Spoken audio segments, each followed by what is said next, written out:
Good afternoon, everyone. Kalla here. Welcome to my live stream. Glad you could make it today. So today, we should hopefully be finishing Great Taste 32. This should be the last part of the final case. And hopefully we can learn a whole bunch of truths. And hey Nick, yep, I am ready to crack this case. Let's go.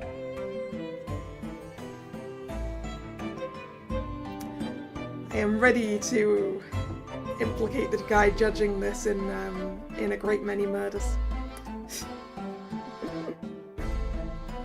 So, let's get into it. So, witness, please state your name and occupation for the court. Eugen Mikotoba, lecturer in forensic medicine at the Imperial Yume University in Tokyo, Japan. Oh, the treat with the stamps. Ah, okay. So, there's an event that happens a couple of times a year called VCAT, our virtual market, that takes place in VRChat, and also on their own thing as well, for some browser-based ones anyway. And it's basically a whole bunch of booths advertising a bunch of things, and it's really fun to wander around, and the worlds are always really well done. And it's just finished. This Winter VCAT just finished like 4 minutes ago. So I'm glad I managed to finish up the stamp card. Right.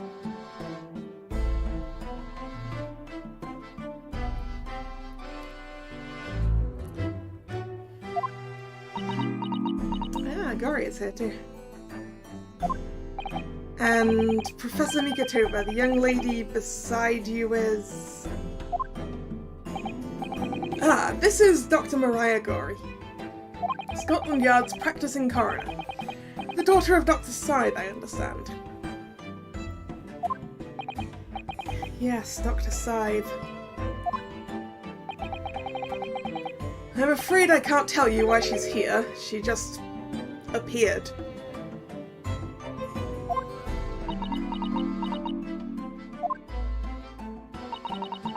You summoned this strange Japanese man as a witness to that autopsy? But you don't summon Mama! That makes no sense! She was there too! Yeah, but isn't she in jail? That's about the size of it. I've had her eyes boring into the side of my cheek constantly, whilst I was in the antechamber too. Oh man, the idea of it's making me shudder. The revelations about Dr. Scythe that came to light some days ago defiled the reputation of the entire judiciary. She was therefore deemed unfit to appear as a witness in today's proceedings. Ah, okay, she's not in jail, she's just unfit to be a witness. The Ministry of Justice's decision on that is final. Well, we wouldn't want any more perjury to be committed, would we? Yeah, we've had a lot of that. The Ministry of Justice. Some questionable strings are being pulled, I think.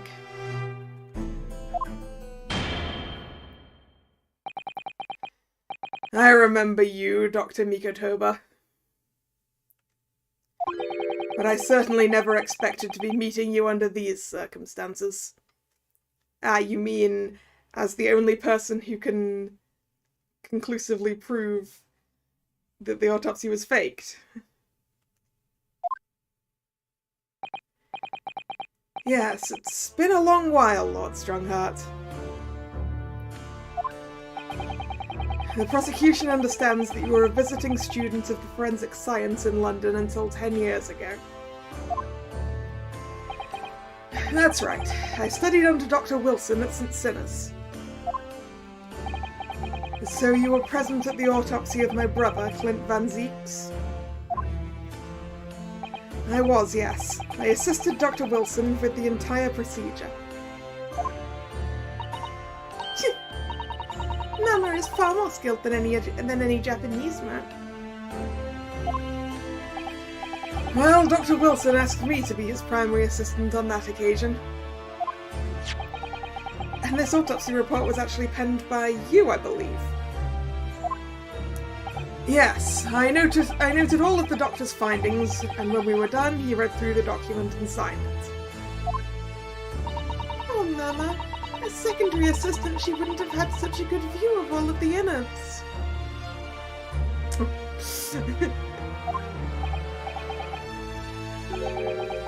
So, Professor, do you remember Inspector Gregson? Yes, of course. If it wasn't for his insistence, Lord Van Zeeks' autopsy would never have happened. But he was absolutely convinced that it would reveal decisive evidence against Genshin, you see. So Lord Strongheart had to entreat the nobility to allow it to take place. Do correct me if I'm wrong, my lord. It was as a result of that autopsy that the mass murderer was apprehended and justice was done. But Gregson admitted it before he was killed. He admitted that the results of the autopsy were fabricated.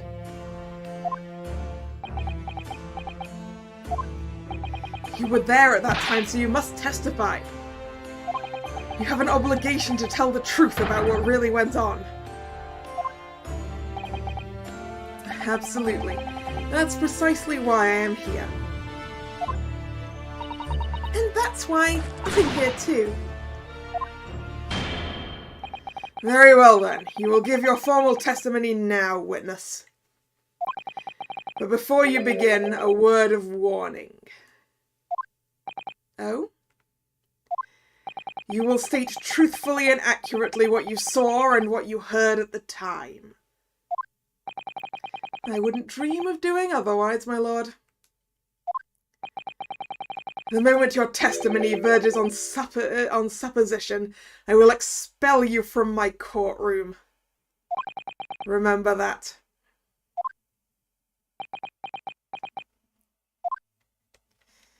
Yeah, Lord Strongheart is not happy with this. The autopsy of Clint Van Zeeks. From my own observations, I couldn't say there was any indication of the autopsy reports having been fabricated. Death resulted from a wound made by a Western-style sword transfixing the heart. That I found a little strange. There were no other signs of internal injury, nothing questionable at all. It was just that beautiful but dangerous piece of evidence removed from the man's stomach. presumed to have been swallowed by the victim as a way of posthumously identifying his assailant.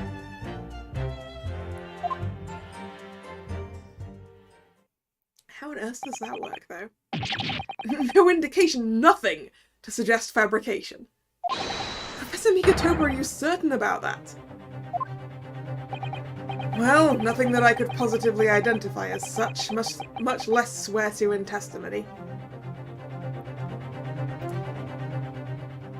So I guess what we're suggesting is that the swallowed item wasn't actually swallowed, but was in fact sort of brought out at that point going, oh, look what I found in his stomach, sort of thing. I assume that's the thing. Yeah.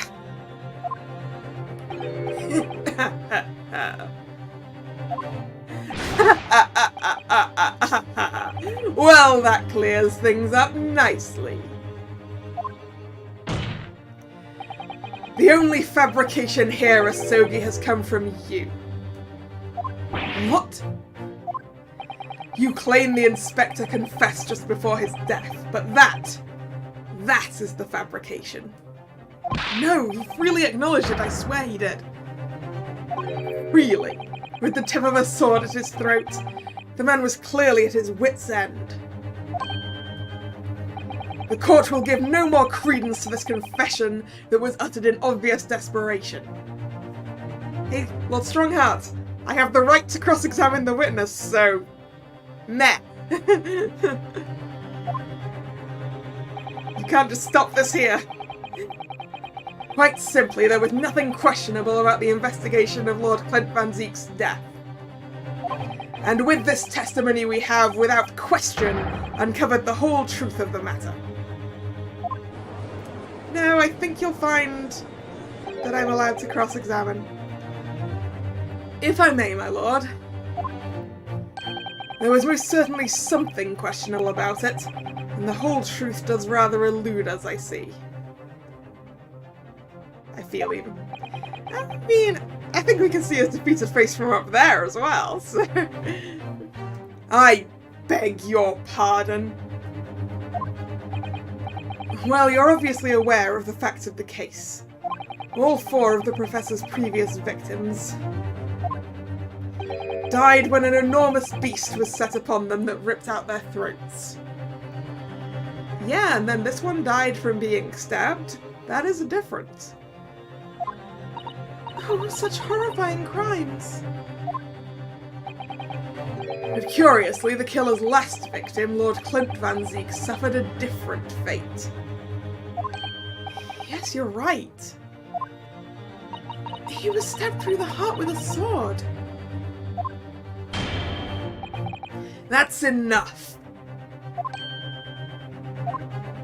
I believe I warned you about this, witness. I promised to curtail your testimony as soon as it entered the realms of supposition or speculation. Hey, all he did was state a fact, sir. Very well, my lord. In that case, the defense will pursue a conclusion to this during the cross-examination. What? I have the right to cross-examine every witness after testimony. And I fully intend to exercise that right. Ryunosuke, I'm afraid that even the presiding judge has no authority to contravene the letter of the law. As I'm sure every member of the judiciary present in the gallery would agree.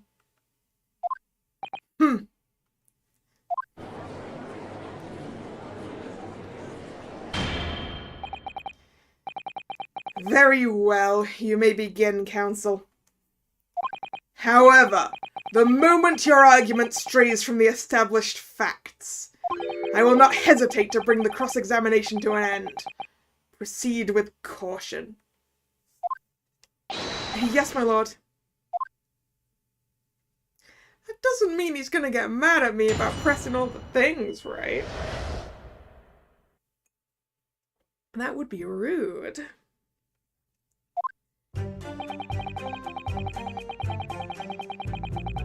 Hold it! You couldn't say? No, sadly not. But then you couldn't say there wasn't any indication either, could you? No, true, I couldn't. I was at Dr. Wilson's side as he performed the procedure, recording what he did. And at times, of course, he instructed me to fetch implements and such like. Whilst I was away from the operating table, obviously I could have missed something. So there were times when something could have happened. And at those times, what was the secondary assistant doing? Following this Japanese man's orders to adjust the lighting or pass him implements. But that doesn't mean Mama wasn't a vital part of the team. Quite, yes. So would you kindly refrain from staring at my cheek like that? Professor Mikotoba, think, was there nothing at all that seemed out of place to you? Well, yes, there was, as a matter of fact.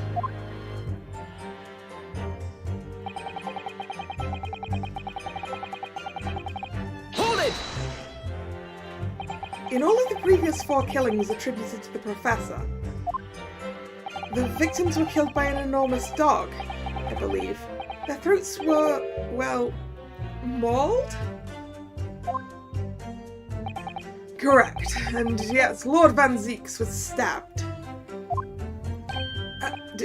Do you mean to say... You think Lord Clint Van Zeeks may not in fact have been one of the Professor's victims? There is no basis on which to doubt the findings of the investigations carried out at the time. But Genshin Asogi confessed to all of his crimes upon his arrest. He admitted to having taken the lives of all 5 members of the aristocracy. Yet the beast that was used to carry out the killings was never identified. No evidence was found to suggest that Genshin had ever kept a dog. A true hound of hell.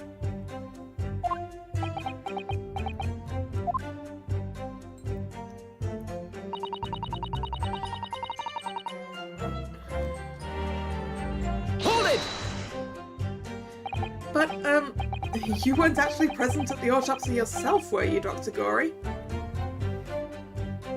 Yeah, I do believe this does come from the Hound of the Baskervilles, probably. Not that I've actually read the Hound of the Baskervilles to know for sure.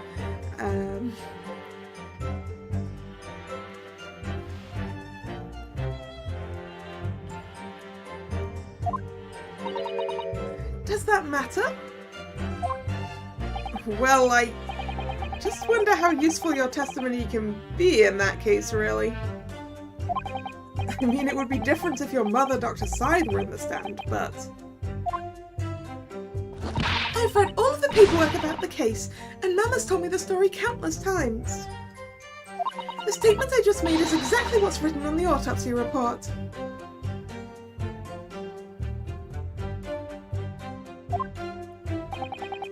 I did confirm myself at the time, it's true.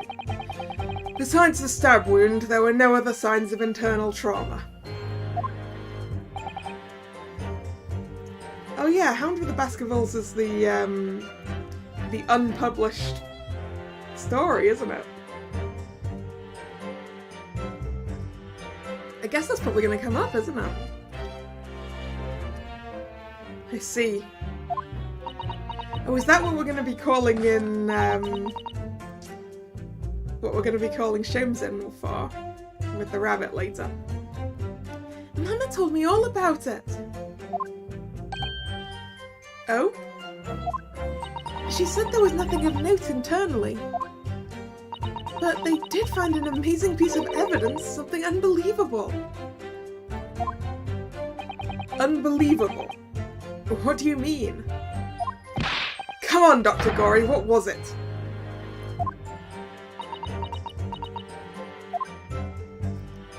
What was it? Beautiful but dangerous. Hold it! What exactly was it, though? What does beautiful but dangerous mean? Well, it was sparkly and round, with a hole as if it might slip over a finger, perhaps. A ring?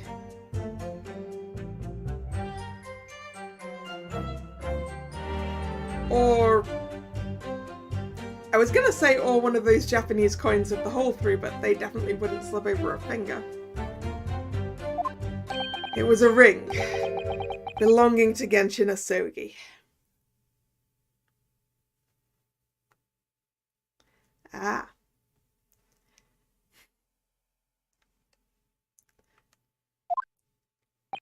My father's ring was inside the victim's stomach? At the time, Genshin wore a large ring on the digitus quartus of his left hand, the fourth or ring finger. I'd understood it was some sort of keepsake. When my father left Japan for London 16 years ago, I was 8 years old. But I remember that ring. You do? My father's possessions were sent to our family home in Japan after his death, but the ring wasn't among them. Morning, Haunter. How you doing?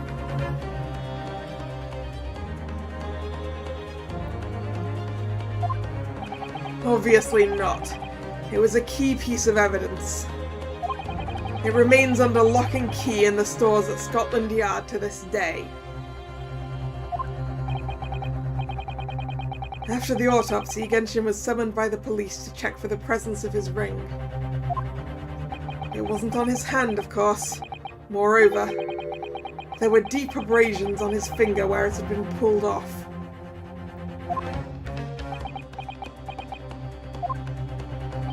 They arrested the man there and then, right before my eyes. How could they? I brought the ring along with me today. What? Yeah, what? Here it is. A bit dusty from the years in the stores. Good gracious, yes, that's it. I haven't seen that in 10 long years. Yeah, it really is sounding like Genshin Asogi was framed. And that was found inside the victim's stomach? Can you imagine trying to swallow something like that? Yikes, that would have hurt.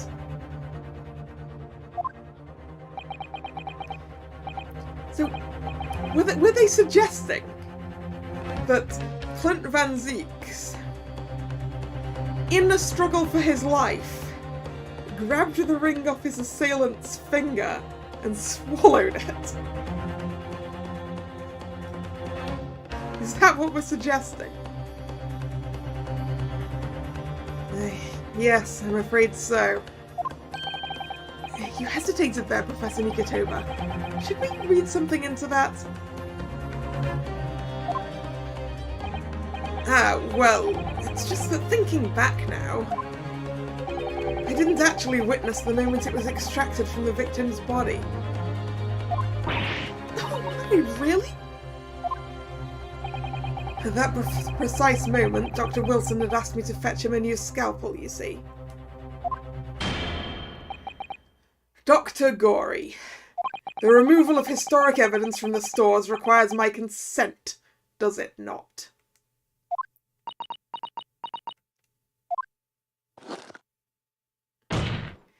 However it came to be here, the court cannot deny that this is crucial evidence for today's proceedings.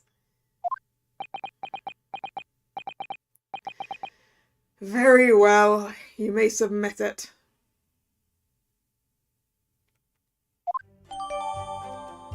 Mr. Asogi's ring.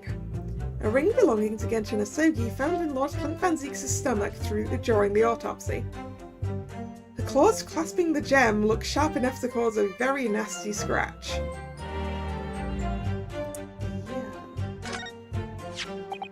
Yeah. It's not the sort of ring normally seen in Japan. They look almost like claws protecting that jewel. We must examine it very carefully, Mr. Naruhodo. Very carefully indeed.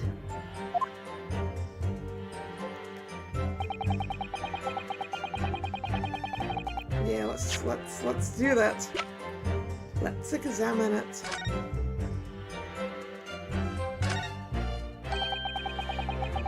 These fat claws are doing a good job of protecting the equally fat gemstone in the middle of the ring.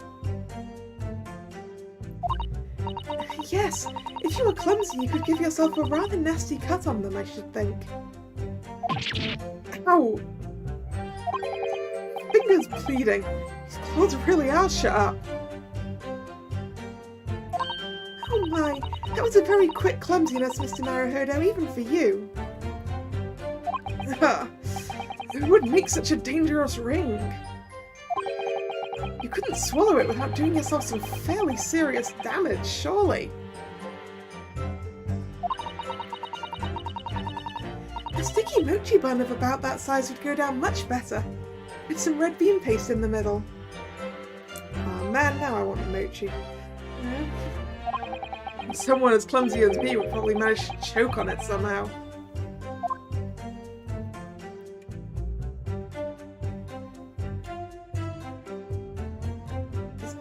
I guess that's all we can look at.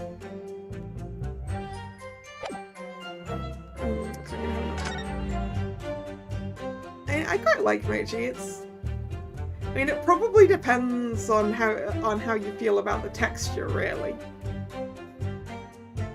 But I quite like it.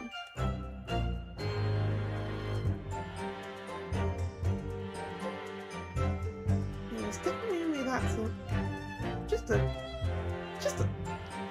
Wait. No, I thought I saw something, but I didn't. Okay.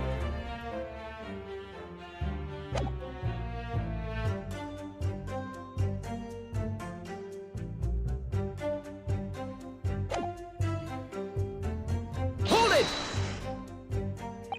And that was the decisive piece of evidence that led to Genshin Asogi's arrest? Yeah, it's sort of a...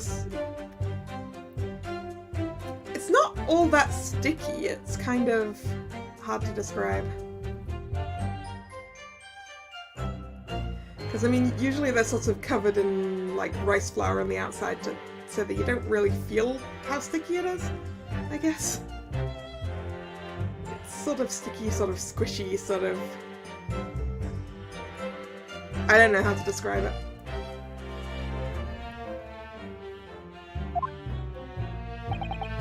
Correct. After further investigations by Scotland Yard, the man admitted to his crimes.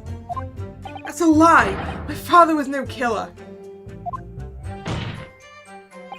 Barak von Zieks, it was you! You twisted the truth to suit your purposes! Your hatred of me doesn't change the facts that were established 10 years ago.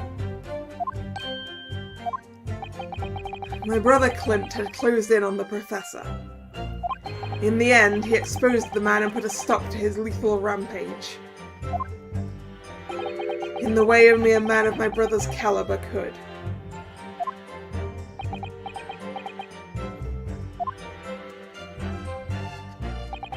That's everything, is it? Oh, Father, he looks so troubled. Perhaps because 10 years ago something happened that's been weighing on his mind. Oh. I couldn't say were his words. That phrasing was very deliberate, I'm sure. I wonder if he's had his suspicions all these years. If that's the case, we need to use this cross-examination to prove what really happened, and remove any trace of doubt. If we could establish that Kazuma-sama's claim of fabricated evidence was true. We can't shy away from this now. Even if what we might uncover could lead to total calamity. Don't worry, Mr. Naruhodo. I'll be right beside you, whatever may happen.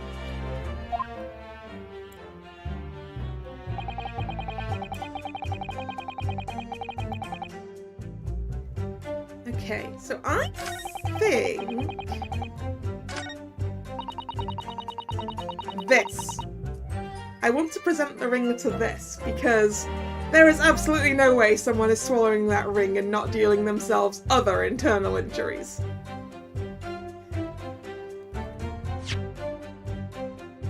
Absolutely no way. Objection! The court has heard that the ring was extracted from the victim's stomach. But you didn't actually see it being removed, did you, Professor Mikotoba? That's right. As I said in my testimony before, at that moment I was fetching a replacement scalpel that Dr. Wilson had requested. In other words, you can neither confirm nor deny whether this ring is in fact really came from the victim's stomach or not. What are you suggesting, counsel? That the ring was never in the victim's stomach to begin with. Or was very temporarily in the victim's stomach. It's entirely feasible that Dr. Wilson fabricated that detail about the autopsy. What are you saying? That Dr. Wilson was in possession of the ring in advance, after it was somehow stolen from Mr. Asogi. And he produced it during the procedure, pretending to have found it there and then in the victim's stomach.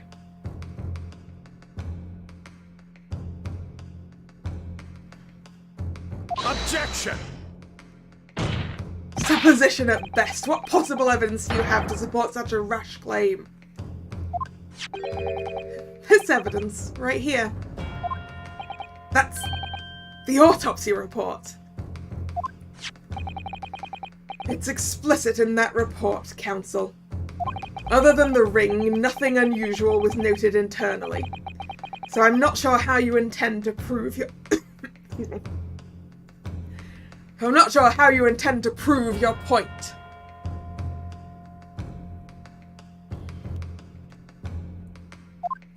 You've already done it for me, my lord. The lack of internal injury says it all. What? To swallow a ring of this size would require considerable effort and determination. In addition to its size, there are the sharp claws around the gemstone to contend with. My brother was a determined man, and on the brink of death even more so, I'm sure. He would have stopped at nothing to ensure that evil killer was brought to justice. But if he had really had swallowed that enormous ring, it's inconceivable that no traces of its passage down his throat would have remained as internal trauma. No.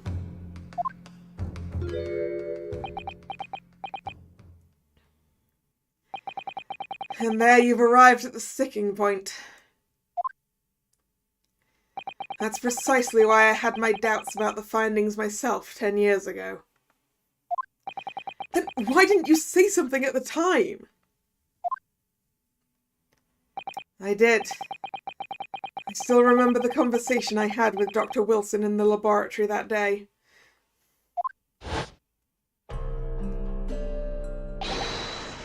Look at this! Now this is a very curious thing to find in a man's stomach, wouldn't you say? But isn't that rather peculiar, Dr. Wilson? What's that now, Mikotoba? Well, if he swallowed a ring of that size, with those sharp metal claws that it has, surely you'd expect to see damage to the throat and esophagus. Torn mucous membranes at the very least. Dr. Mikotoba, may I remind you that I have vastly more experience than you. I'm terribly sorry. I can think of plenty of ways to explain why no injuries would be seen. No, let's say this. The victim would appear to have ingested the item as evidence to identify his assailant. Go ahead, write it down.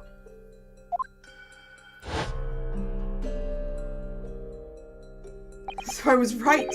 Dr. Wilson deliberately fabricated the results of the autopsy to implicate my father.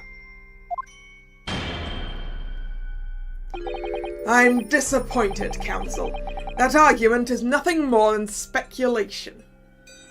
I think it's a bit more than speculation, sir. What? Dr. Wilson was Britain's leading authority on forensic science and autopsy work. There's no scientific basis on which to doubt the man's expert opinion. Pardon the interruption, my lord, but damage to the mucous membranes of the throat is easily identified even in living subjects. Using a device called an endoscope, recently demonstrated in practical use in France. I want one. The government can pay. I don't think so. And Dr. Gorey, rest assured that your removal of evidence from the stores without permission will not go unpunished.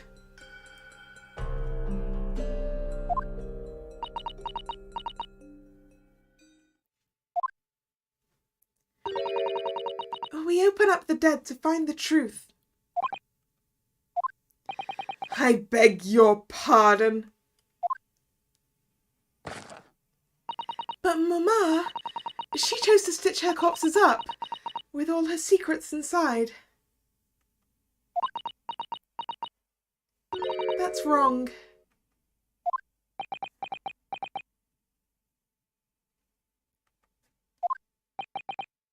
Dr. Gorey, it's looking as though she's chosen to walk a different path to her mama.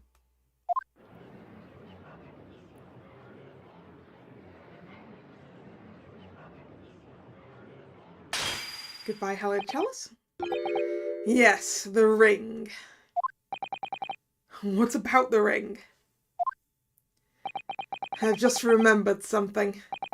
An earlier incident. What incident? Oh, the one where when Genshin saved his life, right? The one I recounted to you before. About a memory I have. Where did Van Zieks get the glass? I mean, he has a lot of them. And wine. And I don't know why he's allowed them in court. Of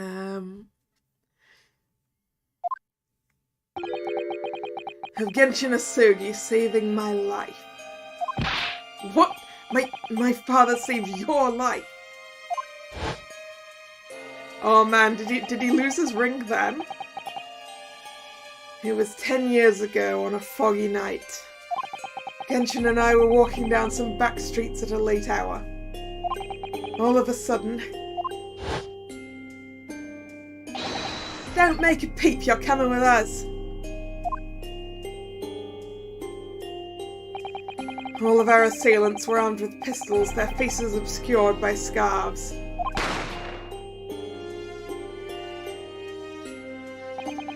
The next thing I knew, there was a silence all around. Genshin lay on the cobbled street. Blood was seeping from his left hand. He'd shielded me.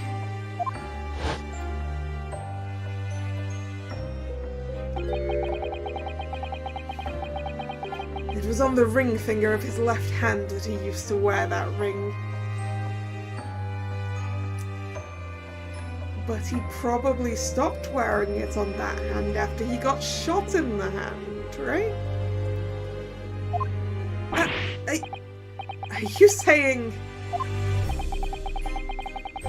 I've always believed those thugs were after me.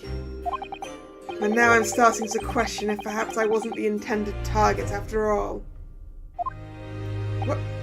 Wait, but... Genshin was arrested 2 days after that attack. And in that short interval, the decisive evidence needed to indict him was miraculously found. You mean the ring was stolen from him? You think that's what those thugs were after that night? Objection!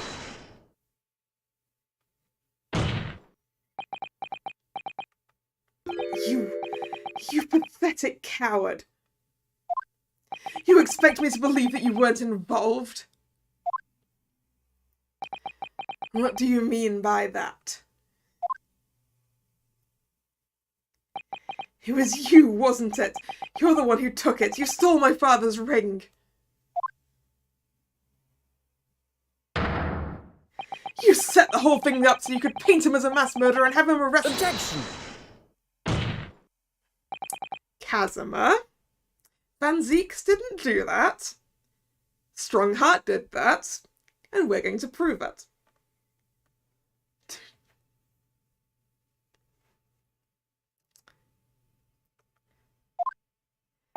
Open your eyes. Ryunosuke? You must know deep down. The truth can be completely obscured even when your judgment is only slightly clouded.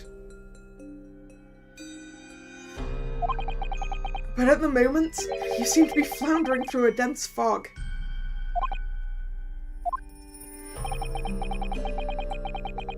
Is that why you were so insistent I should be present in this trial? To see you like this?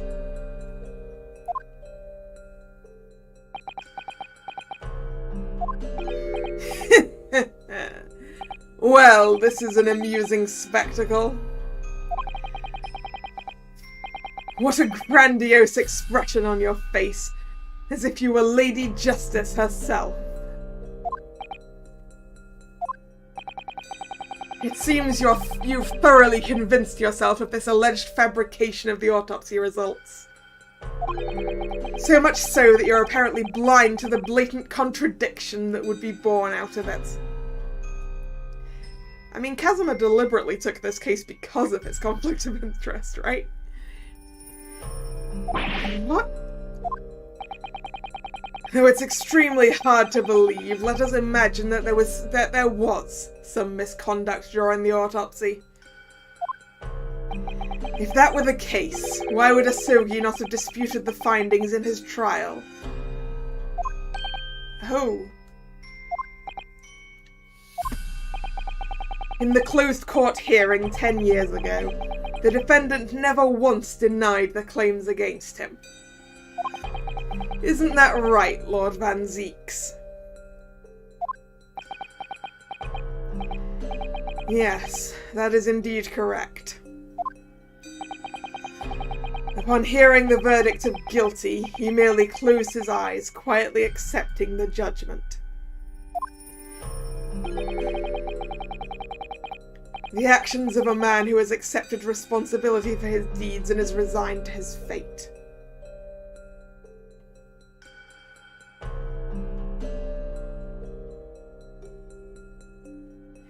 You know, what if it turns out that Clint Van Zieks was the professor? And that Genshin did indeed kill him. But, like, in self-defense or something.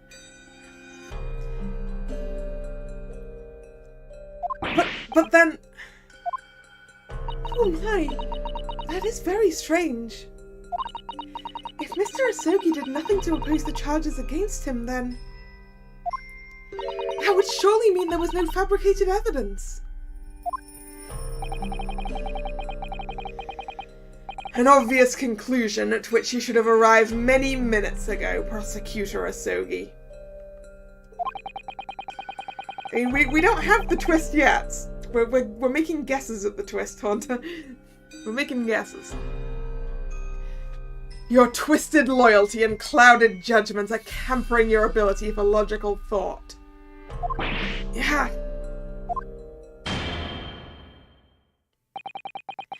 Genshin Asogi's silence at his hearing can mean only one thing. There was no fabrication of evidence during the autopsy of his final victim 10 years ago.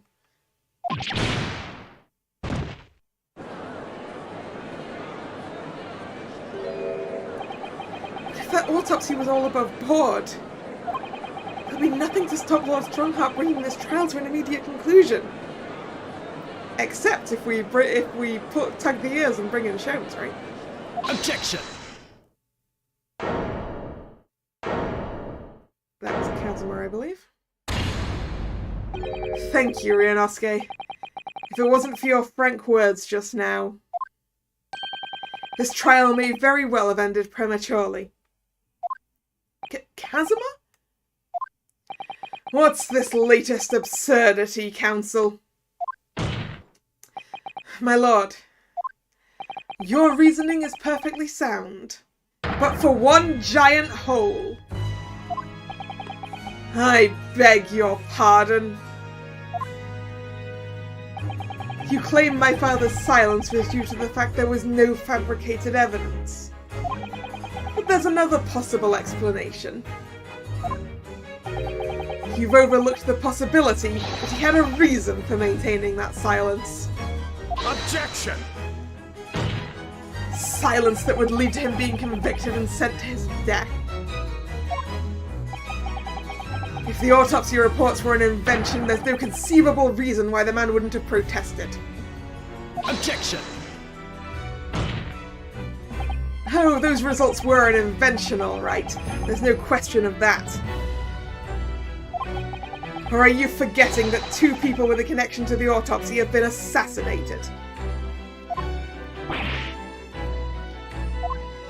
If I force the grievances I feel from my mind, I start to see you in a very different light. I think perhaps it's you who's been living in delusion these 10 years. Me? Kazuma-sama has created one last chance for us here, Mr. Naruhodo. If we can only show there was a reason for his father's silence in his trial. A reason why the man would have said nothing even though he was innocent? Could it have been part of some negotiation, perhaps? Enough rhetoric! The court must be shown evidence. What proof do you have that could possibly explain Asogi's silence in court? Okay, right. Asogi.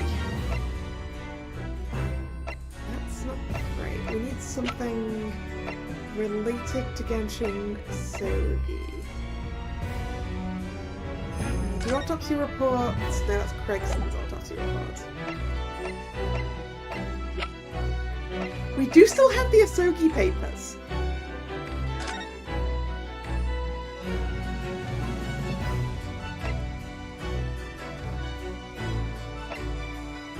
We do have the Asogi papers. Could be that. It's probably the Asogi papers.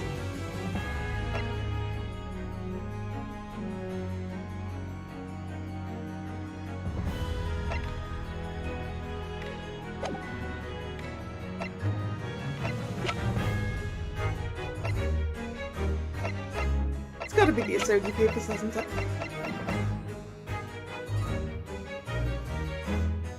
Take that! This is the defense's answer to that question. This is not the right thing. As I indicated before, my patience for rhetoric is growing thin. I could at least accompany that penalty with an explanation of why that answer was wrong. If Kazuma-sama's father knew that the evidence being used to convict him was fabricated, why would he have said nothing in his trial? If it were me, I'd have protested my innocence until I was blue in the face. So if we're right about the autopsy reports, there must have been a strong reason for his silence. Well then, perhaps he was saying nothing in exchange for some sort of clemency. That could be it. My lord, the defense would like to... Enough rhetoric, the court must be shown evidence. Okay.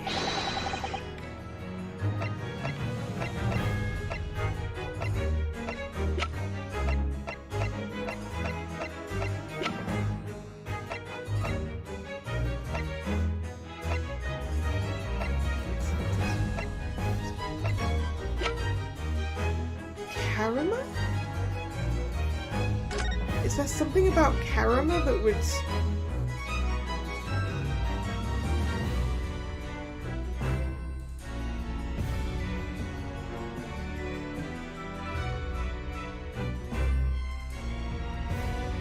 I think So...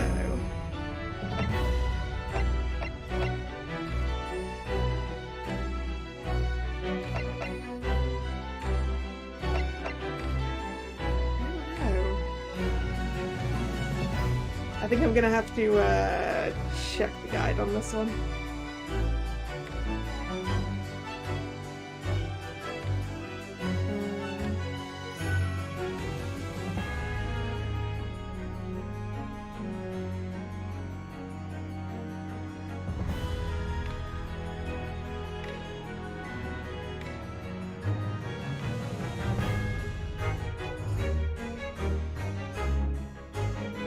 Oh!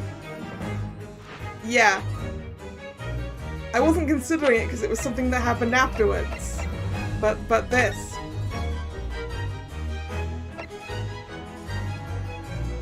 Because he clearly had a plan to escape.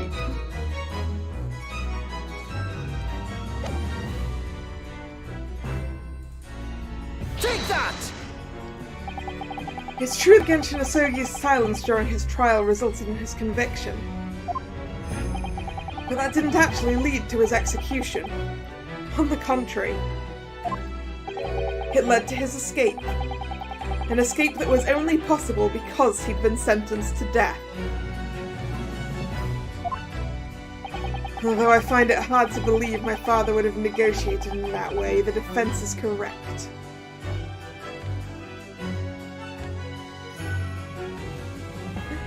Yeah, I don't usually check guides, but sometimes on this I'm like, I'm not really sure which piece of evidence you want.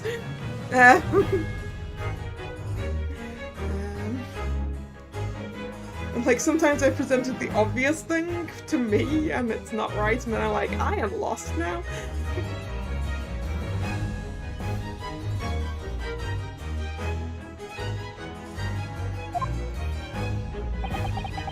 Fake execution, falsification of a death certificate, and a jailbreak inside a coffin.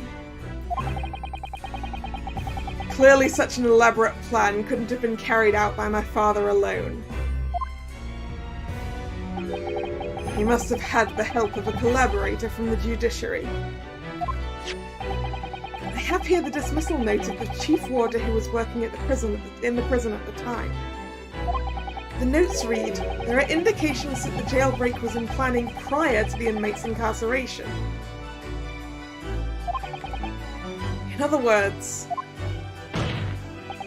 there were suggestions of some sort of negotiation between Mr. Asogi and the British government.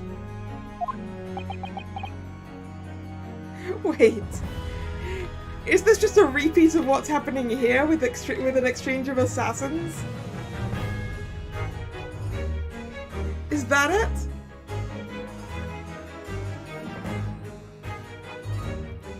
Is it just the same happened then as happens now?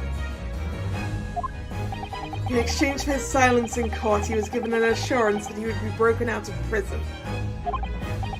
Yes, with that sort of clandestine agreement in place, I can imagine he would have kept very quiet. I would go further than that, in fact. I would say that the elaborate jailbreak of Mr. Asogi can be explained in no other way.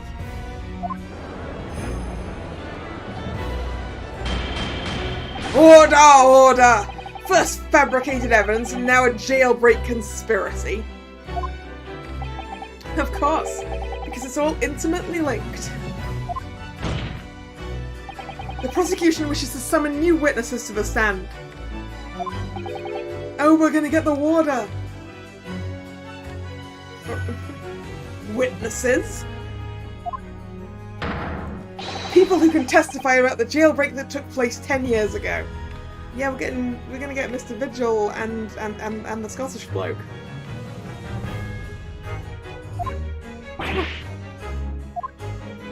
Governor Kaiden! And the poor chief warder of the prison! I won't allow this trial to turn into a farce! To summon the governor of the prison after all these years! Oh, it wouldn't be any trouble, my lord. They're already in the antechamber, aren't they? Father? My dear friend may appear a little rattle-pasted at times, but I can assure you he is extremely thorough. Sholmes, thank you for bringing all of the necessary witnesses. He wired both Barclay and the local prison earlier, asking Governor Kaiden and Mr. Vigil to attend the Old Bailey as a matter of extreme urgency. Mr. Sholmes did that? Are you telling me that both men are, unless I'm much mistaken, waiting just outside the courtroom at this very moment?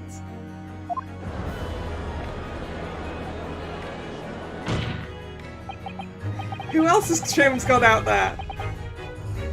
My lord, you must permit this trial to proceed as you declared it at its outset. You promised that we would stop at nothing to uncover the whole truth behind these disturbing findings. Very well. Bring in the witnesses. Make no mistake, I too would like nothing more than to lay this business to rest once and for all. In a way that doesn't implicate me, is the finishing of that.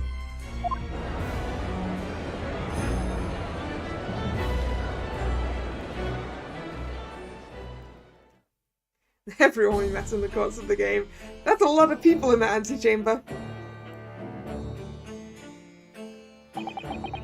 Would the new witnesses state their names and occupations for the court, please?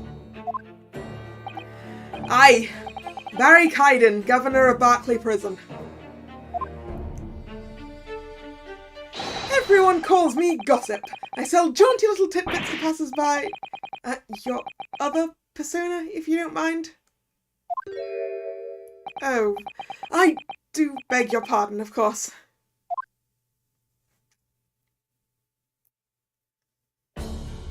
My name is Daily Vigil. I used to be the chief warder at Barclay Prison. The reason you've been summoned here to court today is to testify about the jailbreak of the so-called Professor 10 years ago. Losh, the Professor! We already been through all this afore a decade ago. And here the conclusion was that there wasn't anything untoward happened. A convict escaped from your prison, Governor. Hardly what we'd call nothing untoward. Ah, well. The convict's death certificate was somehow falsified after he was allegedly executed, and he escaped the prison inside his own coffin. A plan of that complexity could never have been carried out without the help of someone of influence inside the prison. Governor Kaiden, I don't imagine that the passage of time will afford you any protection.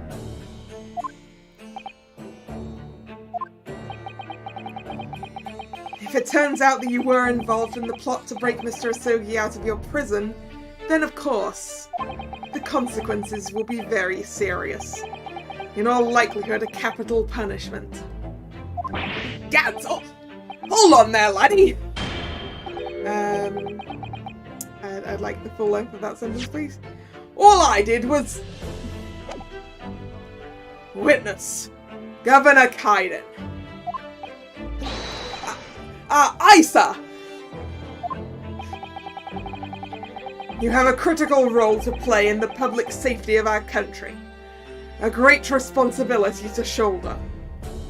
The significance of your testimony in court cannot be understated. Therefore, think carefully before you speak. And Prosecutor Asogi, if you threaten the witness again, you will be held in contempt of court.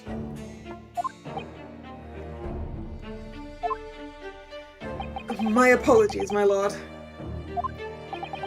There's no disputing the fact that an intricate jailbreak plot was enacted 10 years ago. Clearly you were both involved in some way. So you will testify before the court now and explain exactly what took place.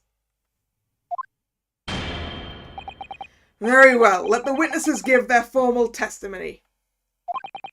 Tell the court everything you know of the plot to break Asogi out of Barclay 10 years ago.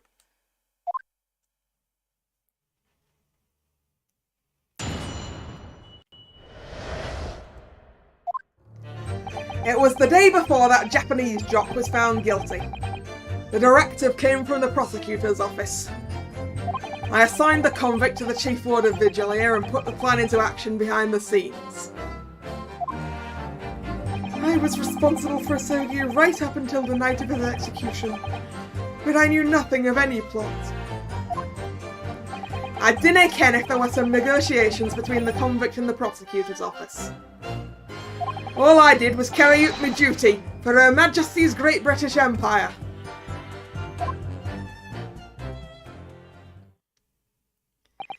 A directive from the prosecutor's office. Are you saying that was the jailbreak plot?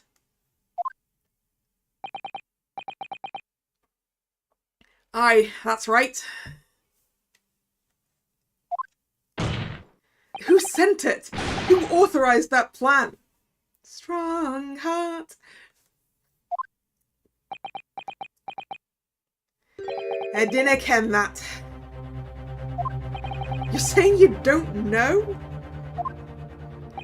Listen, there wasn't a thing about that professor case that wasn't unusual in some way. I didn't ask any questions, I just did what I was told to do. More than that, I couldn't tell you. I see. But if the jailbreak plan originated from the prosecutor's office, then one thing is very clear. As suspected, there were some clandestine dealings going on between Mr. Asogi and that office. The jailbreak was promised in exchange for Mr. Asogi admitting to crimes he didn't commit.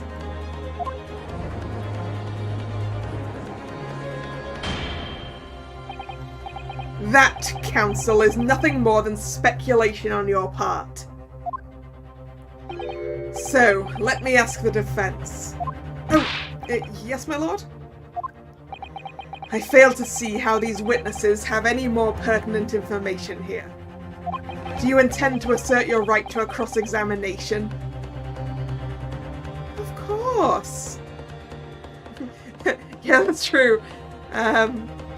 What is the weirdest thing we've had a witness do? Fire smoke bombs into the court? Maybe?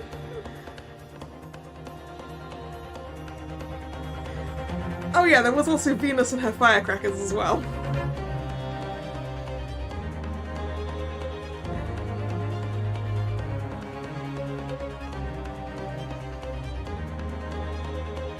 Of course I intend to insert mine. Absolutely! I have no intention of squandering a single opportunity, my lord. It seems all you Japanese are fiercely tenacious. Very well, proceed, Counsel.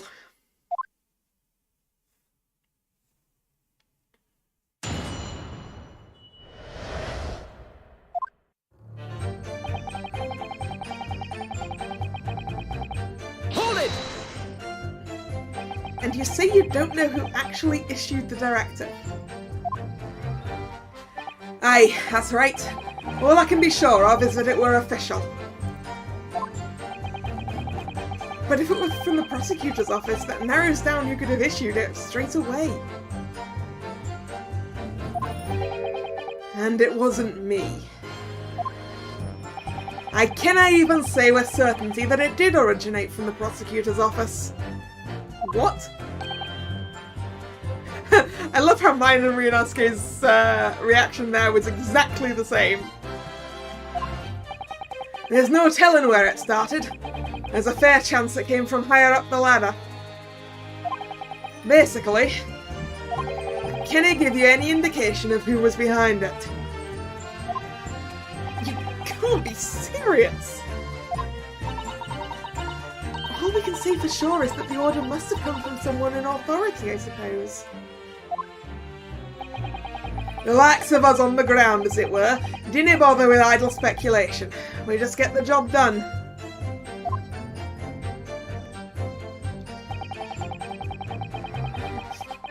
If this was Twitch, that movie would be clipped for sure. I mean, technically there are ways to do the clipping thing on YouTube. I believe I have a button here.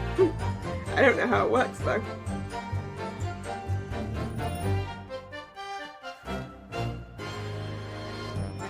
I have a create highlight video button, but I don't know what it does.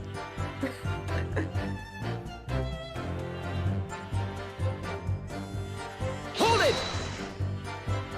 And I guess that's something that just I can do, I guess. Ah, I have an add stream marker button as well, that's interesting. I don't know how to use these things.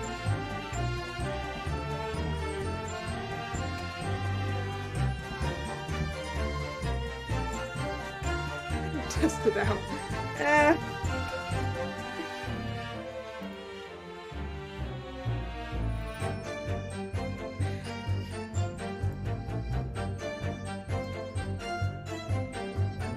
Yeah, that seems like a lot of work, and oh no. How do I? Let's not do that. Because whatever buttons that had on it, I couldn't access them.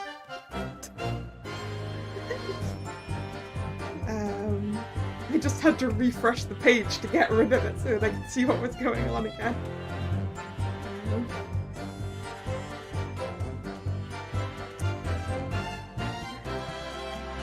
So, Mr. Vigil, you didn't know anything about this at all? That's right. My only role in the scheme was as a scapegoat. Poor Mr. Vigil. That's right, isn't it, Governor? Some poor beggar had to take the rap for it.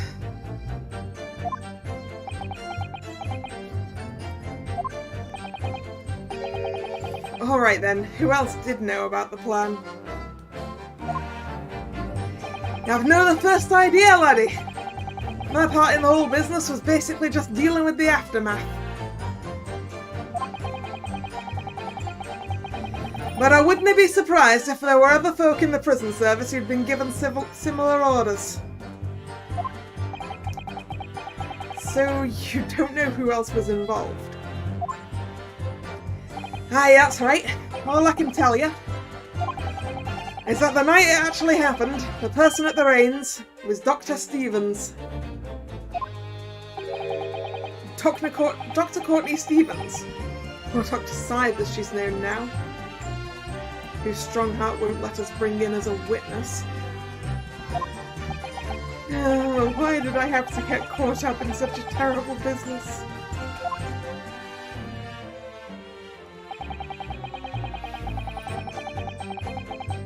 Hold it!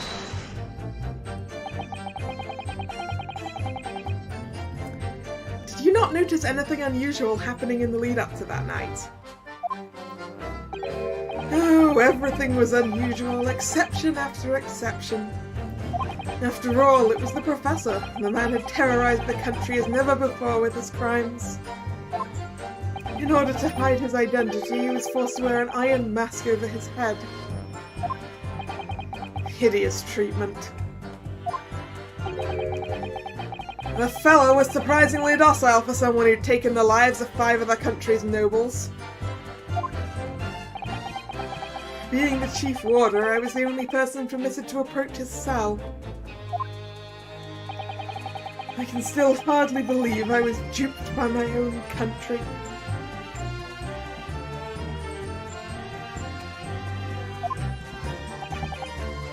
I believe you jumped from the window of the governor's office when the jailbreak was blamed on you, didn't you?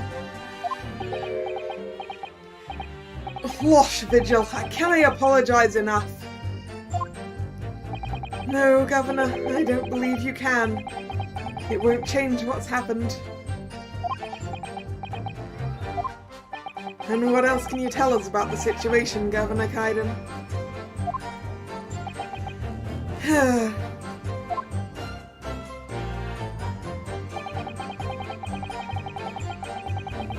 Hold it! You've already acknowledged that orders came from the prosecutor's office to arrange for the man's escape. There must have have been some sort of negotiation. It's the only explanation. Aye, well, be that as it may, I dinna ken nothing about that. The witness stand is no place for telling what you don't know for sure. I ken that much, I do. Then I presume you also know this. Not telling what you do know is a criminal offence. So you were just following orders, is that it? I'm afraid that won't absolve you of guilt here. Yeah, give Vigil his job back. The man did nothing wrong. He was still killed illegally, even if he was a condemned criminal. He may very well be found complicit in murder, Governor. So that's what it's to be, is it? Even with the threat of conviction, you won't break your silence.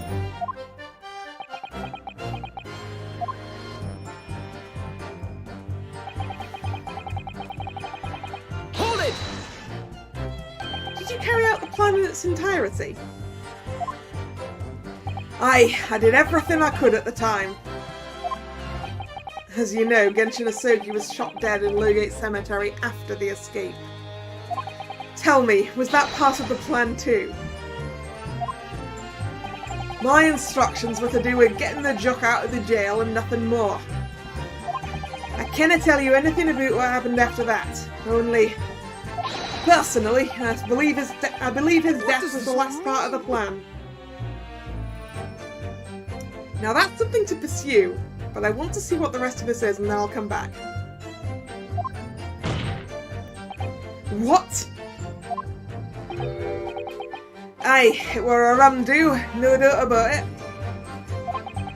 But you have to mind, there were special circumstances. It was to protect the British justice system. That's just how the execution had to happen, I think. You're saying that Mr. Asogi's murder in Lowgate Cemetery was his capital punishment? You realise Mr. Vigil tried to take his own life as a result? Aye, well, that's another story. Who was it? Who shot my father in the cemetery that night? It's probably Lord Strongheart. Or Gregson.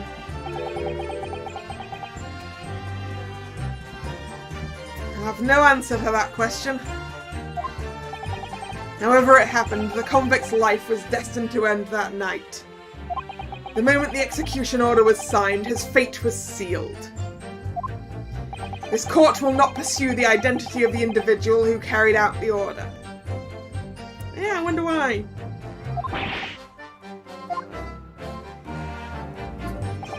Hello, the Epic Guy. Welcome to the stream.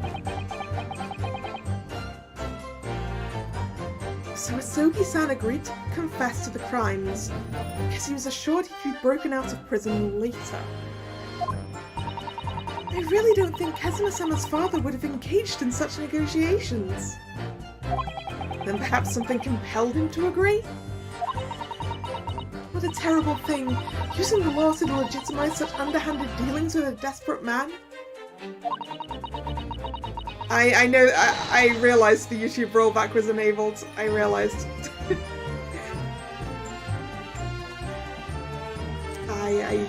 Yeah. I realised that part way in. I went, oh wait, I forgot to disable that.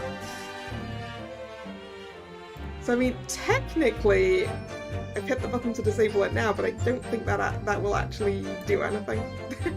But oh well. Only to double-cross him in the end. It's quite the opposite of justice. I can't help feeling there's something about this apparent negotiation that doesn't quite add up. Something doesn't quite add up, Mr. Naruhodo? No, it doesn't. I can't quite put my finger on what yet. Well, in that case, we must keep digging until we identify the problem.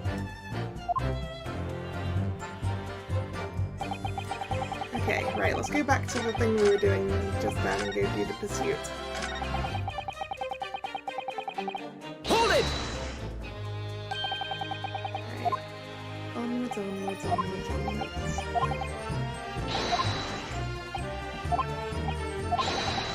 What does this all mean? Excuse me.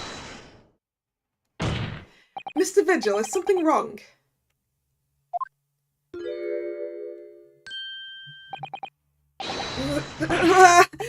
Yes, sir. What can I do for you, sir? He's saluting now? What is it? Some kind of Barclay convention? What Governor Kaiden was just saying seemed to upset you. Did it bring something to mind, perhaps?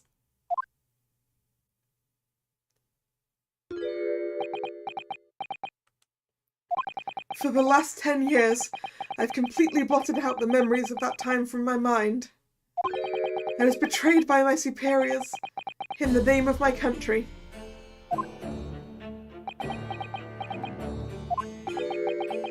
Just as my father was betrayed, it seems.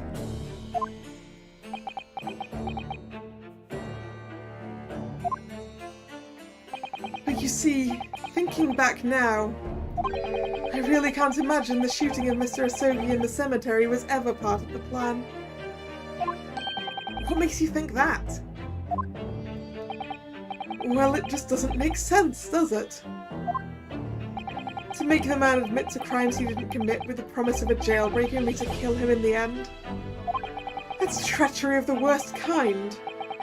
But the point is, if the intention was always to betray him, then why not actually kill him? Why would there be any need for all the chicaneries of an escape? Ah! Yes, that's quite true! If whoever negotiated with the Sogi never intended to keep his or her end of the bargain, it would have been far simpler just to let the man be executed in prison as dictated by his sentence. It all happened in that vast chamber of secrets that is Barclay, behind the high prison walls. I suppose nobody knows what really went on in the execution room now. Yes, it's an unsettling mystery, certainly.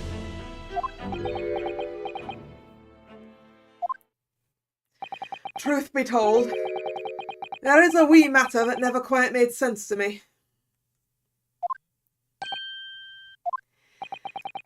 If you believe there was some kind of negotiation behind the jailbreak, between a Sogi and a body at the top, it doesn't quite add up, does it? Governor Kaiden, I must insist you explain these doubts that you have. By amending your formal testimony. Gads. Aye, go on then.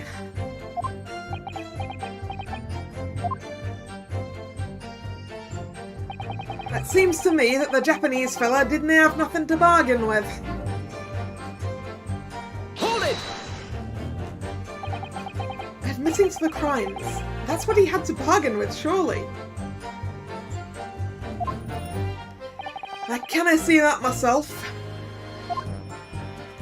After all, did the prosecution have no conclusive evidence against the Kali, eh? This, you mean, discovered during the final victim's autopsy. There's every possibility this conclusive evidence was fabricated by Scotland Yard and the prosecutor's office. Objection! Possibilities are all very well, but nothing has been proven. You can holler about misconduct in the trial 10 years ago all you like. But if you can't establish that it happened with hard evidence, no one's going to listen. Aye, that's right. So what I'm saying is, the convict had nothing. Nothing he could use for any kind of bargaining at all. The witness makes an astute point. Logically, it would seem no negotiation could have taken place. And yet the plan to break the man out of prison was definitely put into practice. So he must have been armed with something that gave him an angle to negotiate. It was the Asogi papers, right? Alright, we just got this bit again. So actually, I think I need to present the Asogi papers against that new final statement, I think?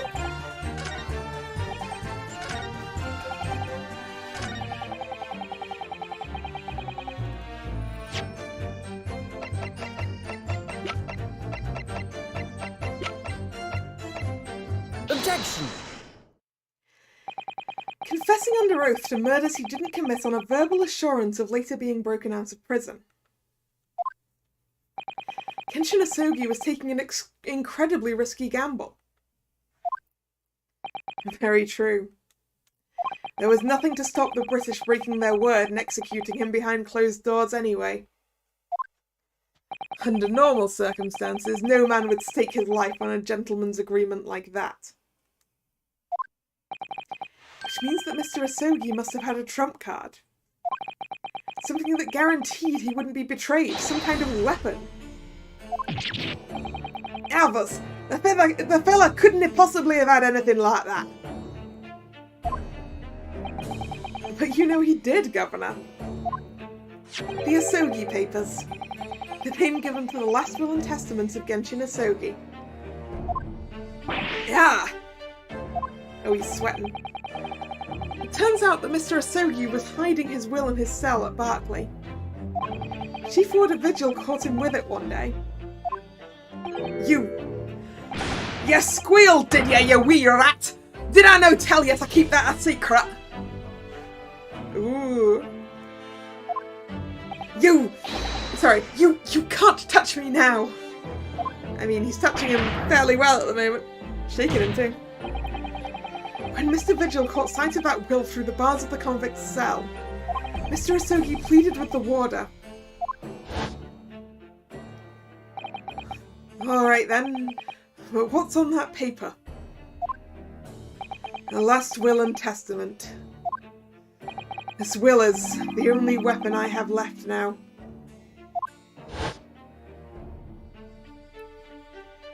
A weapon?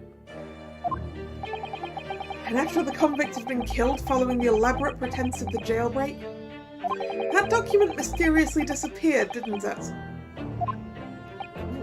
Well, yes, all of the prison warders searched through the belongings in his cell, but that will was just nowhere to be found. As I understand it, an exhaustive search was made for the document, which became known as the Asogi Papers.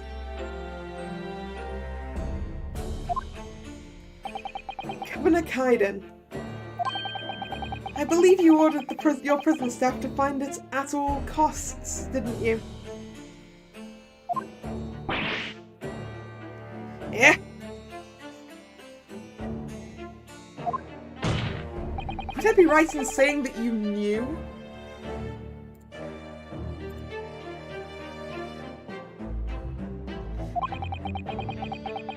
You knew that the so-called Asogi Papers had the potential to make great waves somehow.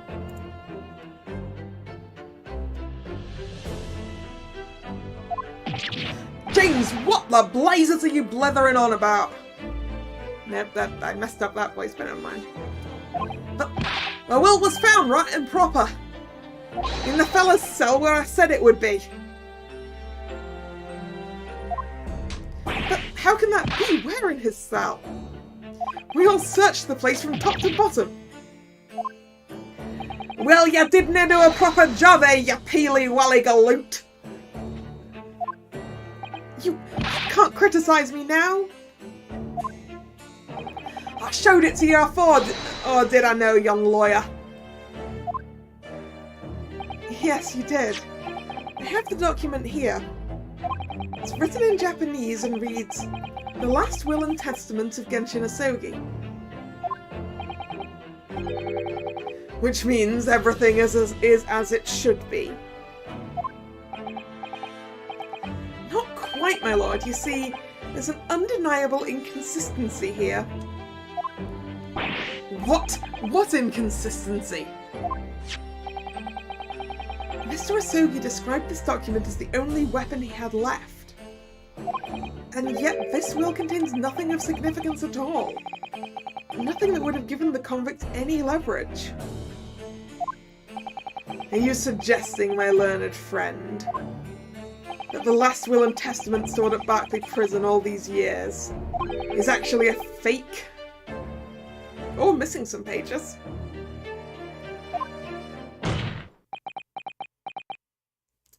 As has clearly been demonstrated already, what went on at Barclay Prison was far from above board.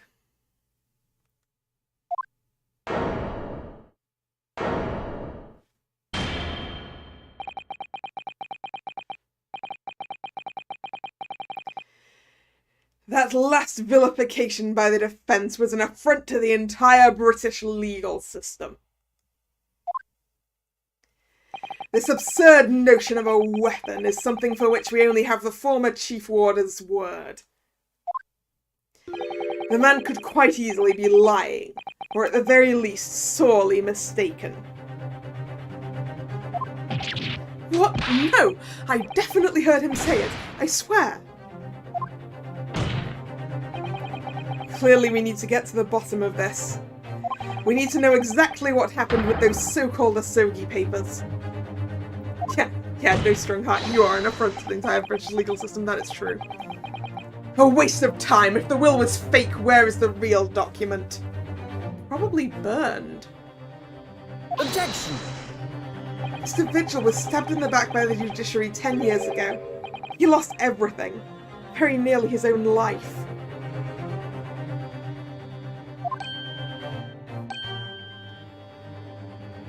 And now you're going to do it again. You're ready to brand him a liar and turn your back on him without even letting him defend himself. It's clear that Barclay Prison is hiding something.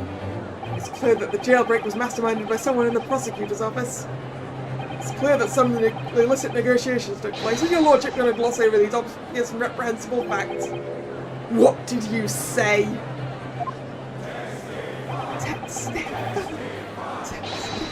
Having testify again, the trial must go on. The man's voice must be heard. It would seem that a vocal few here are utterly blind to the truth.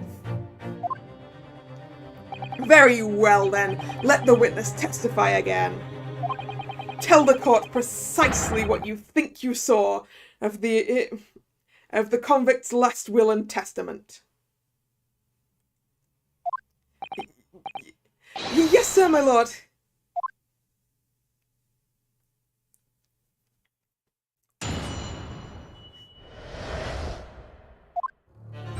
As the warder responsible for condemned convicts, I attended to Mr. Asogi and kept watch over his cell.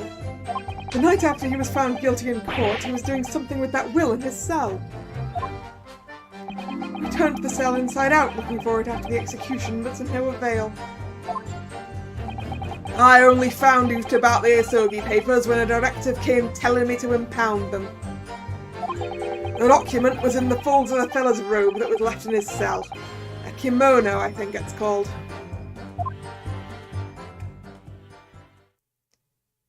In his kimono?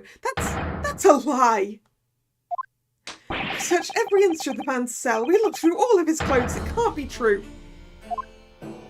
Were you no satisfied with calling me a liar the one say, you wee you wee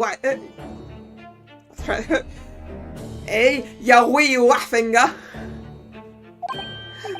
There's nothing you can do about it now. You don't have any hold over me anymore. Other than the hold you like to take on my cravat, of course. Is that what you're going to do, is it? Are you going to give me a good shake again? Or are you too scared? He's giving himself a shake. Gah! Little and large, what a double act. We complied with Asogi's will as far as was possible. All of his personal effects were delivered to his family home in Japan. As a courtesy to the homeland of the most notorious killer our country has ever seen. and we were much obliged. I can confirm that all of my father's belongings arrived safely. Aye, and you canna deny the handwriting's that of your old man, eh? I mean, it could be missing some pages. Yes, there's no mistaking that it's my father's brushwork. Really? And this last will and testament was the man's last weapon, was it? Could the ring be a key of some sort? Hmm? What if the rest of the will is written in invisible ink? Perhaps. I think we can safely assume that the convict was merely prattling, knowing that his end was nigh.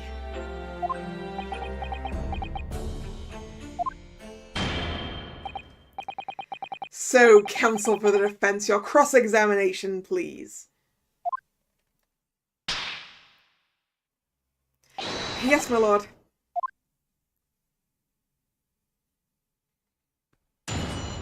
Ah, great minds, Hunter. Great minds.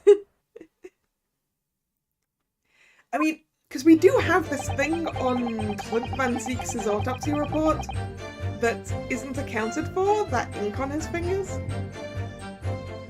Hold it! So, would that mean that you conversed with Mr. Asogi? Yes, certainly, though there was precious little time before his execution was due.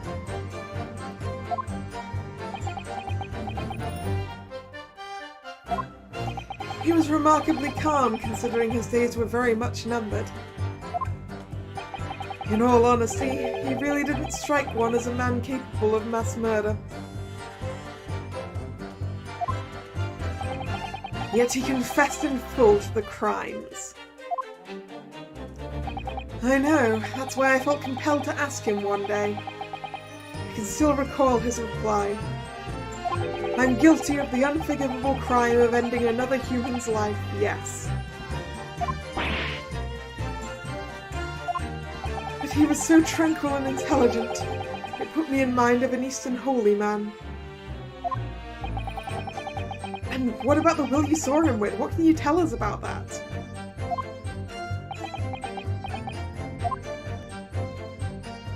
It was the beginning of all the drama. I remember it very well, yes.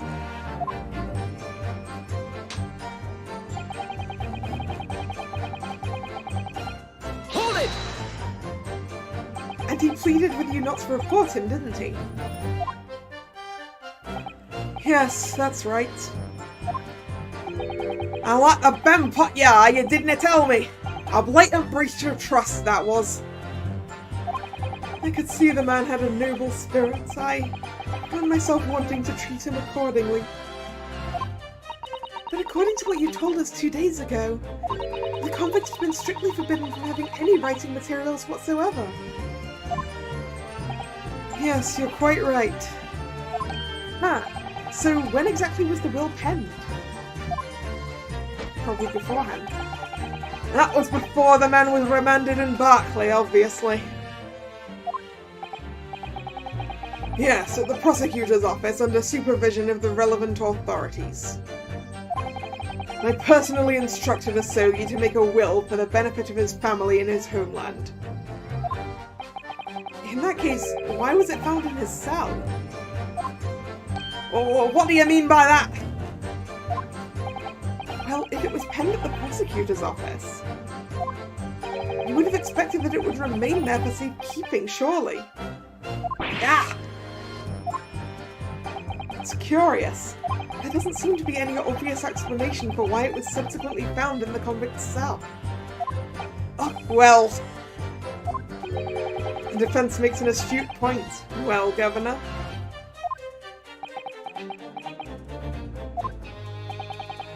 A prison governor cannot be expected to ken the inner workings of the prosecutor's office. In that case, Lord Strongheart, perhaps you could shed some light on the matter.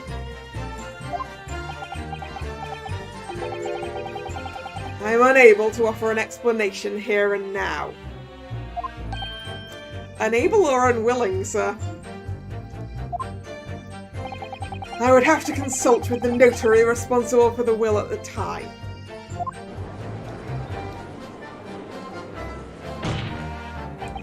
The fact that my father's will was discovered in his cell is clearly inconsistent with what was expected.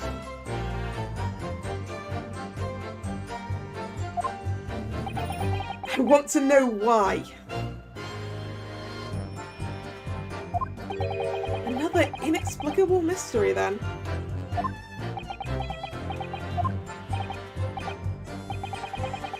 Well, the thing with that about that will...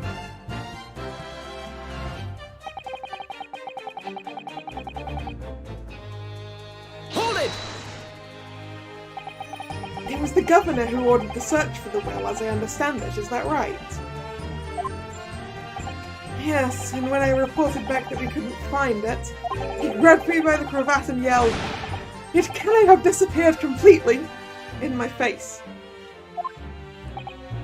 Aye, well, he's doing to the governor to keep everybody working as hard as they should.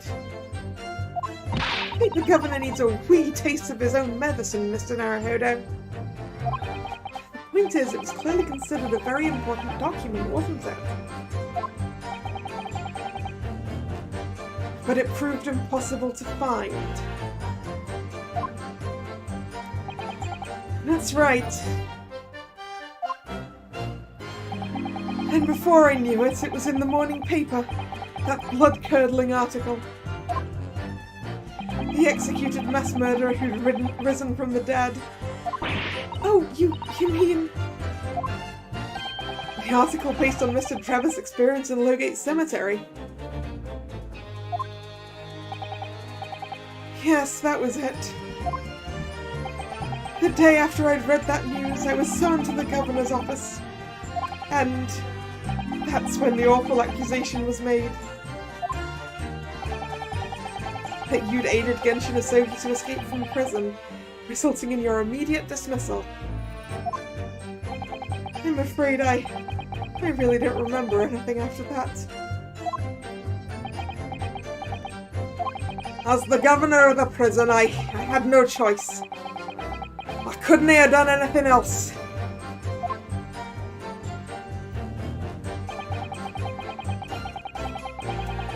Hold it! And that directive came from the same source as the one instructing you about the jailbreak. Aye, from the top levels of the prosecutor's office. What name was on it? I dinna ken afore, and I dinna ken now. All I can tell you is my orders were to do everything in my power to find that document. The directive said it had to be somewhere inside the fella's cell. Document. Was that the wording? Document, not will.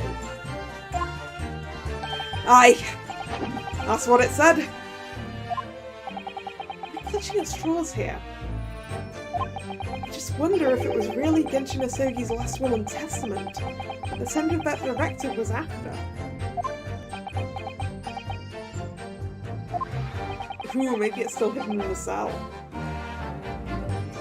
Maybe Sholmes will find it while we're working on this. Continue with your testimony then, witness.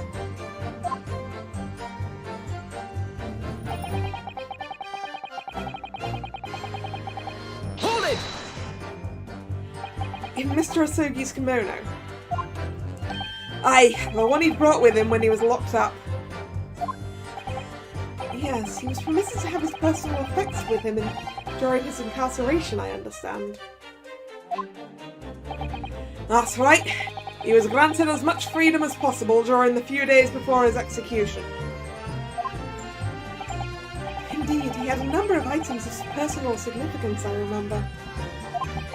He was very reluctant to part with them. Some books, that kimono, his sword. His sword? Karama, the famous sword of the Asogi clan. It bears the soul of my family. I don't doubt it, but I wasn't really getting at that. Forget it being the soul of the clan. Could have had a more obvious weapon. Have some respect, Ryunosuke. Respectful silence? The warders carry firearms at all times, and the inmates have shackles around their ankles. He couldn't hurt anyone with that thing. Still, he was allowed a sword, but no writing materials? Aye. He wrote that will before he came to stay with us at Barclay, you see. Dr. Mikotoba was asked to bring the necessary Japanese writing implements to the prosecutor's office. Suzori Inkstone, black sumi ink and some Hanashi rice paper, no doubt. I was present when he wrote it, but I'm sorry to say, well, it's just looked like a squirming mass of jet black earthworms to me. Yeah, he could have written something in blood, that's true. My father had a passion for calligraphy. He found the profound black colour of sumi ink to be very soothing.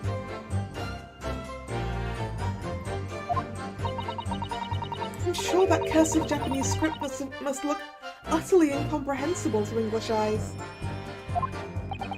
Right, so I've definitely got something to pursue, but I will do it later. I'll go round and back again. Anywho, that's how the document was found in the fellow's kimono. Despite the seriousness of his crimes, he was treated in a gentlemanly fashion until the end. Then he was callously betrayed and shot dead in a dark cemetery in the middle of the night. Yes, the gentlemanliness of it is overwhelming.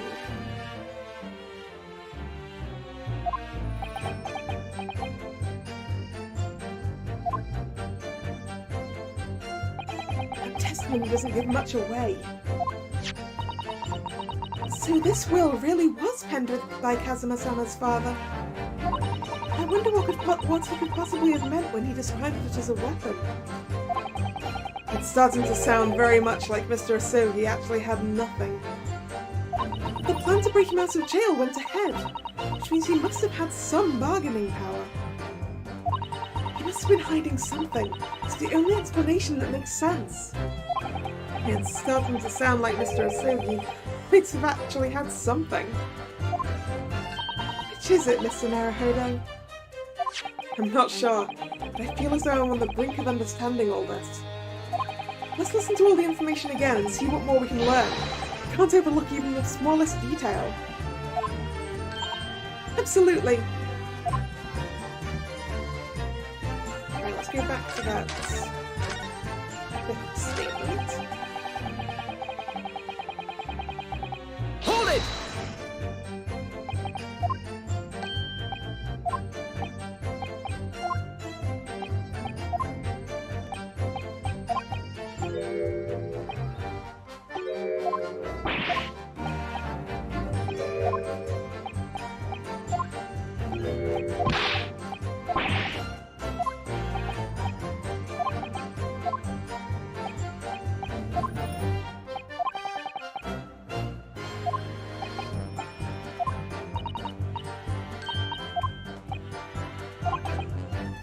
Right? Excuse me!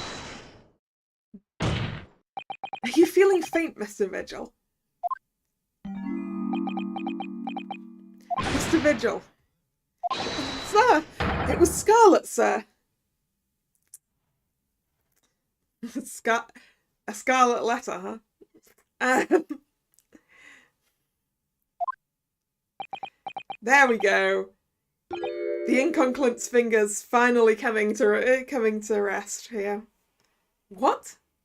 Oh, I'm terribly sorry. I didn't mean to blurt it out like that.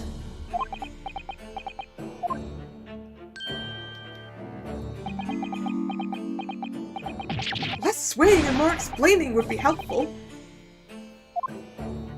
Is it something about the testimony we just heard? Have you recalled something of importance? Something of importance, possibly, or possibly not.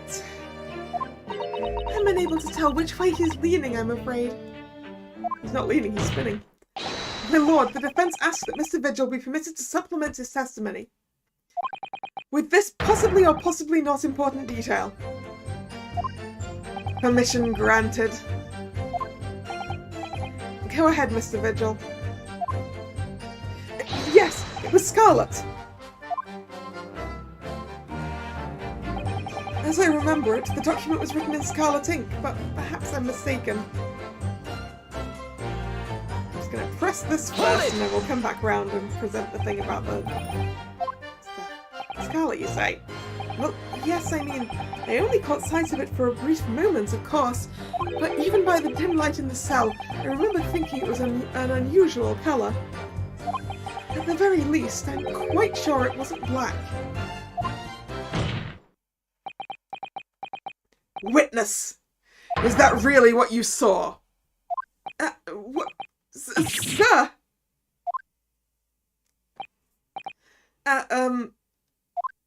Is something wrong, Lord Strongheart?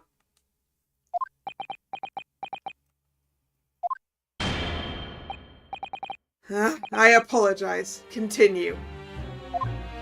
What do you make of that, Mr. Naruhodo? Lord Strongheart to be so visibly shaken in that way. Dinna ever. You can plainly see the writing here, and it's as black as the Earl of Hell's waistcoat. Well, yes, you're right. Mr. Vigil, I'd like to confirm one point with you. Did you actually see the content of the document that Mr. Asogi was holding that night? Oh, well, no. I mean, there was no time. As soon as he noticed me there, he hid it behind his back. But it was definitely a will, was it? Yes, it was. That's what Mr. Asogi told me. The court need not waste... the court need waste no further time on this matter. We have the will in question in our possession. There is nothing more to add. Will written in scarlet ink. What did Mr. Vigil really see Kazuma's father holding, I wonder? If you have an inkling, Mr. Naruhodo, you must present it to the court at once. Right, now we just need to go through the end part. And now I think it is red ink. I think it is red ink because in Clint Van... I believe it is red ink, and it wasn't written by Asogi. Because on Clint Van Zieks' autopsy report...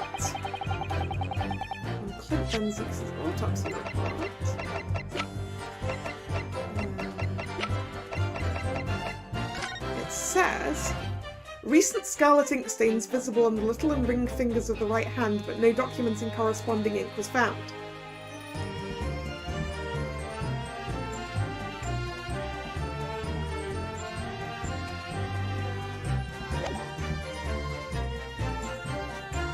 Objection! Scarlet-coloured writing is what you said you thought you saw, Mr. Vigil. I believe that's exactly what you did see. What? I have us again. You had no evidence to say that. Ah, but I do. Look at this report. That's my brother's autopsy report. Yes, and there's something in here that's bothered me since I first read it. It states that scarlet-coloured ink stains were noted on the fingers of the victim's right hand. Yes, so it does. Scarlet ink. Now, I'm not familiar with the habits of the British aristocracy, I freely admit. But I would hazard a guess that they don't all go around with ink stains on their fingertips, do they? Your wit is not appreciated. My brother was a well-bred and fastidious man. Should ink have sullied his fingertips, he would have cleaned them immediately. What's your point, counsel? My point is this. Whatever Lord Clint Van Zieks was writing in that unusually coloured ink, it must have been directly before his death. Because he died before he had the opportunity to clean his hand. What? I remember something troubled me at the time. At the scene, the lid of my brother's inkwell was open. But Clint was punctilious about such things. It seemed unusual. And no document penned in the colour of the ink that was in the inkwell was ever found. So the documents had disappeared. Are you suggesting that the document my father had in his hand that night in his cell was the same document that Lord Clint Van Zieks was writing moments before his death? Yeah, I think, Casimir, you're gonna have to admit to the fact that your father did kill one person. Then it was... If Mr. Vigil's testimony is to be believed, it can only mean that, yes. Mr. Vigil. Sir! When you spotted Mr. Asogi with the documents in his cell, his precise words were as follows, were they not? Alright then, but what's on that paper? A last will and testament. This will is the only weapon I have left now. So it is in fact Clint Van Zieks' last will and testament.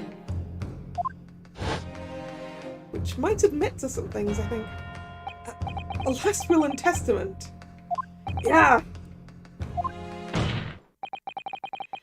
If the conversation really did go as Mr. Vigil says, then what we now know completely changes the meaning of what Mr. Asogi said. You really think Mr. Vigil did indeed see the convict with a will, but it wasn't that of Genshin Asogi. It was the last will and testament of Lord Clint Van Zieks. No. What? Objection! This is madness. My brother's last will and testament would mean that he had chosen to die. That is what it would mean, yes. No, impossible! That is utterly out of the question. Lord Van Zieks. Clint was pursuing the professor. It consumed him day and night. Whatever happened, he would never have abandoned his investigation before its conclusion, never. He wouldn't rest until the job was done, until the killer was caught. The idea that he would willingly accept his own death is obscene. I guess he figured out he couldn't actually finish it. And yet we can be sure that he was writing his will moments before his death. And that Genshin Asogi came to be in possession of that document. So what could the will possibly have contained? Clearly something that couldn't be made public under any circumstances whatsoever. Because armed with that document, my father was able to negotiate with the judiciary for his life. It was something so damning that it prompted the powers that be to enact that daring jailbreak plot. Yes, there can be no question the will contained information of the utmost secrecy. Information of the utmost secrecy. Yeah! No, it couldn't be.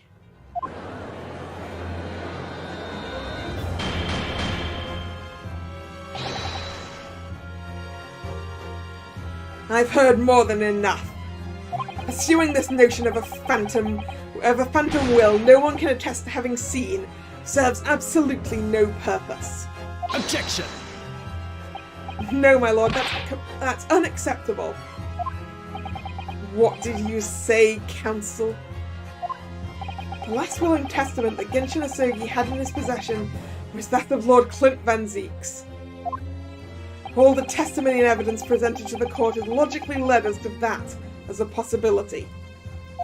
We have a duty to pursue the line of reasoning to its conclusion. But with no possible means of knowing the contents of the document, there is no line of reasoning to pursue.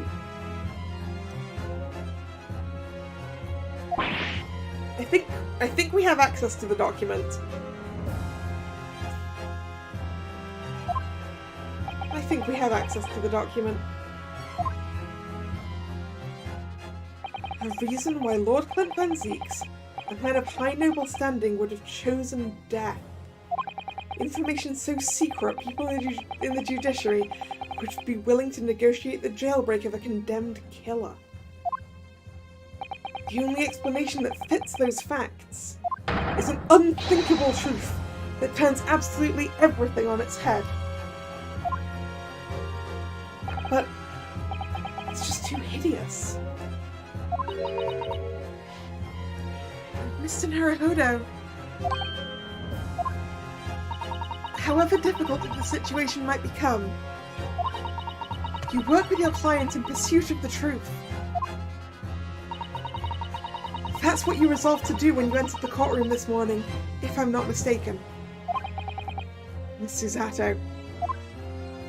So hold your head high and keep soldiering on. Yes, you're right. 10 years ago, in his final moments, Lord Clint Van Zieks left behind a will. A will that Genshin Asogi was able to use as a weapon to negotiate his escape from prison. In all probability, the details in the will were related to the Professor case. The defence's last statement is mere conjecture. What are you getting at, man? Ryunosuke. As soon as these words come out of my mouth, there's no going back. I believe that the last will and testament of Lord Clint Van Zieks was in fact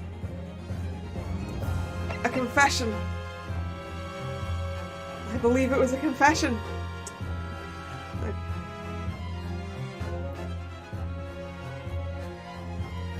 Or an accusation. But if he's doing it and resolving himself to die, I think it's a confession. Yeah, confession that he was the professor, right? A confession.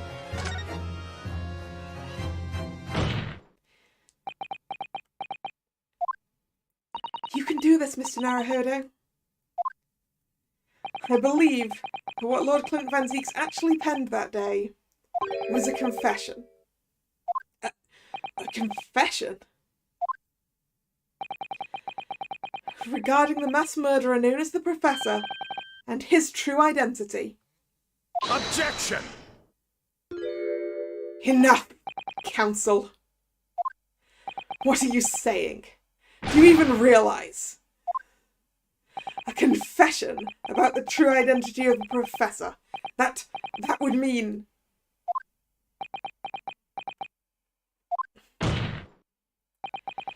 Lord Van Zieks, I appreciate that this must be hard to take in. But it's the only explanation that fits. The killer that terrorised London a decade ago and became known as the Professor. The man believed to have murdered 5 members of the aristocracy. In fact, I only killed 4. It wasn't Genshin Asogi at all. No, you can't be suggesting... It was in fact the man believed to have been the 5th victim. Lord Clint Van Zieks himself.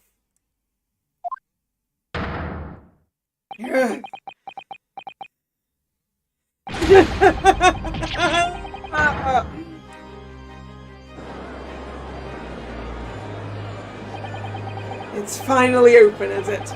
Pandora's box. The great Van Zieks family, they've been thoroughbreds of the British judiciary for years. Lord Clint Van Zieks, he was a paragon of justice in the capital. He was actually a mass murderer, a perpetrator of atrocities of a violent nature, the general public ever found out, law and order in the country would be finished. My brother. Oh, this is too awful. Poor Lord Van Zeeks. I wonder though, did he never suspect? Mr. Naruhodo? Lord Barrett Van Zeeks is a brilliant prosecutor. Is it conceivable that he didn't realize what his older brother really was? Order! Order! In the court. Lord Van Zeeks. The Professor made use of an enormous hound as his murder weapon. Tell me, did your brother own a dog? Yes, he did. Balmung. He was a well-known hunting dog. People called him a giant. That collar had a bee on it, didn't it? We've seen that collar. It had a bee on it. I don't believe this. When my brother would go hunting in the forest of the grounds behind the house, he always took Balmung. After Clint's death, the creature passed away too, almost as if he was following his master. He was a magnificent hunting dog, worthy of the jewel-studded collar around his neck. A jewel-studded collar.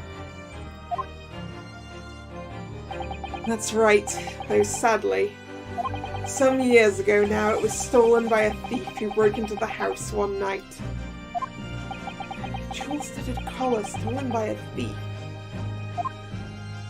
It so happens that myself and my colleagues have come across such a collar during our time in London. How could you? There was an old emblem attached to the collar too, made of pure gold. Yep, that collar right there. It was topped with a small crown and bore an ornate capital letter B. What?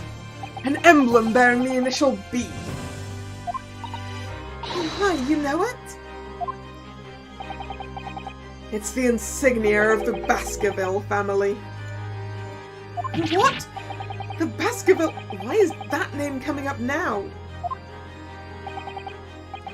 Baskerville is the family name of my late brother's widow. That pure gold emblem was an heirloom, which Clint acquired upon their marriage. There can be no doubt, then. The collar you've described was Balmung's. The family insignia of Lord Van Zeeks' widow? Lord Clint Van Zeeks' widow?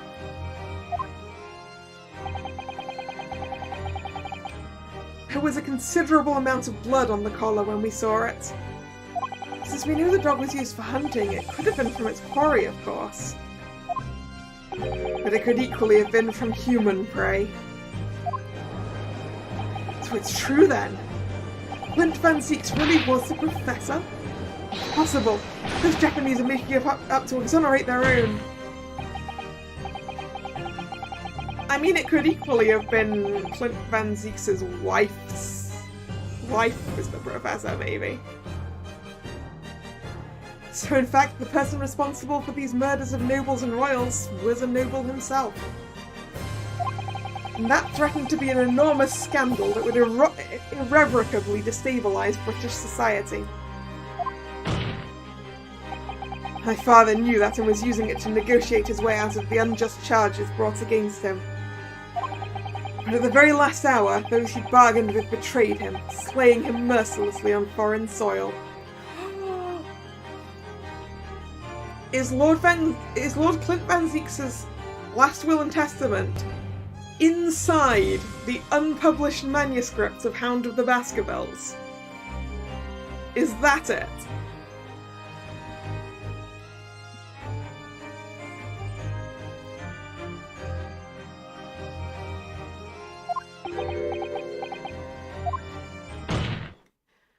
Well, can you deny it, Lord Strongheart?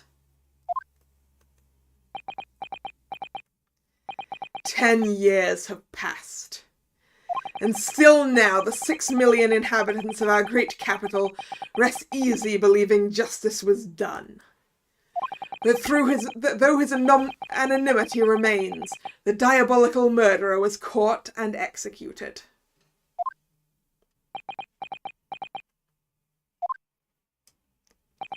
Very well then, you may have the truth. Oh. The truth,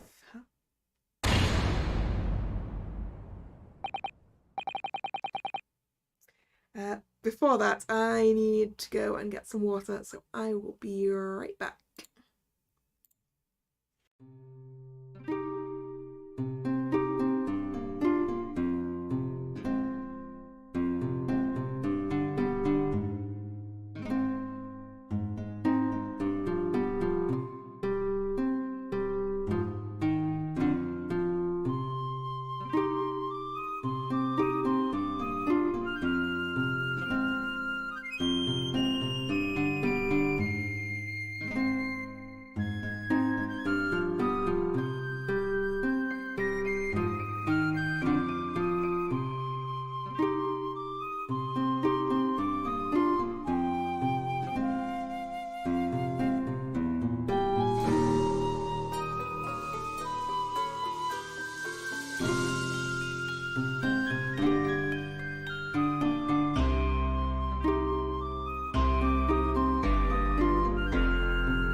I'm back.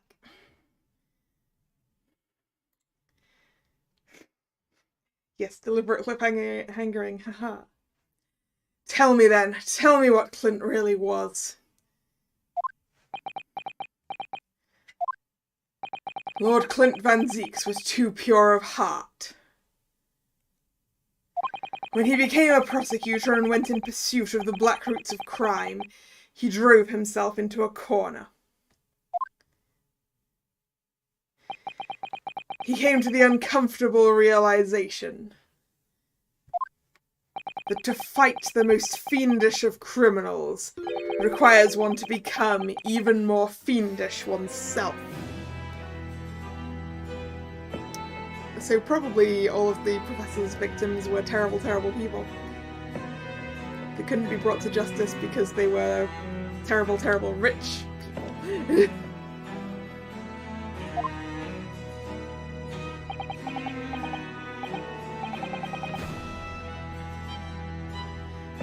Clint.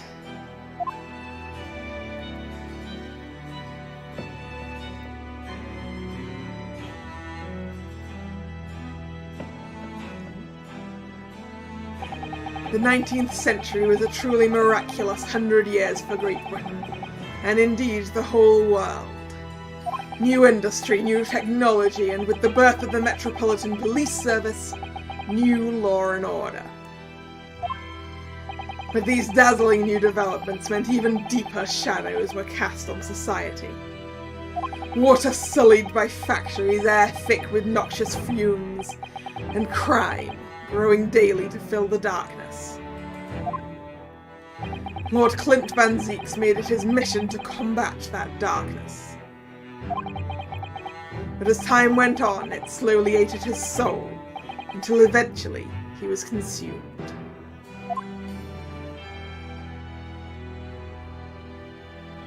It's ironic, really, and somewhat surprising, that the truth has once again been unearthed by a Japanese. Once again? What do you mean? 10 years ago, your father, Genshin Asogi, turned up at my office one night. The professor? Yes, beyond all shadow of a doubt. You must issue a warrant to search his home at once. Don't be absurd. The man comes from one of our country's most illustrious families. He's a paragon of justice here in the capital. Yes, that's the point. That's why none of you British can see it. He's using his noble status as a diversion while he commits these atrocious crimes behind the scenes. Do you have evidence? Nothing definitive as yet. But he keeps an enormous savage hound on the estate. We need the full support of the judiciary for this. We're up against a member of the aristocracy. So a large family estate has a fierce guard dog. You should know that's commonplace here in Britain. I'm sorry, but I can't possibly put Scotland Yard onto this based on the tenuous accusation of a visiting student.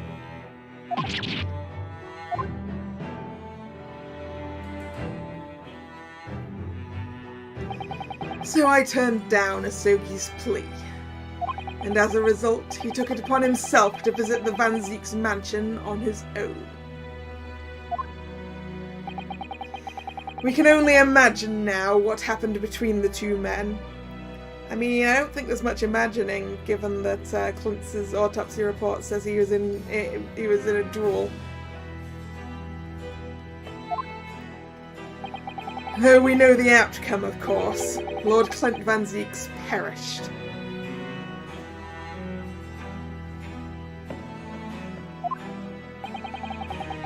I don't believe this.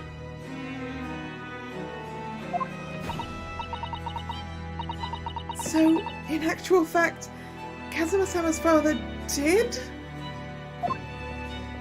He made the late Lord Van Zieks meet the same fate. He put a permanent end to the professor killings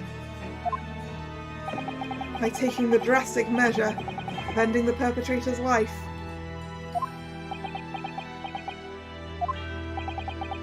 As soon as I heard, I hurried to the mansion. When I arrived, it was easy to grasp what had happened. And what about the will? Asogi must have already taken it. Nothing of that nature was found at the scene. We had no idea of the existence of such a document at that time.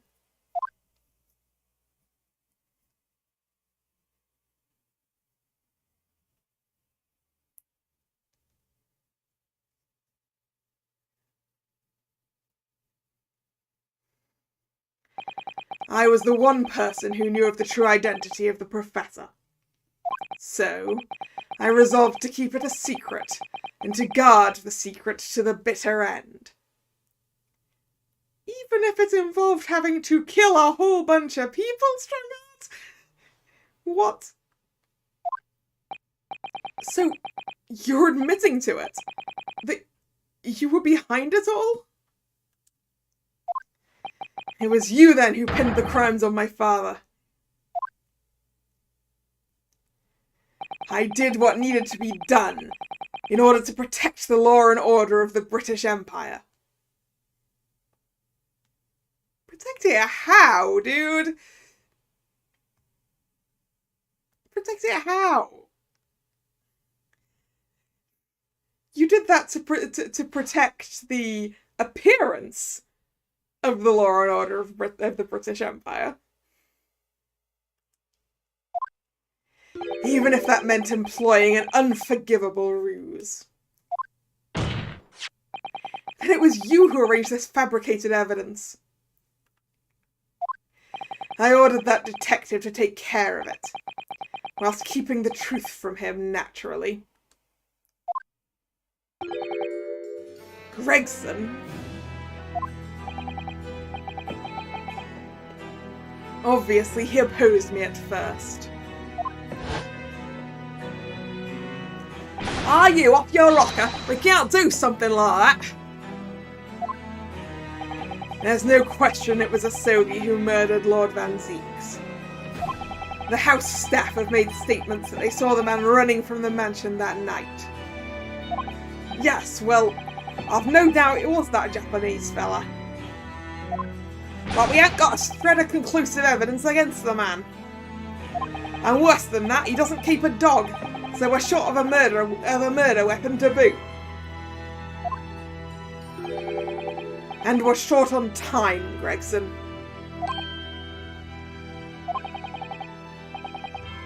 We must put a stop to this man's rampage for the good of the country.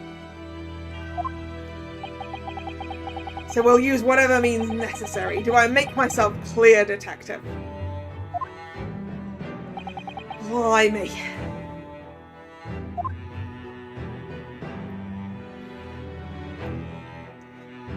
So that night 10 years ago, when I was attacked by those thugs in the back streets, and Genshin's ring was taken, that was him, was it? Yeah, but Lord Strongheart was trying to have Asogi put away as the Professor. So there was a rampage, in inverted commas. That was Gregson and some hired help.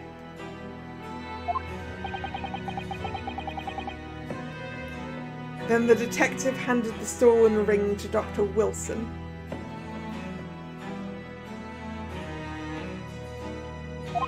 Who feigned its discovery from the victim's stomach during the autopsy. And in the light of that decisive evidence, Mr. Asogi was found guilty of the charges brought against him. However, behind the scenes, he had actually already struck a deal with his accusers, in which he agreed to silently accept the charges.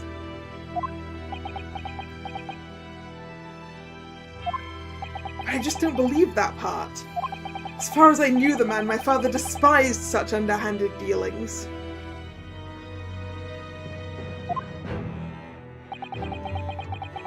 It was extremely easy to make him comply.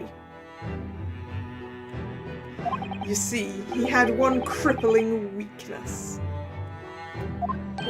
What weakness? Isn't it obvious? You, Kazuma Asogi. Me!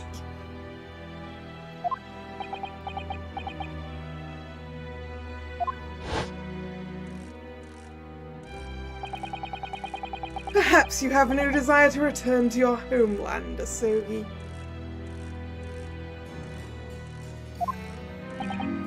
What? Though I hear you have a 14-year-old son.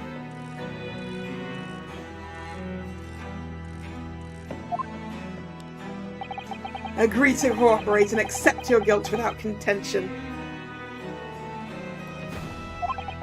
And you will see Japan and your son again.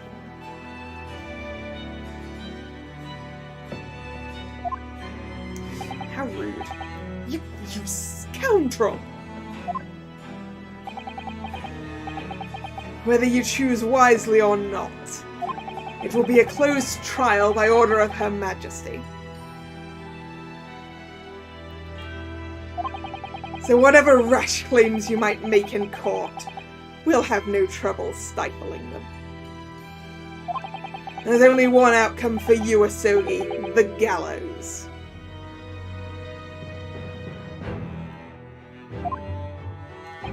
Just don't forget I still have a weapon at my disposal.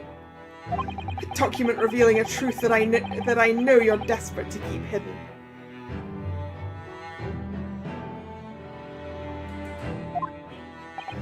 Yes, it hasn't escaped my mind, which is the only reason I'm willing to bargain with you. Strong, that would be excellent at limbo. Oh dear, that's a horrible pun. I only want to protect this country's law and order, you understand?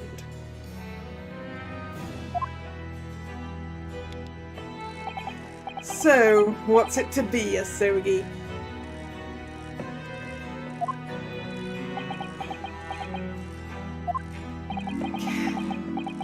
Kazuma.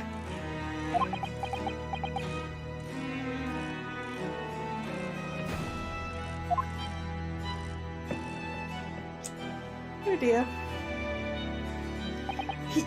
He did it for me? And as I told him at the time, my motive was simply to protect Britain from the damage the truth would do. To protect this country's law and order at any cost.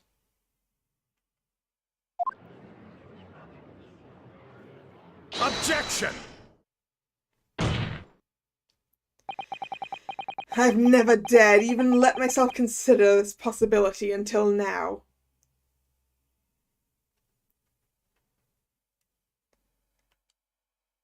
But in the light of all this treachery, I have to ask.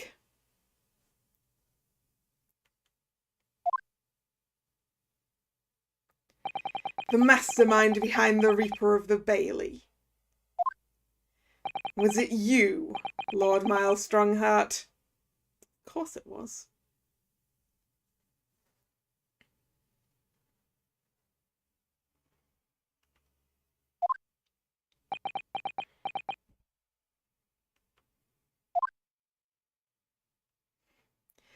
A rather brilliant idea, wouldn't you say, Lord Barack von Zeeks?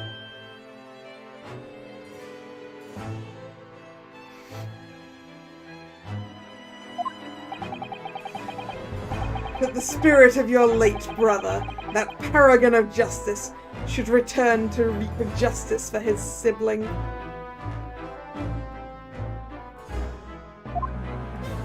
Could there be a more appetizing tale for London's masses, I ask you?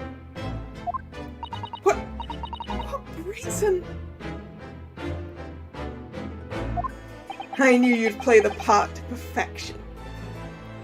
But your role really wasn't that of some embodiment of death. No, you were London's guardian angel.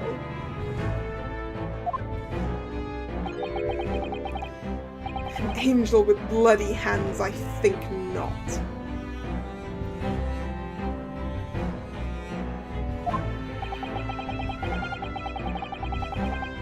Those who had cooperated with me already were only too happy to participate in my plan.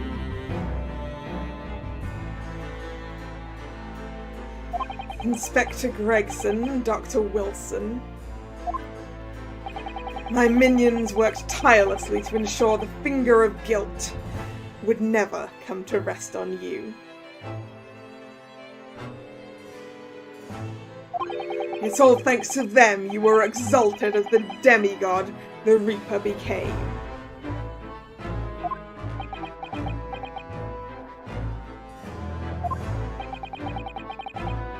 But Dr. Wilson left Britain 4 years ago when he was invited to work in Japan. That's right. So I had to employ the services of his young protege after that. Dr. Courtney Scythe. Dr. Scythe.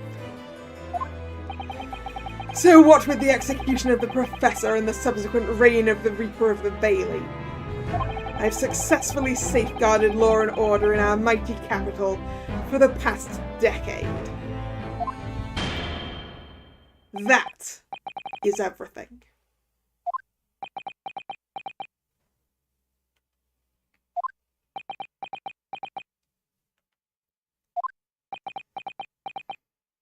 Safeguarding law and order, my ass.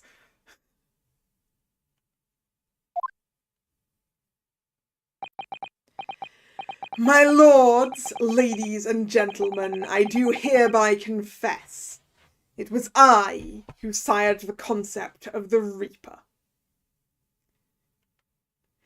However, let me say in my defense that it was all for the preservation of law and order across the entire empire. Yeah, piss off. An unforgivable collection of crimes, but still. Although she tied at the Reaper's hand were rotten to the core anyway. It was all in aid of keeping London safe.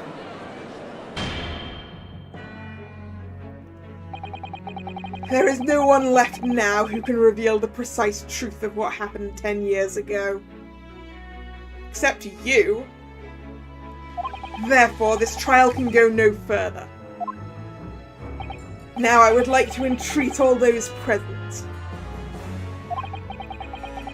Beyond these 4 walls, nobody need know the truth. Even Her Majesty must be protected from this. I trust you all to appreciate the importance of my request. It is, of course, for the good of the country. Yeah, piss off, man. Can he do this? Can the trial really end now? Hold it! I have one last question. For the accused, Lord Van Zeeks. What? Of course, I know you're a highly accomplished prosecutor, so I find it hard to believe that you didn't have any doubts at all. That you never suspected your older brother.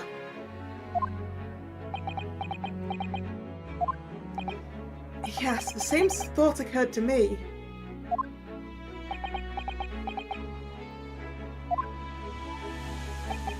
It was only once, but yes, I couldn't say that I never had my doubts.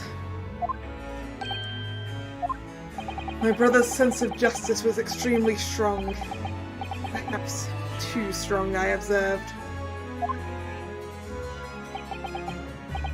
At that time, there were members of the aristocracy who were bleeding the country dry for their own gain. And since they were nobles, they were untouchable. For my brother, it was a source of great turmoil. And coincidentally, at that same time, the Professor began his terrifying reign. During this time of the Professor killings, my brother did not appear to be himself. And that made you suspect? Yes. But it was only once, not more.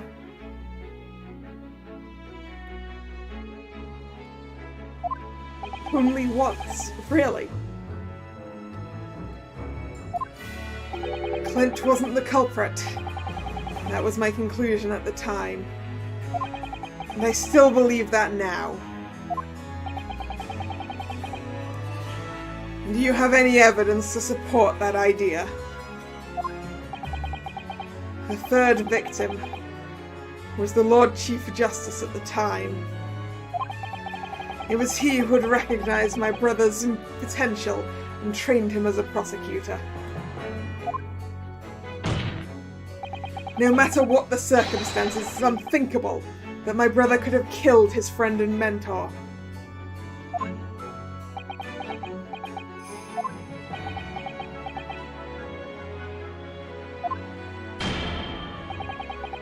That will do.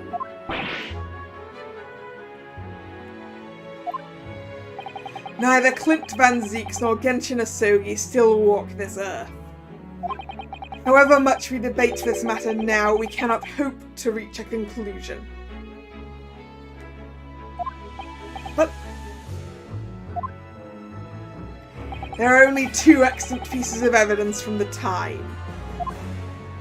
The woebegone ring that acted as the incriminating evidence to condemn Genshin Asogi, and the 3-page last will and testament penned in black ink and left behind by the man. The wretched truth of what happens is exactly as I have explained.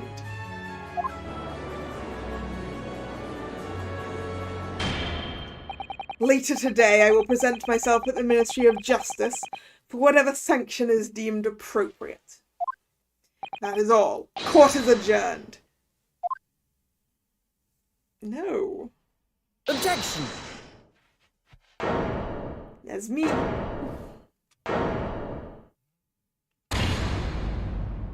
Thank you, Kazuma. Me? If it wasn't for you, I wouldn't have made this 11th hour discovery.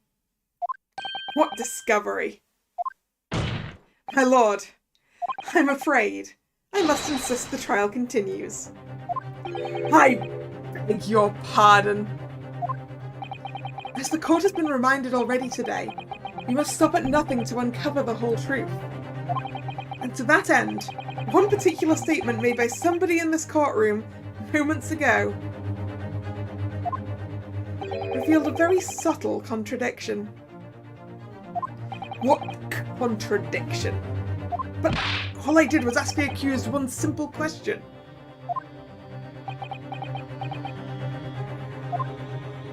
Well, it began with Lord Van Zieks and his recollection about his brother.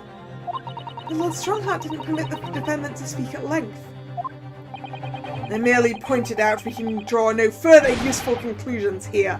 So where on earth is the contradiction?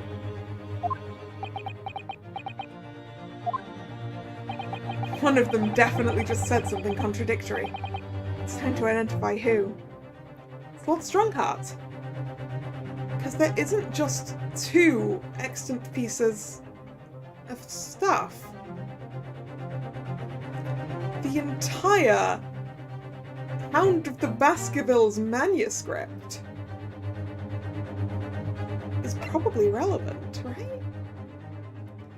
Wait, can I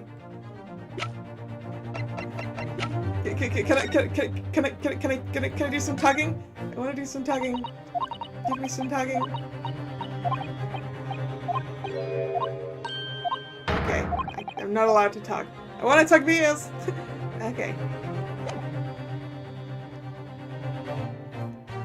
It's definitely Strongheart, right? Definitely Strongheart. It was Lord Strongheart, I'm sure of it. Something he said was slightly off. Come on, Rianovsky, get back over his words, find the problem. Neither Clint Van Zieks nor Genshin Asogi still walk this earth. However much we debate this matter now, we cannot hope to reach a conclusion. There are only 2 extant pieces of evidence from the time. the woebegone ring that acted as incriminating evidence to condemn Genshin Asogi, and the 3-page last will and testament penned in black ink and left behind by the man. Wait. Did it have 3 pages? Wait. It's only got 2 pages! It's only got 2 pages!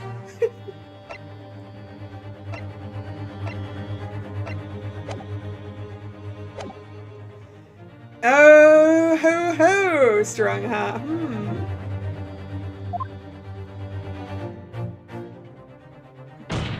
Lord Strongheart, would you care to explain? Explain what, Counsel?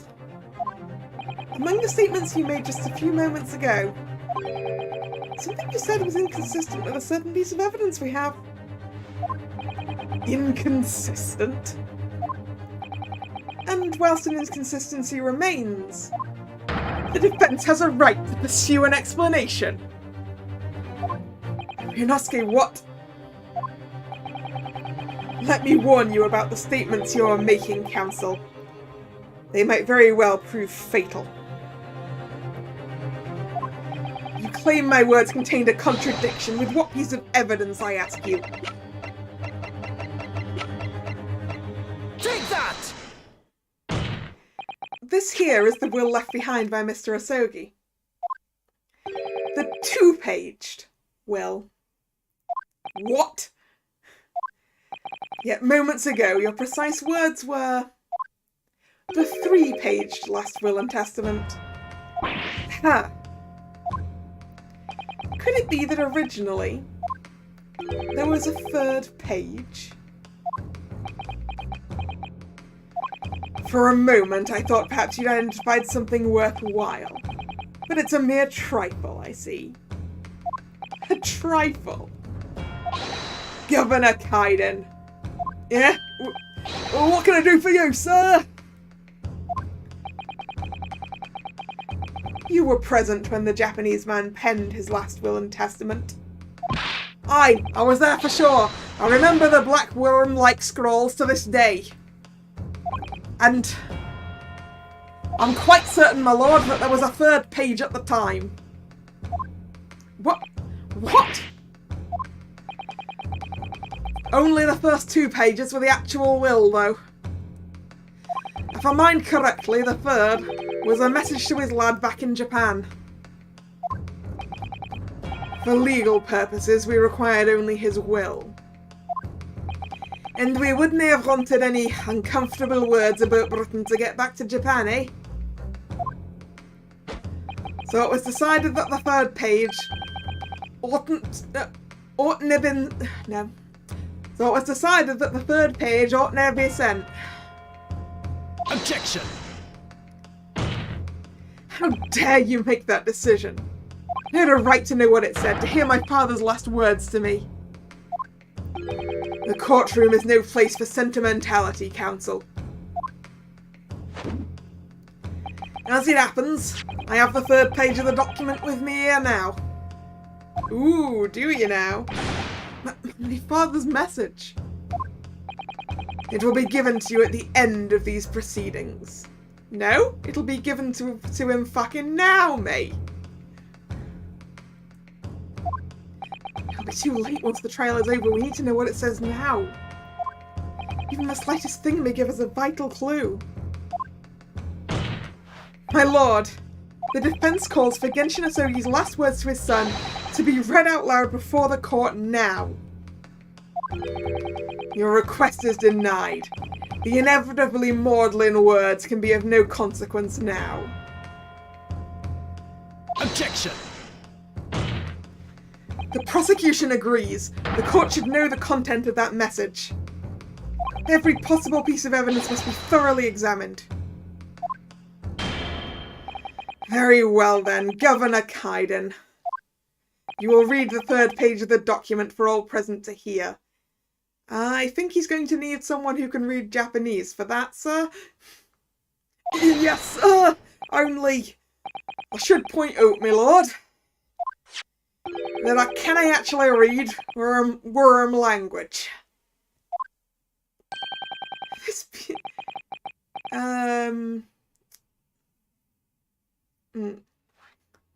Shame on you, Barry. Sholmes, maybe. This beautiful handwriting, shame on you, Barry. Nope. This beautiful language, shame on you, Barry. If I could be of assistance here, I would be happy to translate the words into English for the court. Father! You're still here, are you, Dr. Mikotoba? Naturally, I consider myself a member of the judiciary, albeit a lowly one. But perhaps I should quietly withdraw after I've translated Genshin's message. Your cooperation is much appreciated. So, two possibilities. Before this comes up.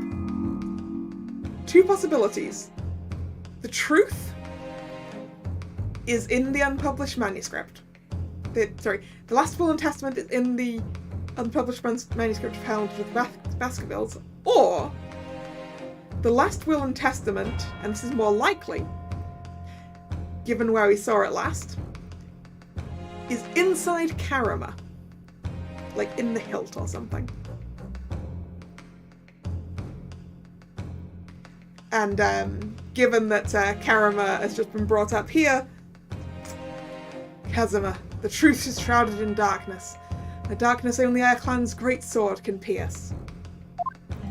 Mighty Karama, twist thy head and watch them fall, all thy mortal foes. Yep! It's in Karama! I've been thinking that for a while.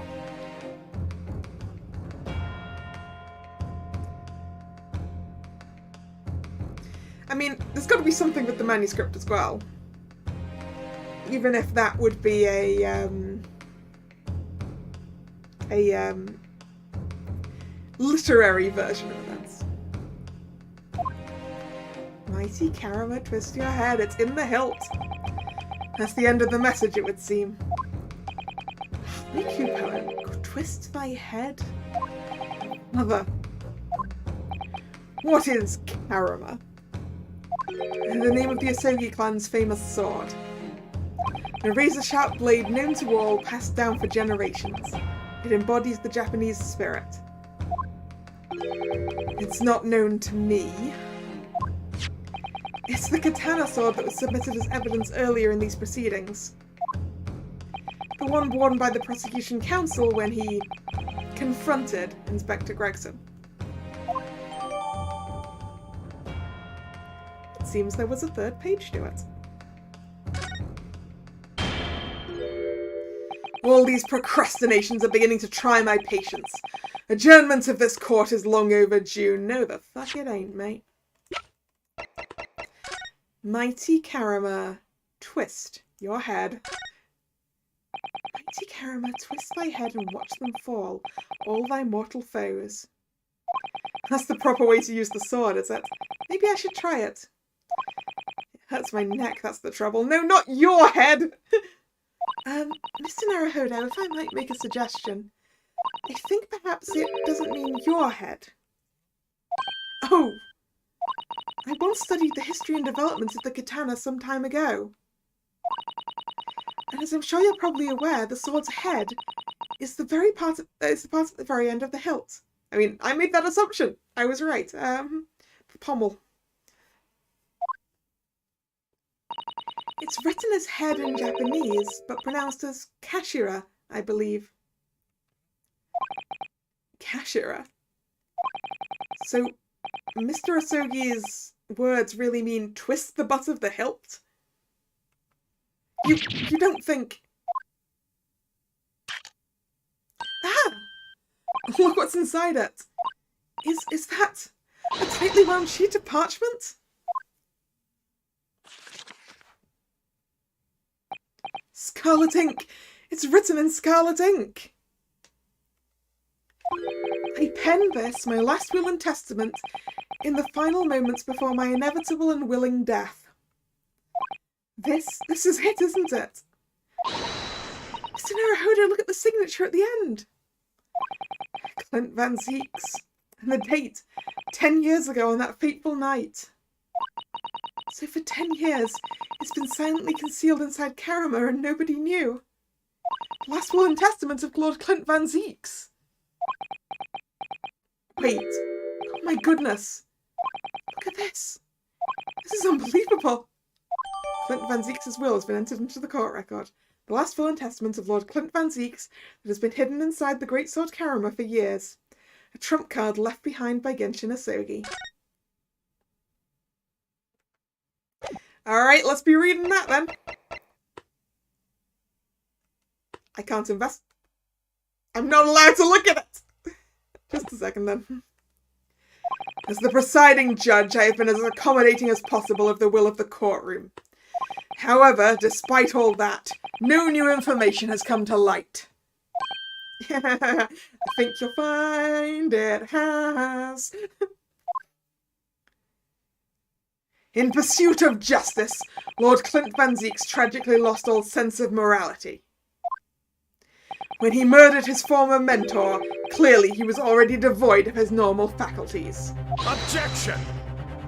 How dare you! I refuse to believe that of my brother. Too much time has passed. We cannot ever hope to know more than we do now.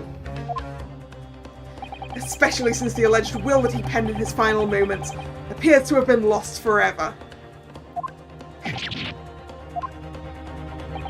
Lord Strongheart, you appear to be in something of a hurry to wrap things up. I wonder why. We've heard you state time and again during these proceedings that everything you did was in the interests of protecting British law and order. And I stand by that. Without the Reaper, we could never have achieved the reduction in crime the capital has seen. Objection! What about Inspector Gregson, then?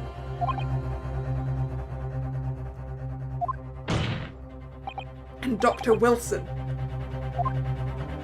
They were no criminals. You used them to achieve your ends, and then you had them killed. However you dress it up, there was nothing fair or just about that.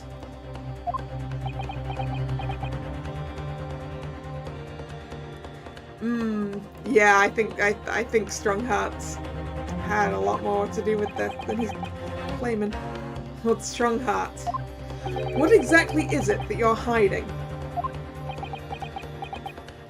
Dr. Mikotoba, were you not to quietly withdraw after the translation of your former associate's will?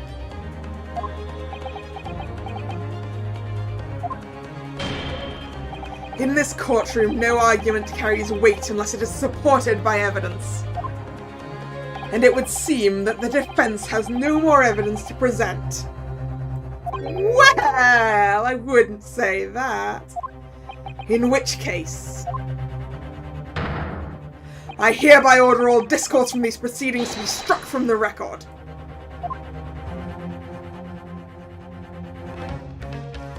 This is my last chance. Mr. Naruhodo! I have to present some decisive evidence now, or it's all over. But can I? Yes, I can. Wait, my lord. As it happens, the defense does have evidence to present. Evidence that I haven't been allowed to read yet. What? Don't be absurd! There is nothing of relevance remaining from that time. Objection! It's high time that you realize something, my lord. This gentleman has an uncanny habit of producing evidence at the final hour that has escaped everyone else's attention.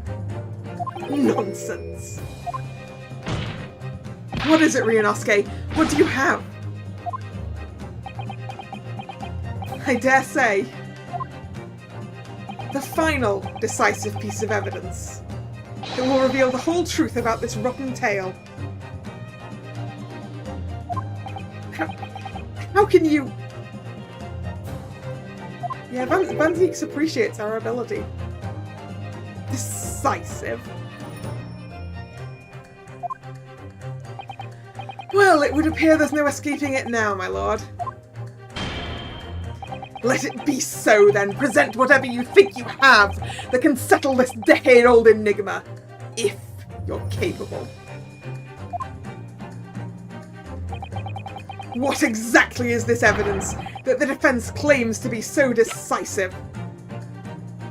Take that! There is a single piece of evidence that can clarify what really happened 10 years ago. The last will and testament of Lord Clint Van Zeeks. Ha! A wonderfully astute observation, I'm sure. But in case it had escaped your notice, that document was lost long ago. That's right, it was. Only, we just found it.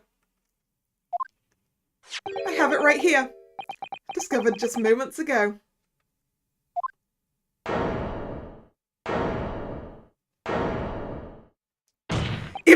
Impossible, that can't be.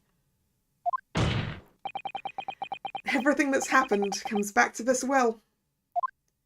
This document is the key that will unlock the entire mystery. That's the sort of face we wanted to see from Strongheart. I'm your brother's last will and testament. Where did you find that? It was rolled up inside this. Inside Caramel? How trying is Strongheart's voice to me? Oh, my throat does not like it. It does not like it.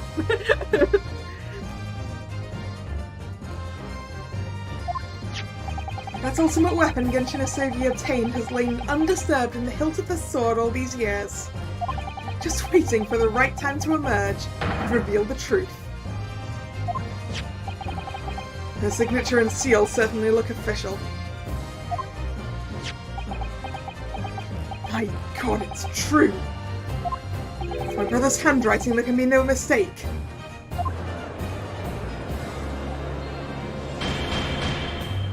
I forbid the contents of that document from being read out, do you hear me? I strictly forbid it! Objection! You can't do that, my lord. This document could explain everything. Document could literally destroy the meaning of justice in this country. I demand that you hand it to me at once. What, so you can rip it up? Why, what are you trying to hide? Could it be that you already know what's written on this page? Yeah. What are you implying? Court is adjourned with immediate effect. Clear the courtroom! Objection! Do that, my lord, and you'll suffer a fatal blow as you Lord Chief Justice. I beg your pardon. Forcibly ending a trial without good reason. And not any trial, a closed trial by Lord of Her Majesty the Queen. To defy the monarch's will is treason. I doubt that's the only treason he's committed. Lord Clint Van Zeeks really did pen a will that day. It's exactly as the young Japanese man said. Read it out, now! We have a right to hear what's in that will. A right and a duty. Well, well, my lord. It would rather appear as though proceedings aren't going to quite go as you'd hoped. You fools! Go ahead, Ryunosuke, read it. The prosecution gives its full support. Very well, then. No! For God's sake! No!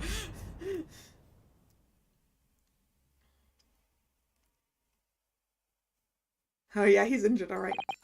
I penned this, my last will and testament, in the final moments before my inevitable and willing death. The hour is 11 p.m, and I sit at my writing desk in my office. My good friend Asogi stands at my shoulder. He has expressed his intent to invoke the dying ritual of the jewel, that I may depart this world with honour. An honour of which I am entirely undeserving. the Japanese are a truly merciful people. I, Clint Van Zieks, Lord of the Manor of the Van Zieks Estate, hereby confess to the following. I am the killer who has become to be known in society as the Professor, guilty of 4 counts of murder.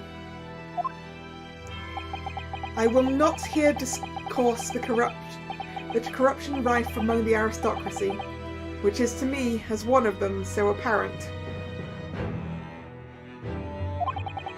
However, 6 months ago, I took the life of a member of the House of Lords at the heart of the depravity. A demon who habitually sacrificed the common man to further his own interests, abusing his position of power. The law is impotent against such vile avarice. Only a fellow demon can rid society of this menace.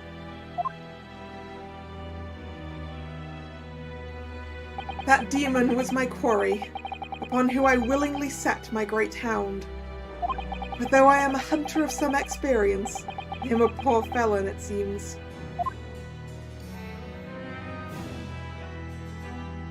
My guilt was at once recognised by another, and I became subject to his extortion. He held over me the threat of exposing my wicked crime to my beloved wife and brother. Under that threat, I have done this man's bidding for months now, killing those he demanded I kill. As I watched my former mentor perish before my eyes at the jaw of the hound I commanded, I realised that I had lost the last shred of decency within me, and sunk to the level of a wild beast. There is no path back to the light.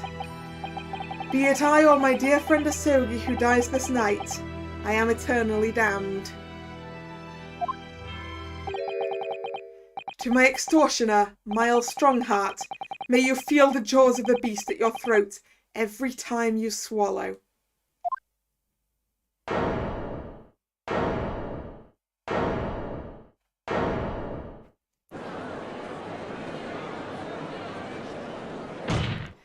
So now we know.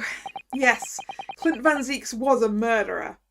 But somebody was directing him and naming his victims.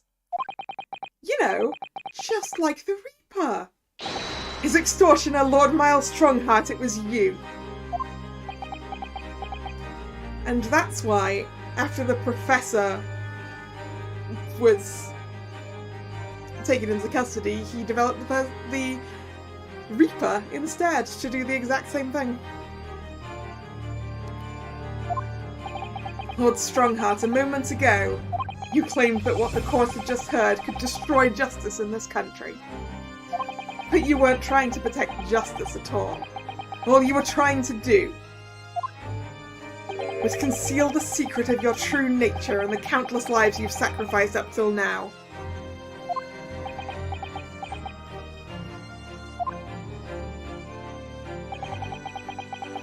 It just didn't make sense to me. But the third victim, the former Lord Chief Justice, was my brother's benefactor, a man of lofty principles. As I said, Clint had no possible reason to kill the man.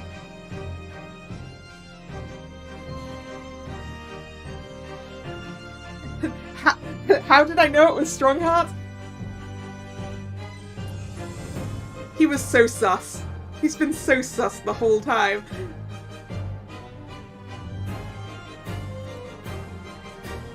The mere fact that he's judging this, and things like that, he wanted full control of this.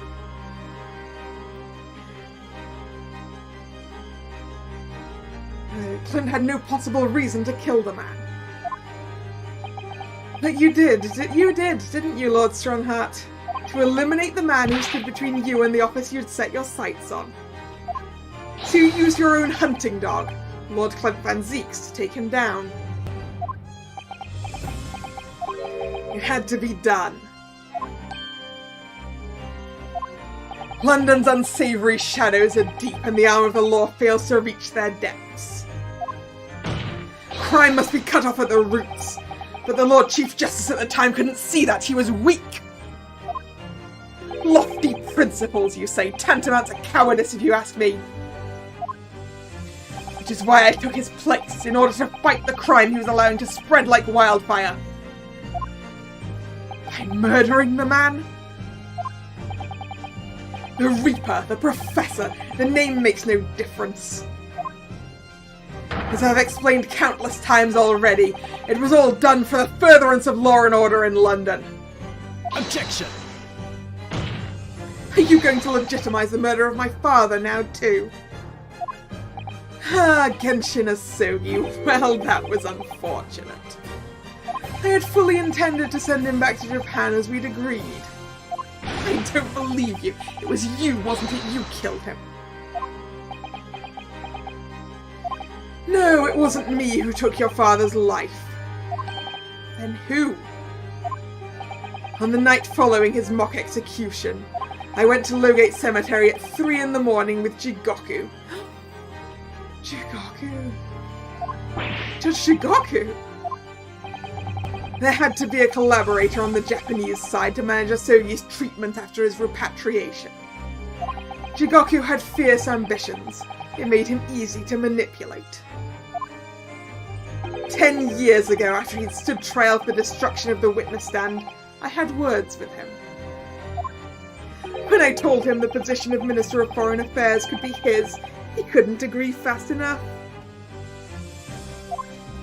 Seishiro, you fool. As you know, Asogi escaped the prison in a closed casket and was subsequently interred. We intended to dig him out of his grave before he ran out of air.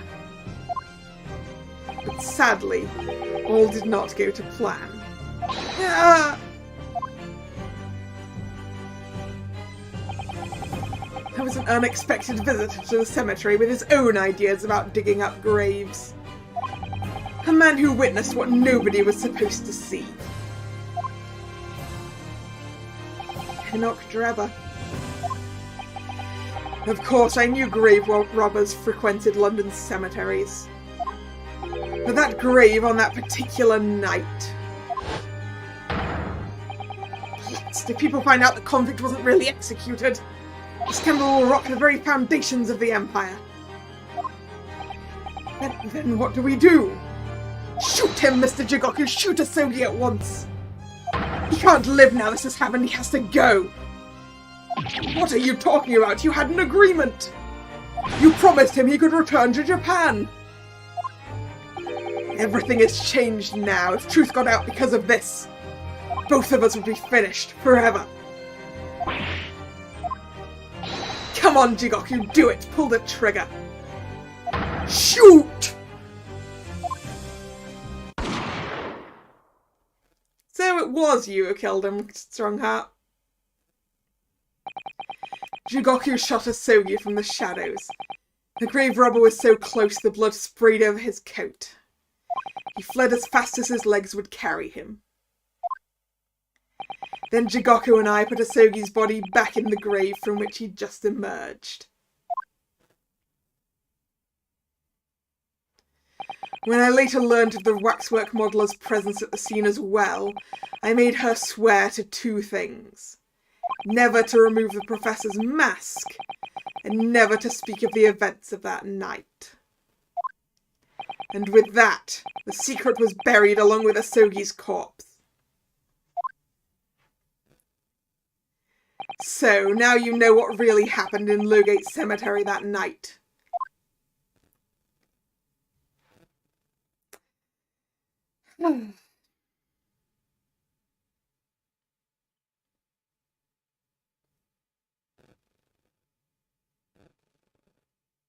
Why didn't they just shoot the grave robber? Good point.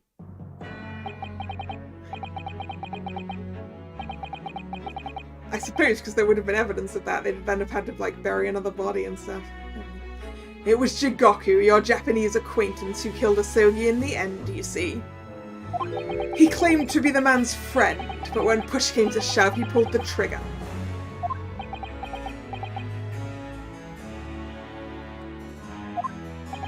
Just before Mr. Jigoku left the courtroom earlier, he said that the assassin exchange proposal was a demand from his British counterparts, not a request.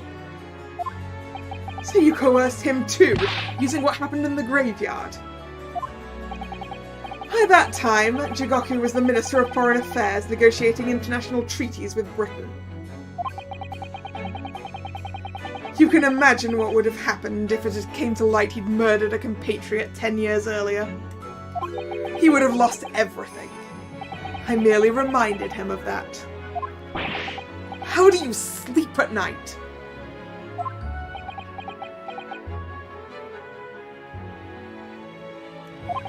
These past 10 years I fought tirelessly with the darker recesses of London's criminal underworld. And I've used whatever means necessary to ensure that justice prevails and law and order reign supreme. Objection! That couldn't be further from the truth. The fact is, you haven't fought crime at all. Dare you! I saved Clint Van Zieks from dishonor in his death. Objection! Whilst behind the scenes, you systematically buried anyone who stood in your way. And then you made my father take the blame. So it was unavoidable. It was the only way to protect our justice system and public order. Let's not forget the others you had killed as well. Setting the defendant up as the Reaper to cover up the truth behind the murders of countless more. That's enough! Do you have any idea of the conniving that led to the acquittal of those wretched criminals? They have to fight fire with fire. Our courts can't function without a Reaper. Can't you see all I've done for this country? This has been my struggle. Objection! You've done nothing. Lord Clint Van Zieks here has worked tirelessly and justly in court while enduring the disgrace of the Reaper name. And Inspector Gregson, fraught with anguish for having sullied his hands through a desire to do the right thing. Not to mention Genson Nasogi, who risked his life going in pursuit of the truth you tried to hide. No, the darker recesses of London's underworld were largely filled by you. You little! When will you get it through your thick skulls? And it was all for Queen and country. I'm tiring of that excuse. You've consistently twisted the truth for bargaining power to make others do your bidding, nothing more. People who willingly twist the truth and coerce others have no right to call themselves part of the judiciary. I strongly suggest you don't ever talk of justice again.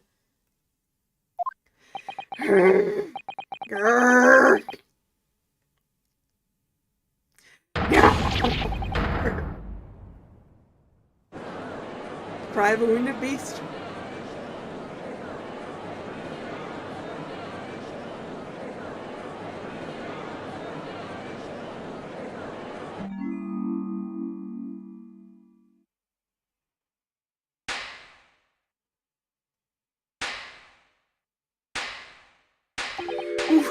Well, dear me, my good fellows, dear me. A well-deserved round of applause, I think, for quite a marvellous performance. What are you talking about?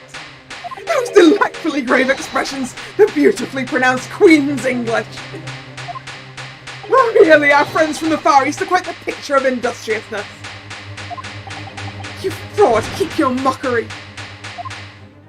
Please, don't misunderstand. It is exactly as you've both said. What are you trying to say? I have occupied the darker recesses of London's underworld and, how do you put it, done nothing. I confess it's a little embarrassing to have it pointed out quite so starkly, but yes, I really have done nothing, which means I can be indicted for nothing, no. What? It's true. Personally, I have committed no crime. Well, I feel like coercion is a crime. feel like accessory to murder is a crime.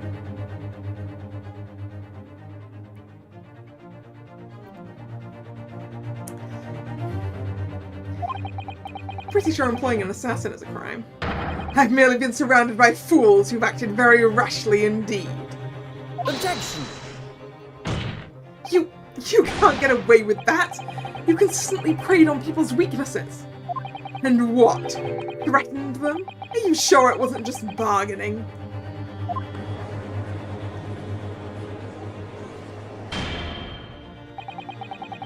I would like to address all the good lords, ladies and gentlemen of the judiciary here present. You all know of these darker recesses in our great capital, and deep down I believe you also know that to fight those who dwell there requires at least some of us to occupy the darkness ourselves. So let me appeal to your good sense now. Consider the situation with me. If this catalogue of horrifying revelations were to become common knowledge among the 6 million inhabitants of London, what might happen?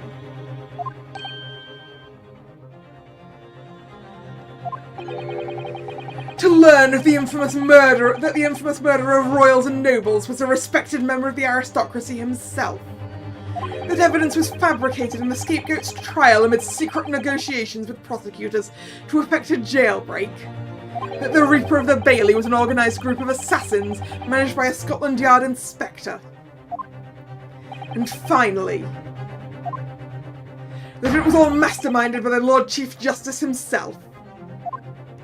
If the general public of Britain knew the truth, all faith in the police and the prosecutor's office would be completely lost, without doubt. Public order in the capital would completely break down. We'd be cast back to the lawless days of the last century. Precisely, as it was 100 years ago when 1 in 10 of the population were criminals. Think what we've accomplished since then.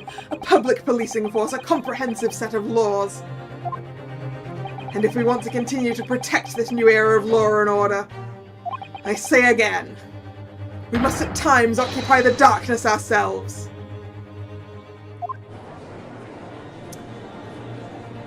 Or Lord Strongheart, we could kill you. We could kill you now. We could kill you now. We've successfully identified and apprehended the man responsible for taking Inspector Gregson's life. That is all that was expected of this trial. All those other matters that have been discussed will be eliminated from the minutes of these proceedings in the interest of preserving law and order. And to protect Her Majesty the Queen, of course. So what happens if Sholmes comes through those doors right now, with Her Majesty the Queen in tow? Well, my lords, ladies and gentlemen, what say you?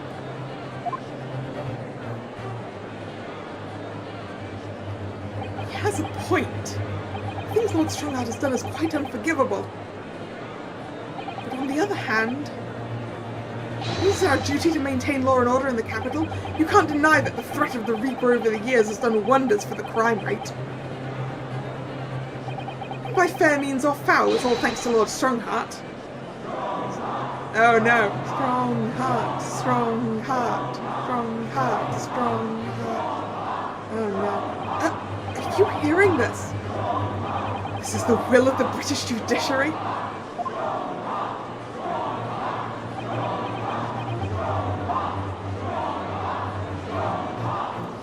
For your rousing response, friends, I express my heartfelt gratitude. Therefore, in accordance with the overwhelming wishes of the court, the records shall be erased. You have to respect the man's ability to turn a situation to his favour.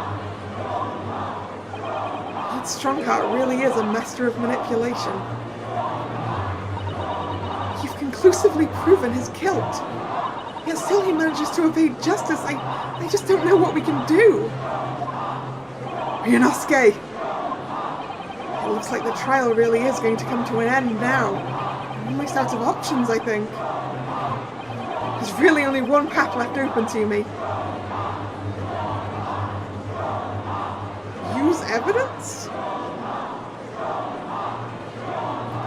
Pull the ears? Can we pull the ears?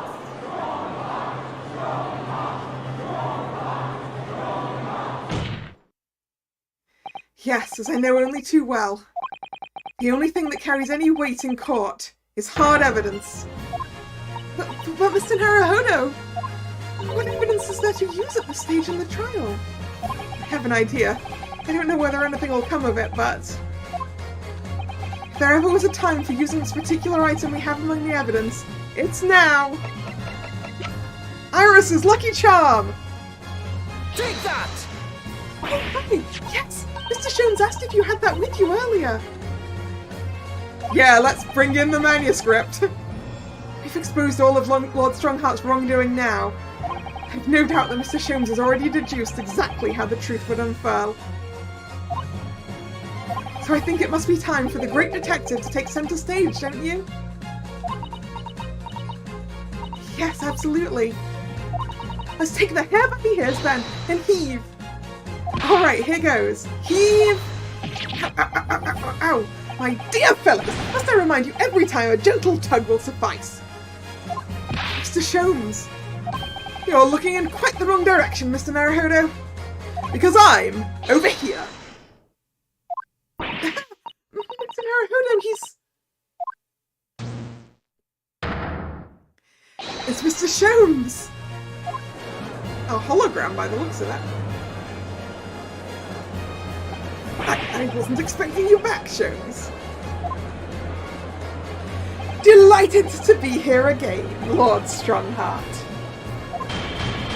What is the meaning of this? Bailiff, seize him! Put that man in irons!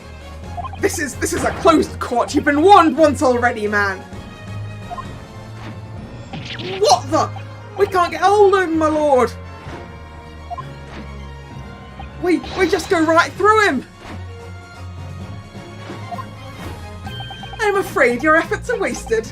You see, the great detective you see before you is composed entirely of light and shadow. An image, if you will. Mr. Naruhodo, I must congratulate you on your fine deductions. Mr. Shones, what on earth is... Are you familiar, I wonder, with the invention known as the telephone? Oh. Please tell me Queen Victoria knows everything! Well, yes, I hear that some public telephones have been installed recently in Tokyo. The sound of the speaker's voice is converted to an electrical signal and transmitted instantly to another place. Quite, sounds are transmitted. So could not images keep them company, I mused. Iris and I did some modest experimentation to develop such a device for this very day. Modest experimentation, Mr. Shones. What a modest description. And somewhat incidentally, I thought we might just as well transmit an entire scene. Somewhat incidentally, Mr. Shones. Now you're just being immodest. Do you mean to say you're not actually here, Shones? Ah, I knew my trustworthy partner would have no trouble grasping the concept. Except he's grasping the stand to steady himself after your shock arrival. Poor father. I would have hoped he might have been forewarned, being the great detective's great partner. Leave my courtroom at once, get out, or I swear to you! Dear me, you on the other hand, Lord Strongheart, appear to have a very poor grasp of the situation. Allow me to reiterate, I am not here, which would, I hope, lead naturally to one asking, where exactly are you? The very question I was awaiting. And I guess, in the way that the telephone is a two-way device, whatever he's developed must also be a two-way device. I am at present enjoying the air in a rather splendid garden. The gardens of Buckingham Palace, you mean? A garden? Not just any garden, you understand? A garden at Buckingham Palace. I'm right! I was right! I was half joking about Sherlock bringing the Queen in. What? You can't be Buckingham Palace? What's Buckingham Palace, Mr. Zato? I've never heard of it. Do you ever read the news, Mr. Naruhodo? Mr. Sholmes, is Iris with you there? Well now, Iris is currently enjoying some tea. With Her Majesty. Yep. Hi to you with the Queen. Her Majesty? Not just any Her Majesty, you understand? Her Majesty, the Queen of the British Empire. What? What? What on earth is all this about? Buckingham Palace is Her Majesty the Queen's residence in London, Mr. Naruhodo. Order! Order in court! I demand immediate silence! Her Majesty the Queen, you can't be... I mean, no! This is some sort of unforgivable, distasteful trickery by a third-rate detective, that's all! Unforgivably distasteful trickery. What an apt description. A closed court session attended by elite members of the judiciary is a rare event. I presumed that Her Majesty would be more than a little curious about the proceedings. So I decided to show her everything, from start to finish. Huh? You showed her? Indeed.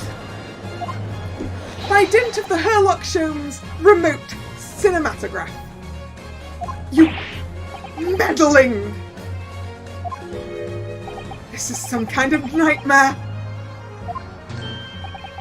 Just as I appear to be standing before you, regaling you with talk of my latest invention, no doubt you've inferred that the reverse is also true. You don't mean... Yep, he live-streamed the trial to the Queen. Her Majesty has seen and heard every moment of the proceedings. I assumed there would be no objection, after all. Every trial in this country is conducted under the auspices of Her Majesty, as you know. You! I confess I am quite impatient to hear Her Majesty's opinion about the unforgivable, distasteful trickery in which you've engaged over the past 10 years. No! I was merely... So sorry to keep you all waiting. Vicky and I had so much to talk about. Vicky. Yes, there you are. Wait.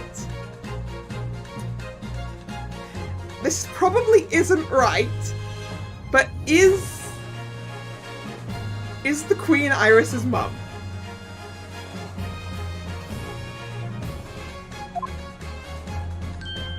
In fact, I have a little message here from Her Majesty. A message? Well then, if everyone is sitting comfortably,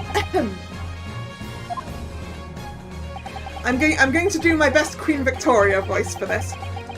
Forthwith, and with immediate effect, all authority previously afforded to Miles Strongheart is hereby revoked forevermore. Furthermore, he will be prosecuted for crimes against his country in a public trial by jury in the coming days. So, it seems that Her Majesty doesn't believe we need to fight fire with fire. Justice in this country needn't be administered from the shadows at all.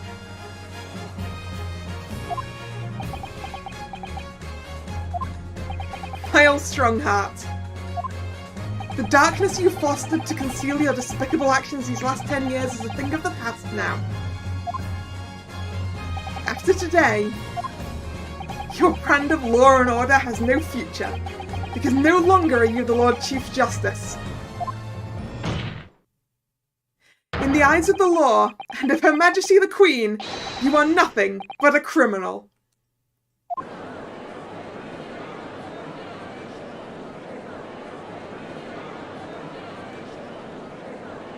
Adjourned! Adjourned! Adjourned! Adjourned! Adjourned! Court is adjourned! happened? Oh, he finally broke it. Oh! Ooh!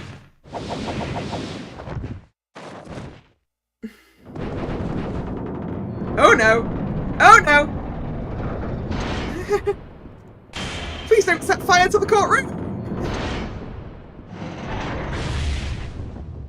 Oh no! Oh boy! Oh, I thought for a second it was going to hit him. Oh no, it is! No! Oh, I thought for a moment it was going to hit him. Oh, that would have been a truly a Disney villain death if it had hit him.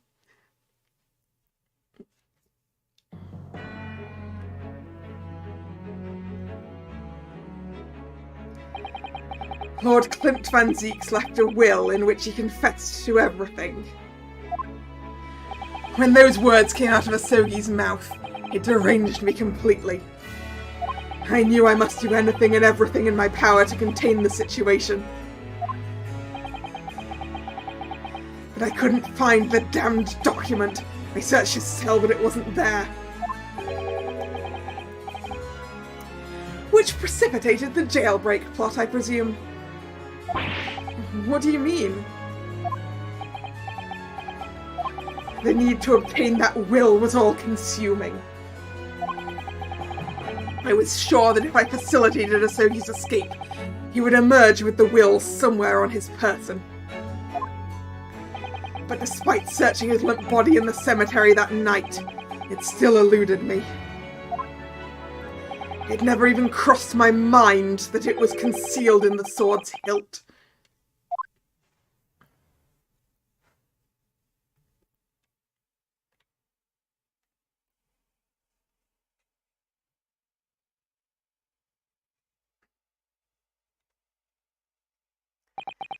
What pains me now is that my brother left this world without a word to me. I'm sorry, Lord Van Zieks. In point of fact, I think perhaps that isn't the case. Sorry? How can that be?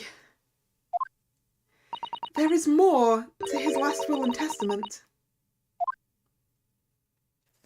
What? Oh, were we not done reading? We weren't done reading. As I confront the prospect of my demise, I feel bitter regret for my younger brother. Barrock, you have always looked up to me, and now you follow in my footsteps to become a prosecutor. It is my fervent wish that my unspeakable deeds should not hinder your advancement. I ask not for understanding, for none could understand my depravity. I ask only for forgiveness.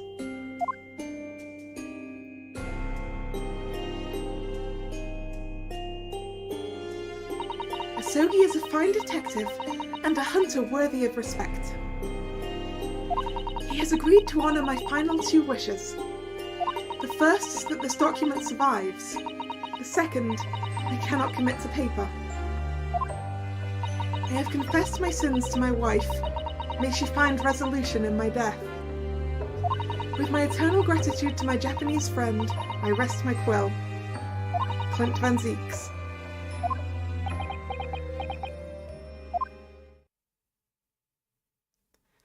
Clint.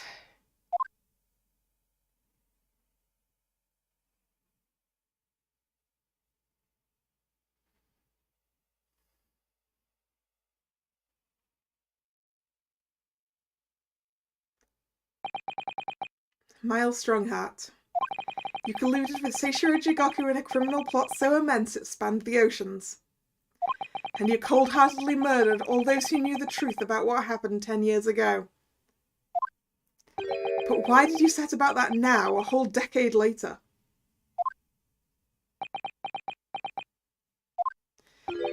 To ascend to the very peak.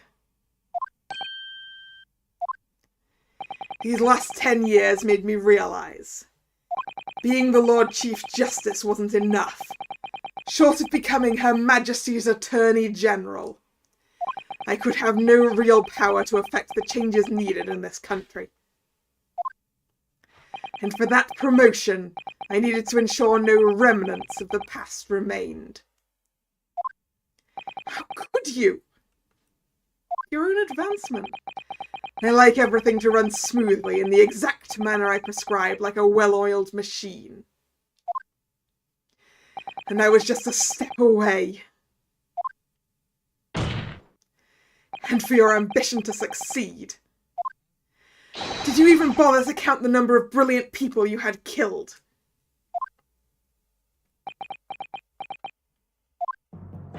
Ah, Mr. Reaper, are you not forgetting something?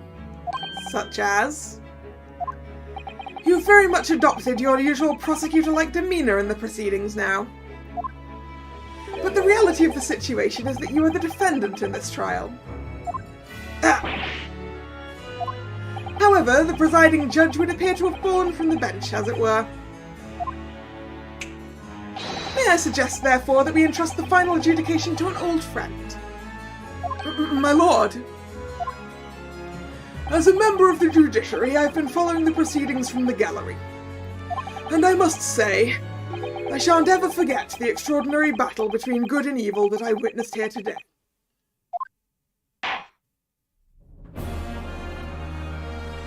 The darkness that has blighted justice in our land these past 10 years has at last been dispelled.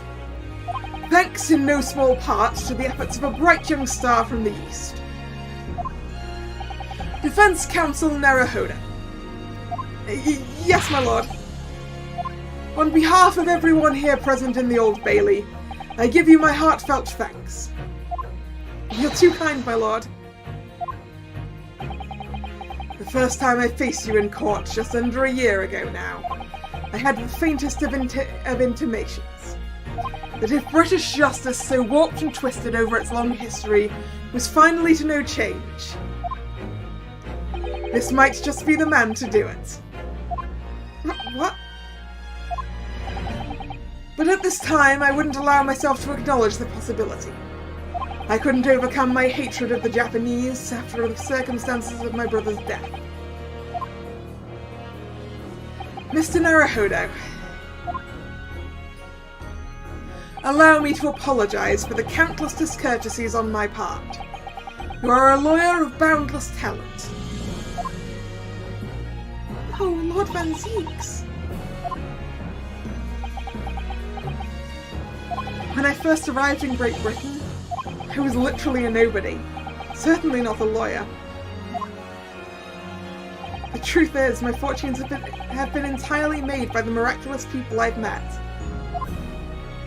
My best friend, Kazuma Asogi, who led me here to Britain in the first place. My loyal and ever-patient judicial assistant, Miss Susato, who helped me study to become a lawyer. The brilliant Lord Van Zeeks, who never failed to challenge his Nipponese rival. And not to mention, the exceptional master of logic and reasoning, who showed me the true art of deduction, Mr. Sholmes. Saving the best for last, Mr. Naruhodo, what a relief. I'm well aware that without all of these people's help and support, I wouldn't be where I am today. The truth is a guiding light that always leads to happiness. I've lived by that principle for a long time now, but actually it's not true. The truth can also cause great pain, sometimes even leave people on the brink of despair. And for that reason, there are those who feel the need to hide the truth, who do it instinctively even. But as soon as we allow our eyes to settle on something other than the truth, the darkness takes hold. And from there it grows until eventually it makes us blind to the guiding light of the truth altogether. So that's why it's my belief that we must all resolve never to avert our eyes from what is just and true.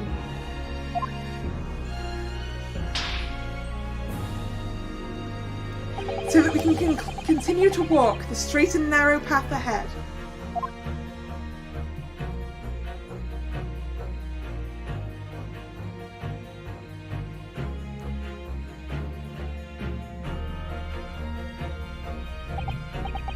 Well, I must excuse myself now.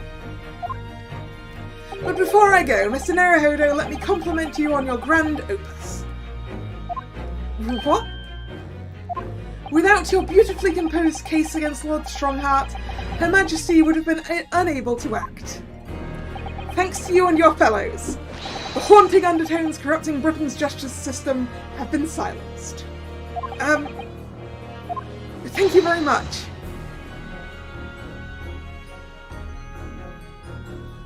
Why does he smack his cheeks? I think it's to, like, I don't know, sort of center himself in a way, maybe?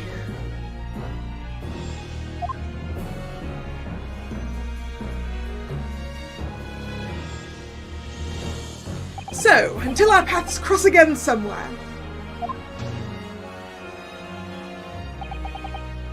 Well then, it would appear that this long trial has finally come to an end. My apologies for any anxiety caused, my lord. I'm quite sure that we shall meet again here in this courtroom before long, Prosecutor Barak von Zieks. In conclusion of these proceedings, I hereby declare the defendant, Barak von Zieks, not guilty. Hooray!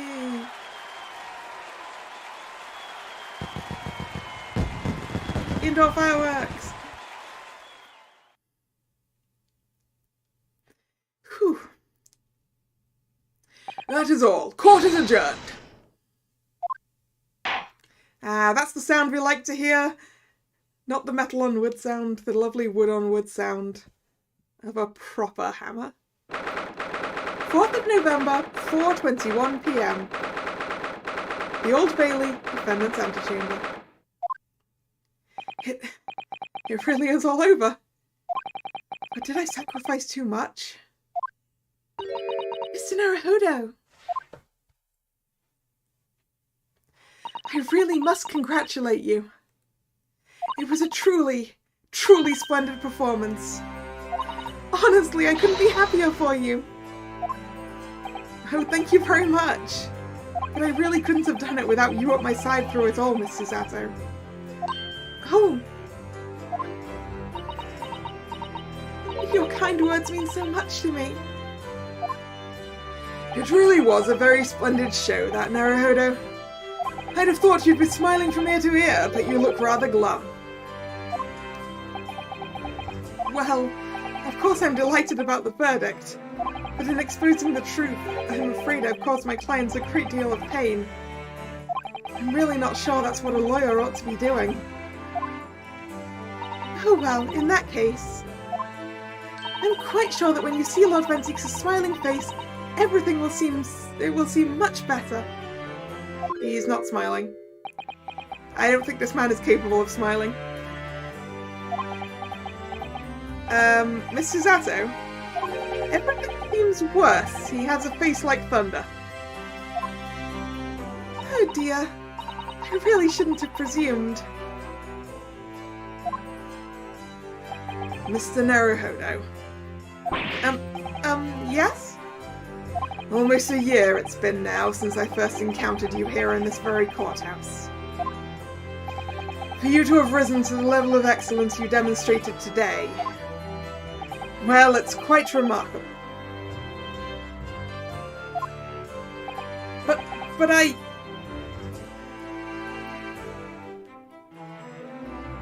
exposed the most unpalatable truth that you could ever have imagined in court today. I feel as though I've robbed you of something you held so dear.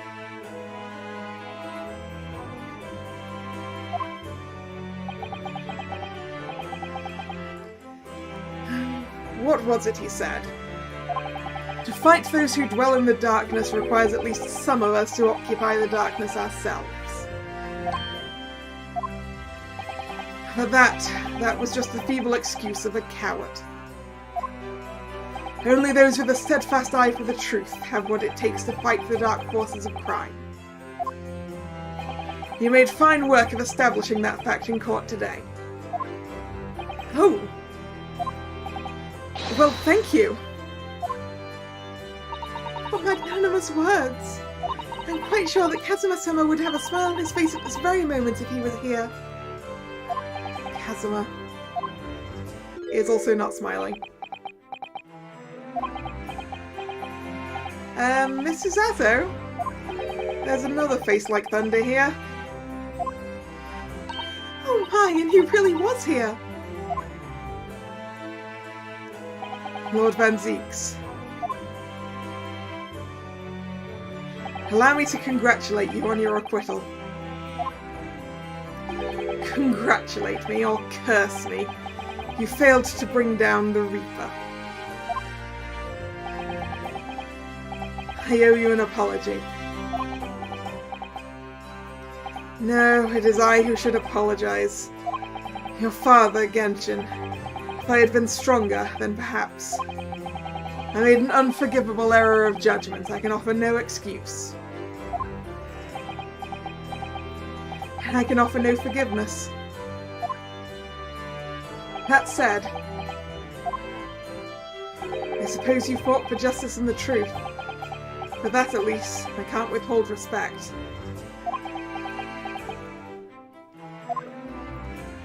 Your words mean more to me than you could know. I will hold them dear. Kazuma-sama.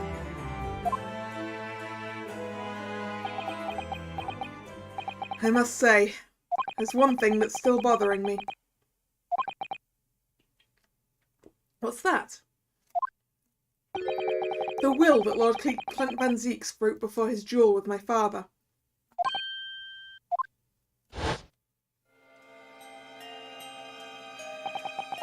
Asogi is a fine detective and a hunter worthy of respect.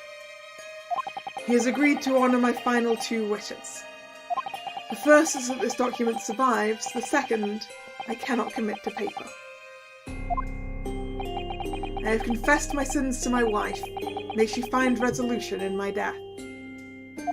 With my eternal gratitude to my Japanese friend, I rest my quill. Clint Van Zeeks. What can the second of his final wishes have been? That your father agreed to honour, you mean? I think perhaps I might be able to shed some light on that. What? Father! It was 10 years ago, as you know. The day before the execution was scheduled. I went to the prison to say my farewells to Genshin.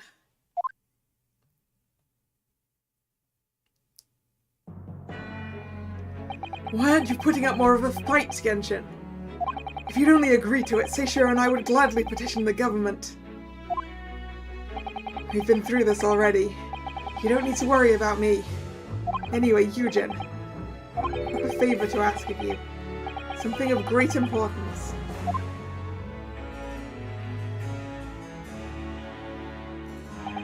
You're one of my greatest friends, Genshin. Whatever it is, consider it done. I'm going to tell you an address. I need you to go there at once. In secret and telling no one. You should find a lady of the gentry hiding there. Oh! We're going to find out where Iris came from. I guess Clint killed her daddy, huh? A lady of the gentry? She's not in a good way, and she's with child. The birth is imminent. As a medical man, I'd like you to attend to her, please. You're her only hope. By any chance, is the child yours, Genshin? Don't be daft. It's a favour that was asked of me by a man I knew, as his dying wish. Oh. Oh. My goodness. I swore to the man that I would help.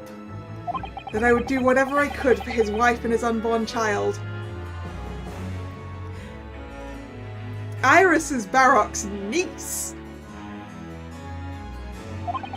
But if something should happen to me, I need to ask you that same favour. You're the only person I know that I can truly rely on. What did you say? If something should happen to you? Tomorrow night you're going to be...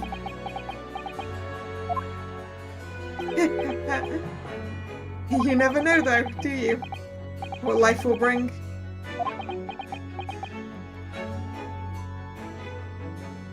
Alright then, tell me the address. I'll head there at once with Seishiro and... No, not with him. Pardon? This is a favor I'm asking of you, and only you, Eugen. Right, I see. Very well then.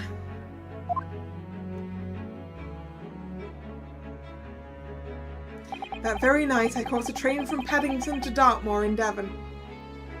I found the old house in the middle of nowhere it was. An old hunting hound lay asleep in the grounds.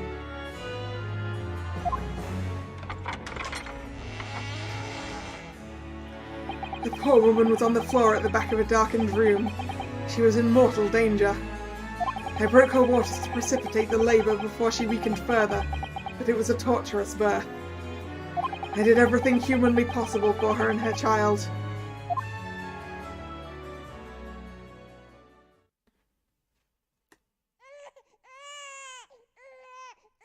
And in the end, I was lucky enough to welcome a new life into the world. But tragically, my efforts to save the mother's life were in vain.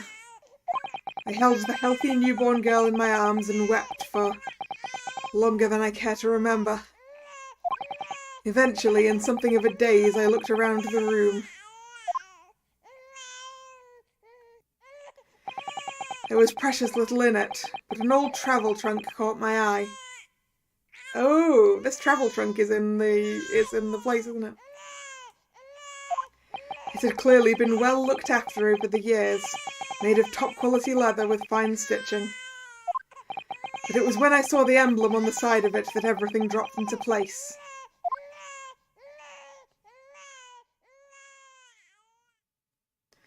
B for Baskerville. Baskerville? You mean the woman was the wife of Lord Clint Van Zeeks? That's right. The newborn was his daughter. But that makes no sense. Why on earth wouldn't Clint have entrusted the child to my care in that case?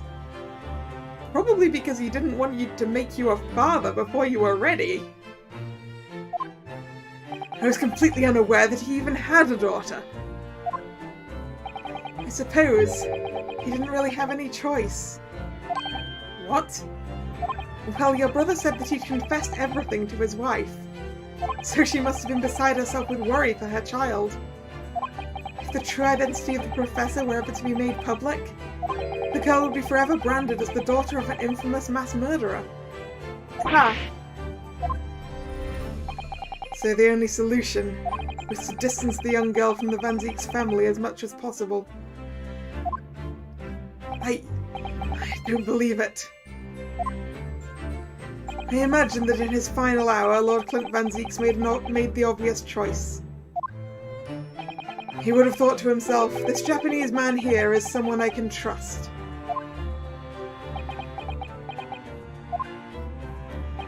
I honoured my promise to Genshin, of course. However, only a month later I was summoned back to Japan, and without disclosing the parentage of the child, I couldn't obtain permission to take her with me. Oh, that means Iris could have been Susato's sister, adoptively speaking. If only. I was completely at a loss. In the end, I had to ask my great friend. I asked him if he would be a father to her. That being Mr. Sholmes, I presume. Yes. He took one look into my eyes and agreed to it on the spot. Mr. Sholmes, he has a heart of gold.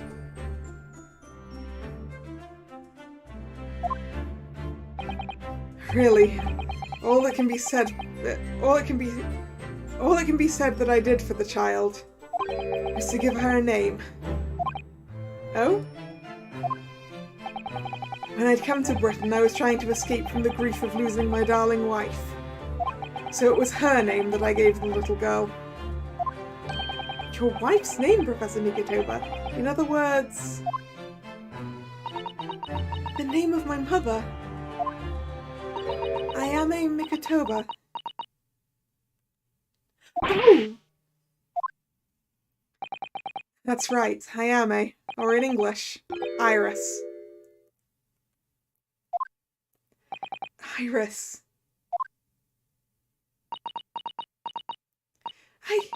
I had no idea. Ouch. Mr. Naruhodo, what's wrong? This little thing just pinched me on the behind through my trouser pocket. Hard. Ah, my dear fellows, can you hear me? Mr. Shones, is that you? Yes, we can hear you. You see what excessive tugging you do. Let that be a lesson to you. Mr. Shones, we weren't able to thank you properly before, but you were simply marvellous. Your checkmate move was a stroke of genius. Indeed it was, wasn't it? I surpassed myself, I feel. It had become apparent to me to stop the Lord Chief... that to stop the Lord Chief injustice would require such measures, even. Oh, Susie! Oh, Iris! I'm so pleased! What a wonderful outcome!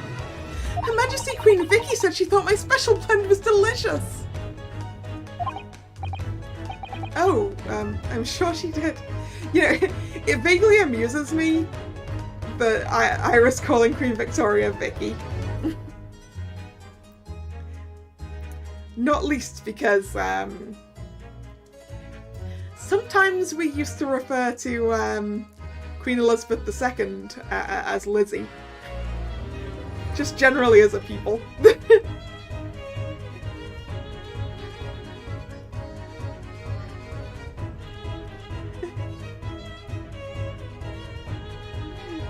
Yeah, Lizzie. Well, I think with an IE rather than a Y. But there's not much difference to that, really.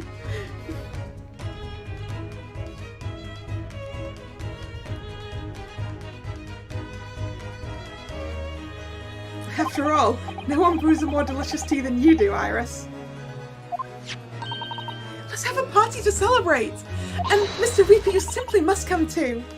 What? I'm afraid I couldn't. The Reaper of the Bailey flustered by a 10-year-old girl. Again. No, really? Oh, Pooh. But I give you my word that I shall present myself at your residence in the near future to express my gratitude. Oh, how lovely. You've promised now, I won't let you forget. Bye for now then. Alright, Iris, thank you for all your help earlier. Oh, that was nothing. Just come back home soon. Ouch! Ugh. One final pinched goodbye, was it?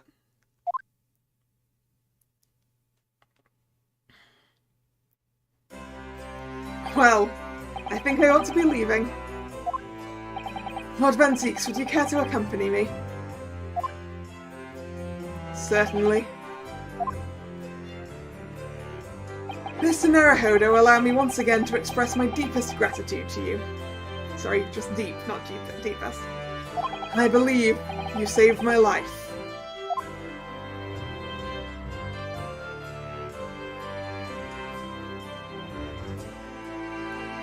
Wait, Lord Benzeeks!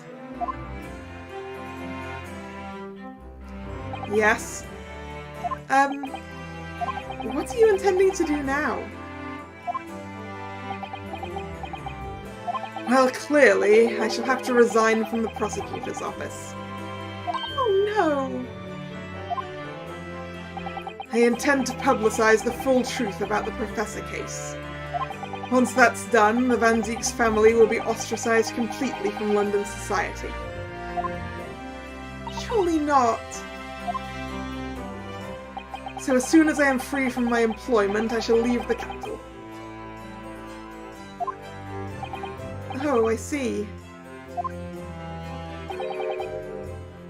Don't be a fool. Sorry. I think it's the judge, maybe. Don't be a fool. No, it's Kazuma. Don't be a fool.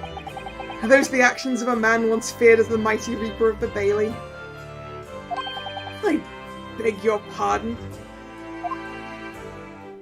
For the past 10 years, you've enjoyed that pseudonym and been cast as one of the Dark Forces yourself. Now that you've finally been freed from that disrepute, your battle is just beginning, surely.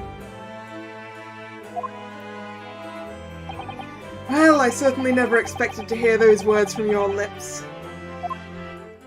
I waited a very long time to come to London. Now I'm properly here, I intend to learn all that I can. Anyway, goodbye for now, Ryunosuke Naruhodo. Kazuma Asogi. It seems as though he's really matured suddenly. He's not the only one who's matured, Mr. Naruhodo. Well, I think we should make our way back to Baker Street. We must help Iris with tonight's dinner. We must. Whew. I wonder how long the ending of this is. It was then that I came to an important decision about my future.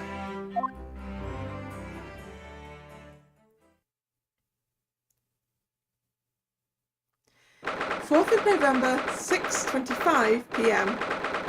Jones's Suite. I'm home. Hey, Gina! About time you got here. We've been waiting ages, Otto. What are you doing with that colourful piece of history? It's a party, isn't it? It's got to go off with a bang. I mean, fireworks, ideally. But when you ain't got fun, smoke's the next best thing, ain't it? There's a girl on Fresno Street who could help you with that, I think. Right! I'll remember that. You don't have to reload that thing every time I speak. You really must hear this. It's quite the most extraordinary thing. I assure you it will defy your expectations. Take down every detail now, Mikotoba. The world-famous great detective regaling his partner with the tale of his adventure. A sight to behold.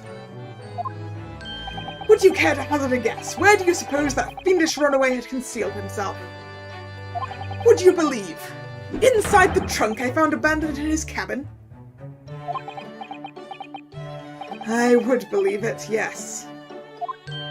I say, Mikotoba, I detect not a hint of surprise. I wonder why that is. Maybe because I was there at the scene as well, Sholmes? What? You were? Then why the deuce didn't you say so before? Not quite the sight I was expecting to behold, but still. It's hard not to feel privileged to see it. Hello, Mr. Sholmes, Professor Mikotoba. I'm finally back from the Bailey. And not a moment too soon. A feast prepared by Iris and Miss Susato awaits. I must say, I haven't seen Susato looking so happy in a very long time. There you are! Dinner is on the table, everyone. Please do come and take a seat. Time to fill my boots.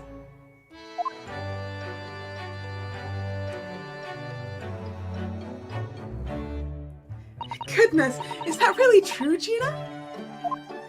Yep, I'm losing my copper's clobber and going back to what I know best. It's a diver's life for me. You're really leaving the police force, but why, Ginny? Well, the boss ain't around no more, so... Oh... And anyway, no matter how hard I try, that Reaper ain't never gonna accept a diver turned dick, is he? Well, people can change, you know. Ah, yes, that reminds me. I I rather thoughtfully offered to relieve the bailiff of this now defunct piece of evidence. Eh? It's the inspector's pocket watch, and the crown has been reattached. That watch was his pride and joy, a symbol of his great achievements at Scotland Yard. For 10 years without fail, it measured every second of the man's remarkable career. But now, it's stopped.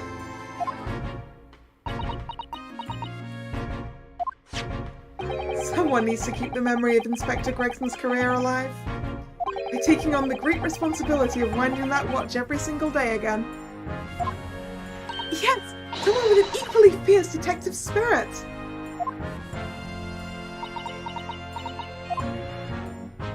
It's gonna be me. There ain't no one else. Quite right. I mean, after all, the boss was... well, he was my boss. Yay, Ginny! Yes, he was!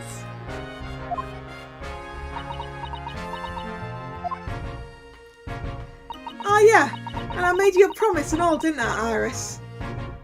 I'd become a proper detective one day and track down your old man. Oh. Alright then, it's decided, I'll do it. And I swear, I'll find your dad and bring him back in, kicking and screaming. That's going to be very, very difficult, Gina. I'm not entirely sure that would be appropriate. Yes, I think, Gina, it might be best to, well... I think I'd like you to forget that promise, Ginny. Eh? Iris? Well, obviously I've always wondered about who my real daddy is. Of course I have. I wanted to know where I've come from. I thought it might tell me something about myself. But I've caused such a lot of trouble trying to find out for so many people. Hurley, Runo, Professor Mickey... Oh, no, not at all, my dear. Really, you owe no apology to anyone.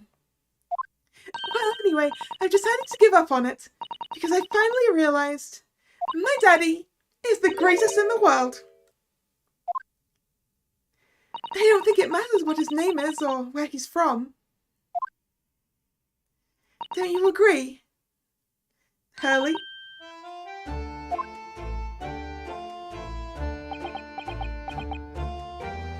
With every word, Iris. Thank you, Hurley. Thank you, Daddy. Oh. I think, Mikitova. Yes, Sherms. I think that I ought to express my gratitude to you. Oh? For 6 years, you and I solved many a mystery together. And during that time, I remember countless expressions of gratitude for our good services. But a moment ago, I heard the most pleasing expression of gratitude of them all. And I should never have experienced it, were it not for you. You old softy, Jones. But I must confess, it's a weight off my mind to hear you say it. Well then, I think this calls for a lengthy violin recital, wouldn't you say? Oh, well, the food would go cold, that's the only problem. Maybe next week, Hurley. Are you sure a week is long enough, Iris?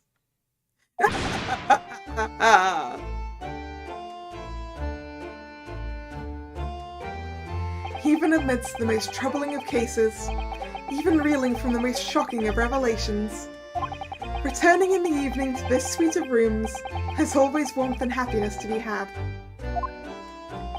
The home of the world's greatest detective, and my home too, with my greatest family.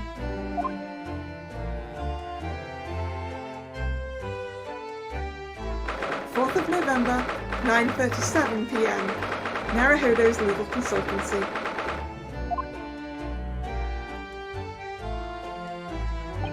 This attic room has been my home and office for almost a year now. I've certainly had some unforgettable experiences whilst I've lived here. But I think now the time has come. Time to bid this place farewell.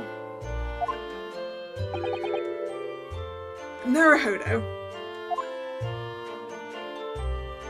Oh, Professor. Are you alone? I didn't hear any sound from Susato's room. Yes, Susato-san went out after dinner. She took a carriage. Something about an important matter she needed to take care of. Ah, I see. I wanted to thank you for what you did earlier. Oh? With Iris, I mean, when the subject of her father came up. Lord Clint Van Zeeks.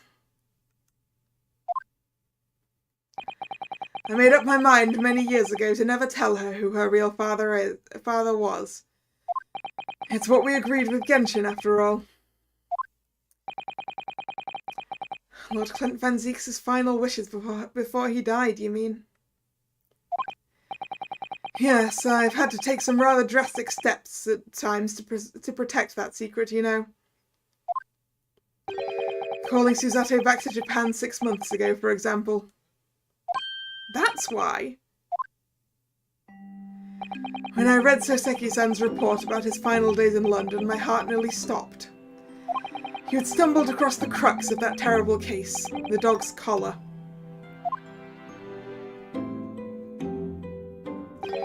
The description of the Baskerville insignia left me in no doubt. Baskerville. If you'd decided to investigate that insignia, sooner or later you'd have made the connection to the Van Zeeks. And to make matters worse, Susato knew of the unpublished story as well.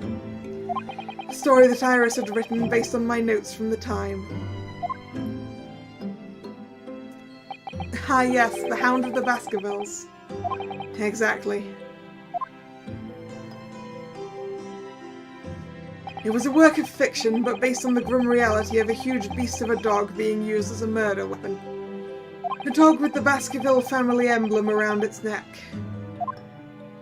Armed with those two clues, I feared you and Susato might arrive at the truth. So I invented that story about having collapsed to justify her leaving London and returning to Japan at once. All in aid of halting any investigations you and she might have been contemplating. I see. Something I've never understood is why Susato-san came across that manuscript in Japan, though. You know, Iris's The Hound of the Baskervilles story, I mean. Sholmes sent it to me. This was before Susato left Japan. He was very troubled about what should be done about it, you see. I'd read it and carelessly left it on my desk. Which is where Susato came across it, of course.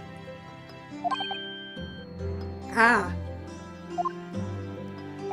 It was the only case Sholmes and I ever pursued that I didn't record in meticulous detail. I was stunned when I discovered that young Iris had pieced together so much of it from my paltry notes. Sholmes and I discussed the matter and decided that we couldn't allow the story's publication. At that point, I returned the manuscript by post to Sholmes for safekeeping. So you did all of that to stop Iris from finding out the truth about her father. That's right, because Sholmes had told me how astute she'd become. However, having witnessed events in court today, I must say my opinion has somewhat shifted. Oh? I think at some point in the future, the time will come for Iris to know the truth. And when it does, well, I believe it will be for the best. I think so too. Actually, Professor, I wanted to talk to you about something too. Judging from that expression, I'd say you've come to a decision, have you? Yes, I have. I will be returning with you to Japan. Are you quite sure?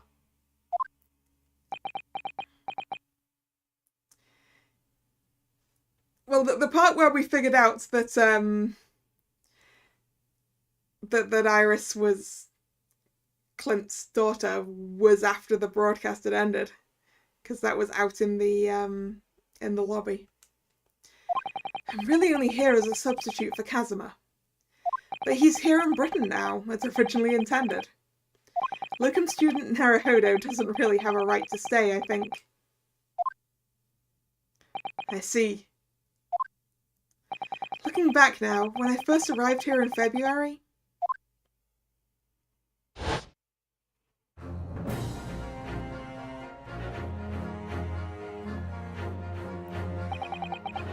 becoming a lawyer just seemed to be the way things turned out. With Kazuma, Susato-san, and Mr. Sholmes all gently pushing me in that direction.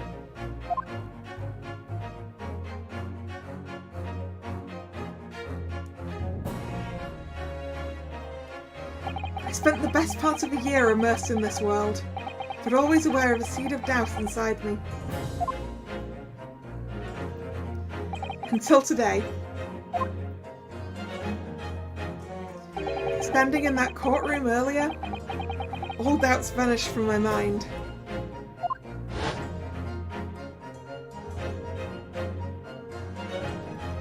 I was totally focused. I was sure of my belief in my client, and I was sure I could see the trial through. And at the end of it, I finally realized. No one else chose this path for me. I chose it myself.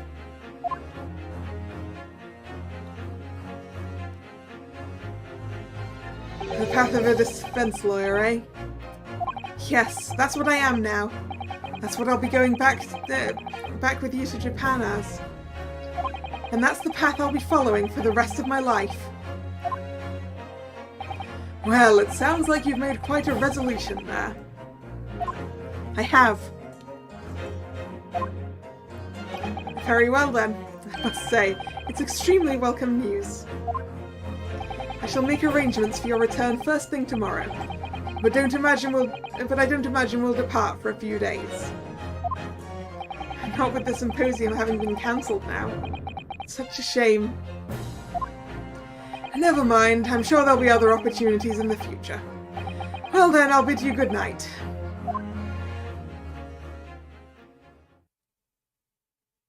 Oh, Susato. This is Susato-san. I just wanted to let you know I'm back.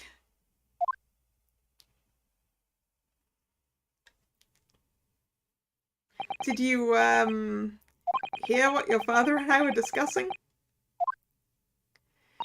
I'm sorry, I did, yes. I couldn't help but... Oh, how much of it did you hear? Well...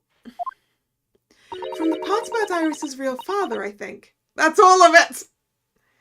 In other words, from the beginning. So you've made up your mind? You'll return to Japan and continue working as a defense lawyer? Ah, yes. I'm sorry. I really should have consulted with you about it. I did want to earlier this evening, actually, but you'd already gone out. Oh no, that's quite all right. I already knew that's what you'd decide, Naruhodo-san. You did?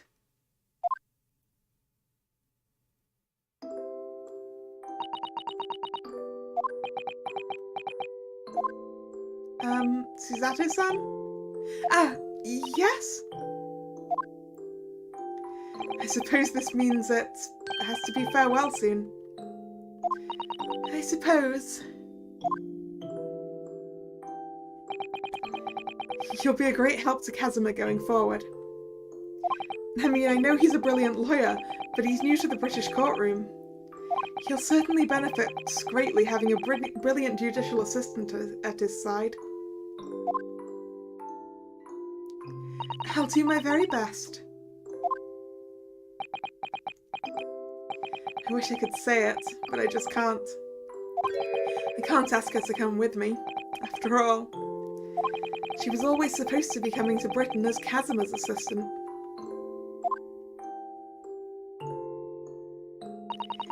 growing late. We should both try to get some sleep. I'm sure you must be exhausted after today. Oh, yes, you're right. Before I retire, let me just say one more time. You really were quite splendid in court today.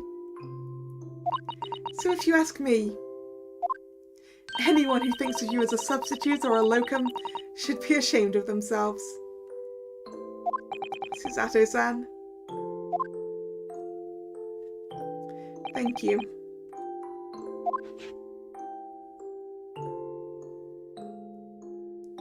Aww.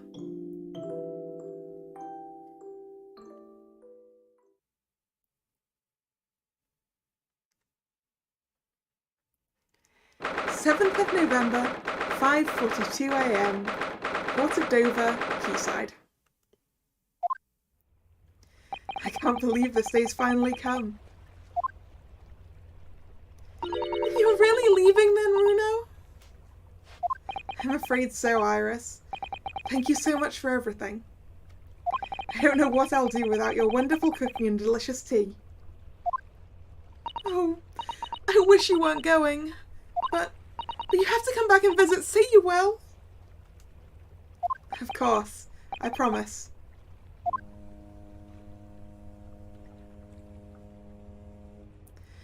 Well, it was a very brief reunion, but it was a pleasure to pursue a case with you again after so long. For a while, at least, it felt like old times.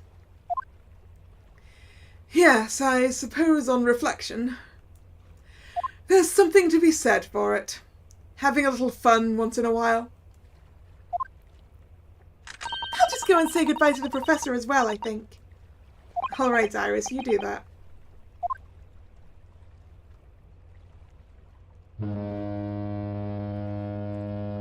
Honk. Susato-san. Oh, voice section. I've just checked, Naruhodo-san. Your luggage is already on board. Such a beautiful morning. Perfect for embarking on a journey, isn't it? Before I set off, I'd just like to say how thankful I am for everything you've done for me. And give my warmest regards to Kazuma, please. Actually, I think you ought to give him your regards in person, don't you? Sorry? Sorry? Ryunosuke. He's here! Kazuma! What are you doing here?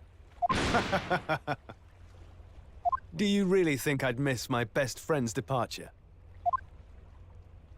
Thanks. To be honest, I'd been looking forward to our wild time tearing up the streets of Her Majesty's capital, but,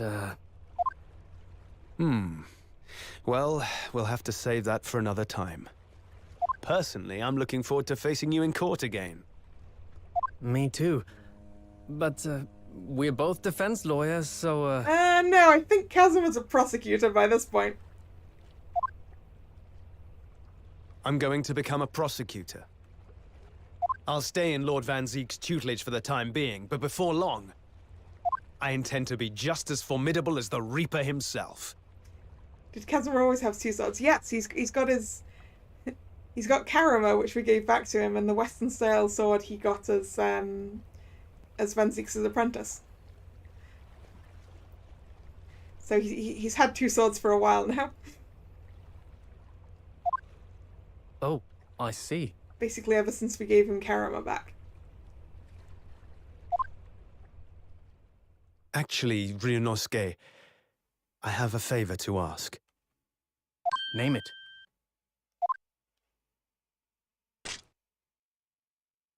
I'd like you to take care of this for me for a while.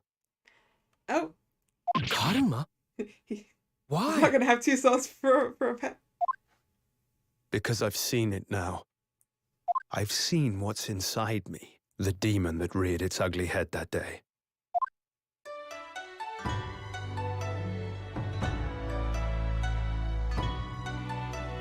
It was only for the briefest of moments. The last time I came face to face with that inspector, but it was unmistakable. I wanted to kill him. I've always known there are demons that live inside people. And now I know there is one in me. The fact that it very nearly consumed me is something I'll carry with me until the end of my days. Yeah, I think his other sword matches Van Ziek's sword, but it's not the same sword. While I devote my life to fighting those whose demons have got the better of them. As a prosecutor. So, that's what you've resolved to do, is it? Until I'm ready to face the demon within me. To slay it once and for all. I leave this in your care. If you'll take it. Of course I will. I'll keep it by my side. Always.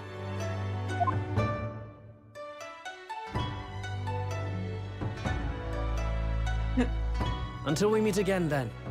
You have your path to follow, and I have mine. And now he's moved the scabbard for his western sword over to his left hip.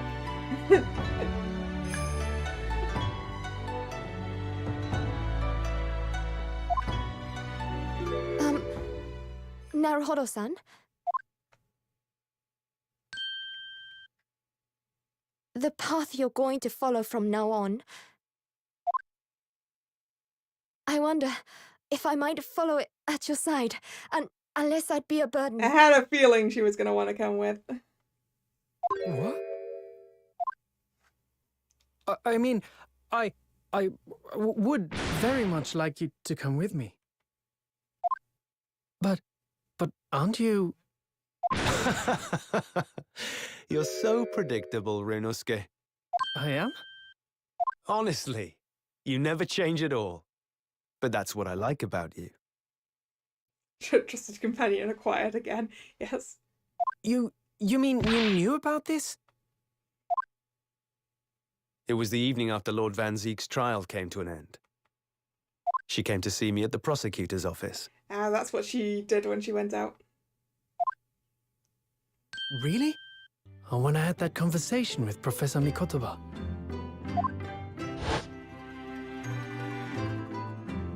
So, you'd go with Ryunosuke back to Japan? Yes. I know it's unfair of me to follow my own interests like this. Coming here especially to tell me. You're a stickler for etiquette, aren't you? Well, what are his feelings? We've never discussed it, of course, and Naruhodo-san has made no such suggestion. I worry that perhaps I'd be a burden to him. He's just as much of a stickler for etiquette as you are. He'd never say anything before he was asked. But I'd feel happy knowing you were with him. Look out for him on my behalf, will you? Of course.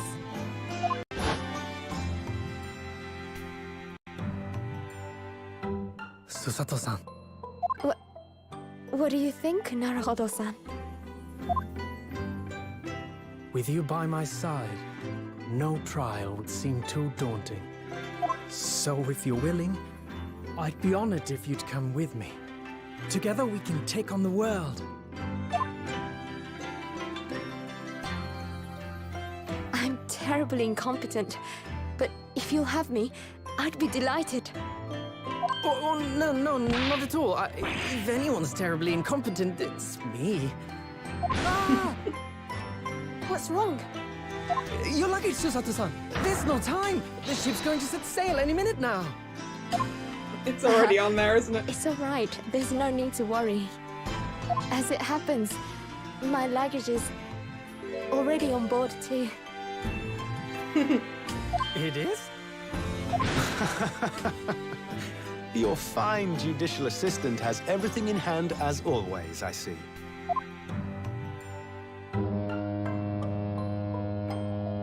Bruno! Your ship's about to leave! Oh, we get to hear Iris too. Time to go then. Look after yourself, Ryunosuke. Kazuma, draw your sword. And I think that terribly incompetent thing was more of a very... What's the word? A... You know, sort of downplaying her inabilities. Modesty.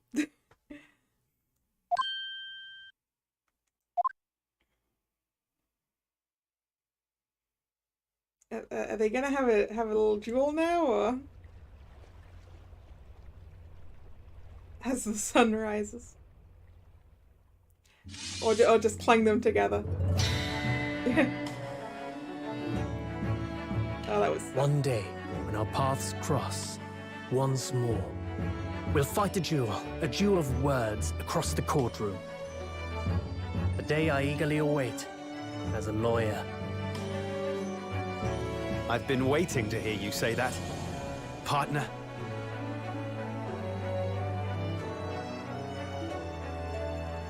That was nice, and I'm a little sad I failed on capturing it. Too slow on the screenshot button. Don't forget me then, Kazuma. As if I could, Ryunosuke. And Mr. Sholmes, thank you so much. I'm very much indebted to you. Indeed, Mr. Naruhodo. I believe you are. I'll never forget all you've done for me during my time in London. Quite. I should like to think you will remember your debt of gratitude. Especially when I visit you in your country. What? The truth is, although many are ignorant of the fact, the world is far smaller than most folk realize. Well, I'd be delighted if you came to Japan one day. Oh yes! Would welcome you with open arms, Mr. Sholmes. Oh, that sounds wonderful! I can't wait! In that case, let us conclude that this is to be merely a brief parting, my dear fellows. Only a... And that brings us to the end of my adventures in Great Britain.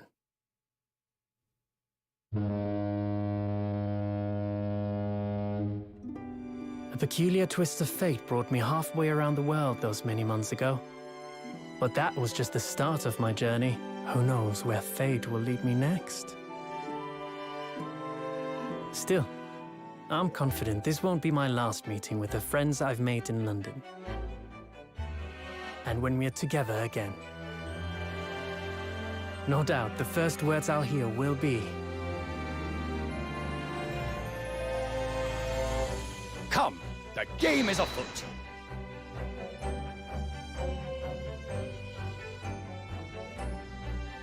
The ship, with our friends from the east, sailed steadily towards the distant horizon. But Sholmes's face was alight with joy. The times may change, but a steadfast friendship will remain true, Wilson. We have but to gently close our eyes, and we are with our companions once more.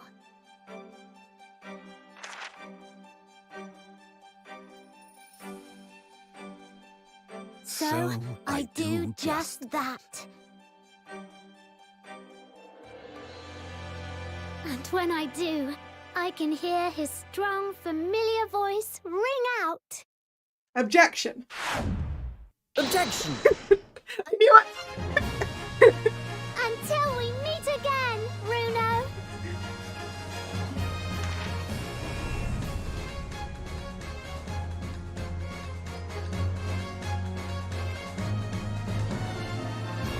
Aw, that was such a lonely ending.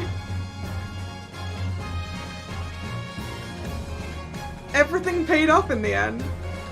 Oh, wait. I've been thoroughly inundated with inquiries about my roots in geography, but I'm no purveyor of electronic goods, and what of the promised clues court secrecy? Anyway, I've decided an absence from London is in order, a sojourn in distant climes. The Empire of Japan, perhaps. I understand that wardrobe class incurs no charge whatsoever. Too fast, too fast, too fast.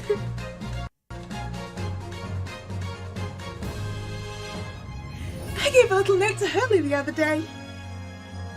It just said, "Thank you for everything, Daddy," but it made Hurley cry. And I gave him some lotion I'd invented as well to dye his hair red safely. But he said that might make him cry too, so he'd rather not use it.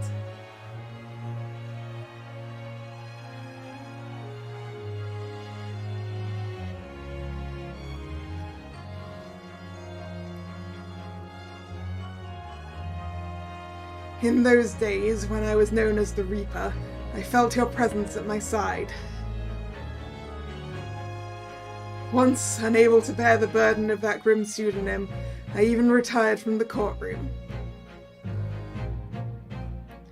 Despite everything, I still wear your prosecutor's badge with pride.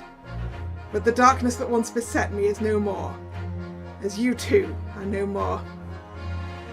In the words of a young foreign friend of mine, I must stride forward towards a brighter future. We're gonna see everyone, aren't we?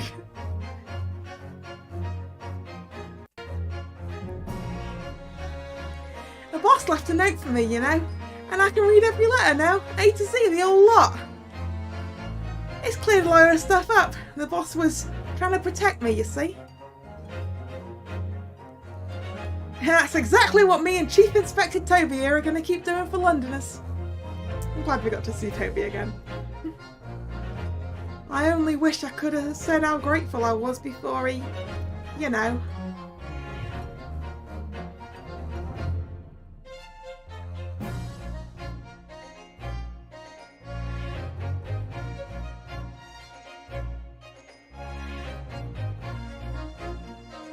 Gina, the truth is, I'm not the upstanding fellow you think I am. You might be a diver at art, but it's a good art. You've reminded me that I need to be true to myself. I've got one more job to take care of before it's tat-tar to London town for the foreseeable. And then, I've got to complete your education in the arts of detection a la Gregson, as they say.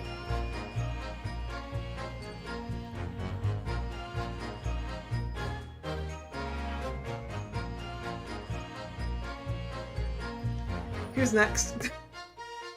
Oh no! Your Excellency, this man is accused of illegal entry into the office of the Minister of Foreign Affairs! Objection! Oblique statement overruled! The Minister has been detained in Britain anyway! Who is this catfish counsel for the defence? And women have been forbidden to... Oh really? My friend Suzette is sent in the British courtroom all the time and doing a wonderful job! Perhaps I should have engaged the services of a regular legal team.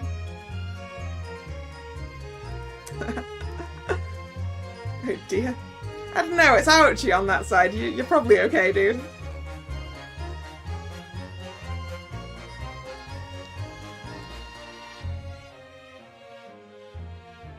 Mama, is it true about Japanese people?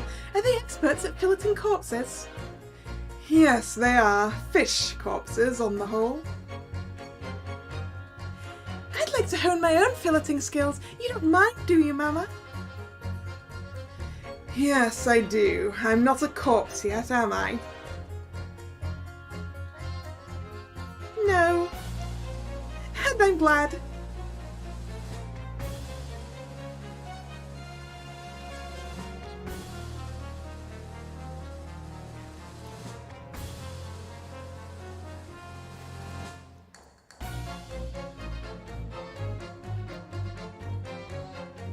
Here I am again in Great Britain on the invitation of my dear old university friend.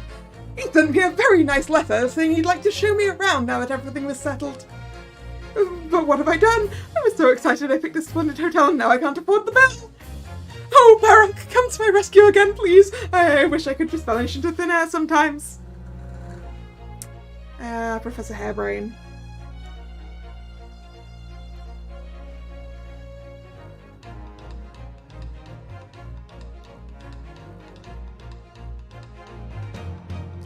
When I want to make the waxwork expression of the killer in the cemetery, I realised what had happened. But even in the witness stand of the highest court in the land, I could never speak of it. The Lord Chief Justice and I had struck a bargain, you see.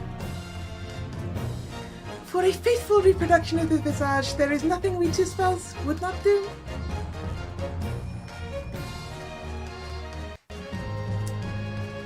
I didn't get that one right. I couldn't get my French on right. Yeah, rapid fire impressions. Exactly. Everyone calls me gossip. I sell jaunty little tidbits to passers-by, you know. Hey, everyone calls me a Peppino, and I sell the spaghetti. It's more redder than my head. Everyone they call me. No, I cannot do it. This is ridiculous. Oh, Daly, how charming. You've made lots of new friends here, I see. Yes, and when we're released, we're all going to strike it rich together.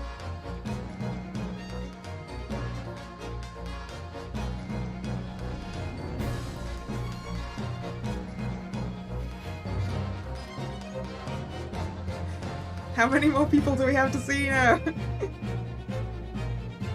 I can think of a few. Oh, Kazuma. When I was accepted on the foreign study tour, I knew exactly what path I had to take, and however it might have ended, I knew that I wanted you to be there to see it. If I'd ended up in the dock, there's no one I would have rather had defending me. And now, thanks to you, there's a new path I want to take. I'm sure we'll meet again in the courtroom, my friend. Until then, I leave Karama in your care.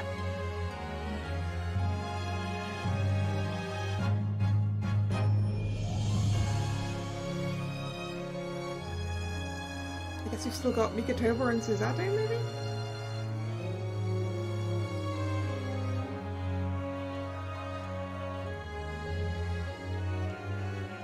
I've made some tea, Naruhodo-san.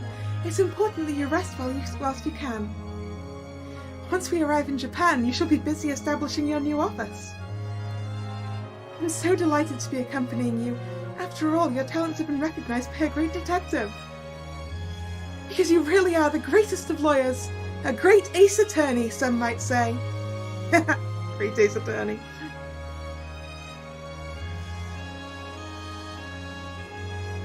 Okay, I think it was just Suzato at last.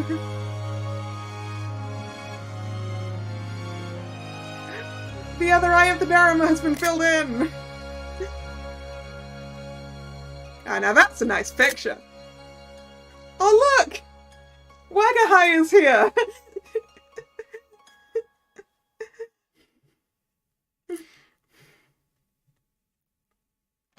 I'm glad we got to see Wagahai again.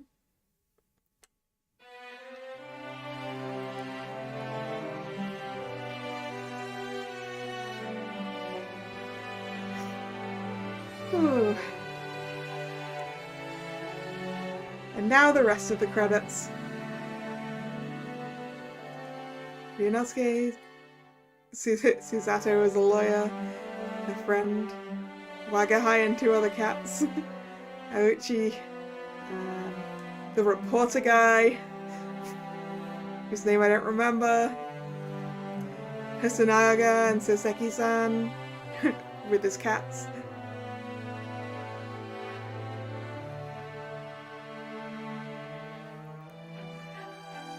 Suzato. What characters did I enjoy the most? Ooh. Honestly, Sholmes. Sholmes was the most fun to voice anyway. Sholmes and Iris.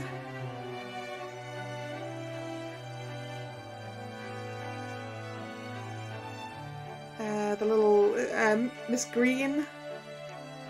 And the Shakespeare fanatic.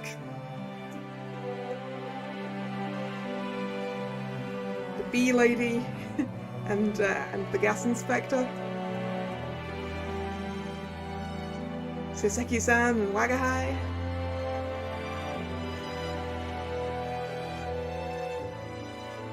Mr. Enoch Drebber. The balloon man.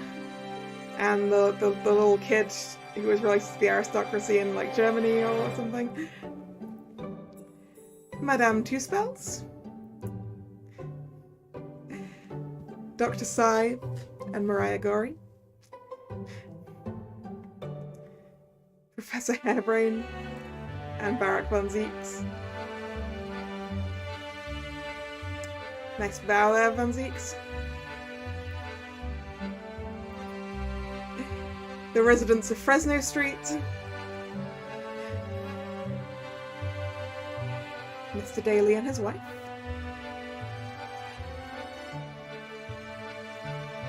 the Scottish governor of the prison, the red-headed lads from Italy and France,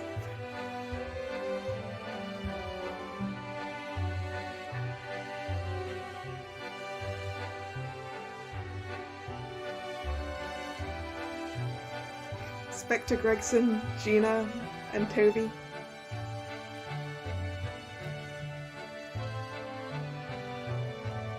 Professor Mikitoba and Sholmes. Tensing a jig.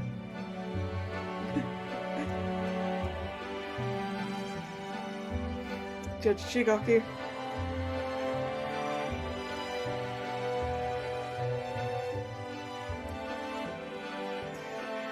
Lord Miles Strongheart.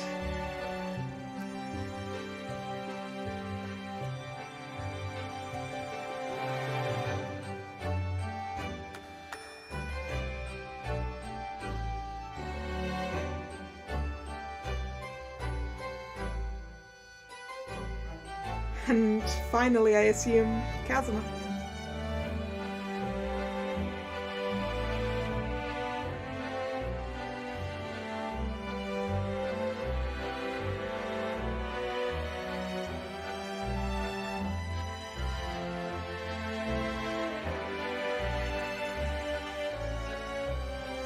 There were some very cool designs in this game. Because the Skulkin brothers were pretty cool. And the red-headed lead.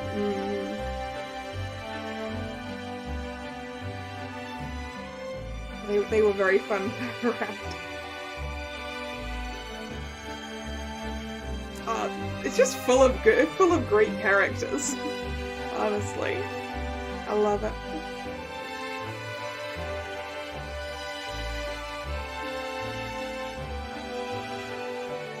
This has been quite the journey. I do believe we've been at this most of the year.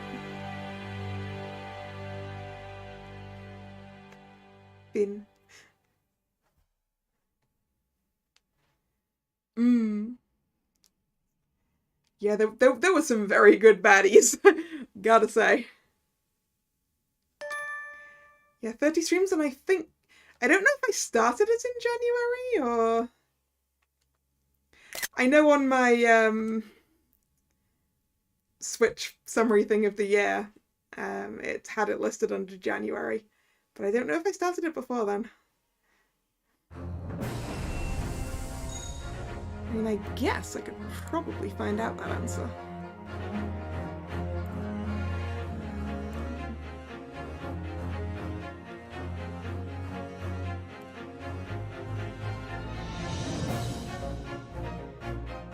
Okay, I think it was longer ago than January. Yeah.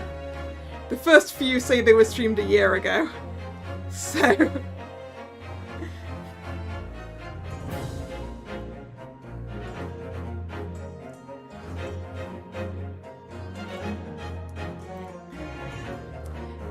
well, we're done. Now what a ride it's been. And now I need food. So, alright. Thank you very much for joining me as we concluded this story. I guess it's time for some new cases in a different game soon. Although maybe not till, although I think not until the new year.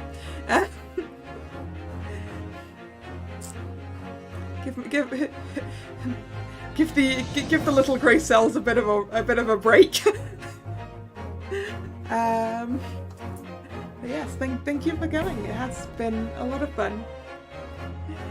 If you're new here and you've enjoyed your time here, please consider subscribing to the channel. You can also follow me on Twitter. The stream schedule for the week is posted in both of those places, although this is the last scheduled stream of the week. So there'll be a new schedule up either later tonight or tomorrow. I think the next stream will be Tuesday.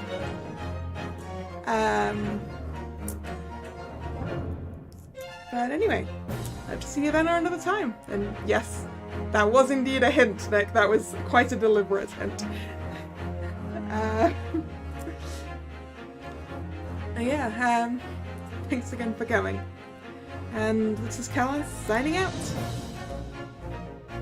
See ya! Bye bye!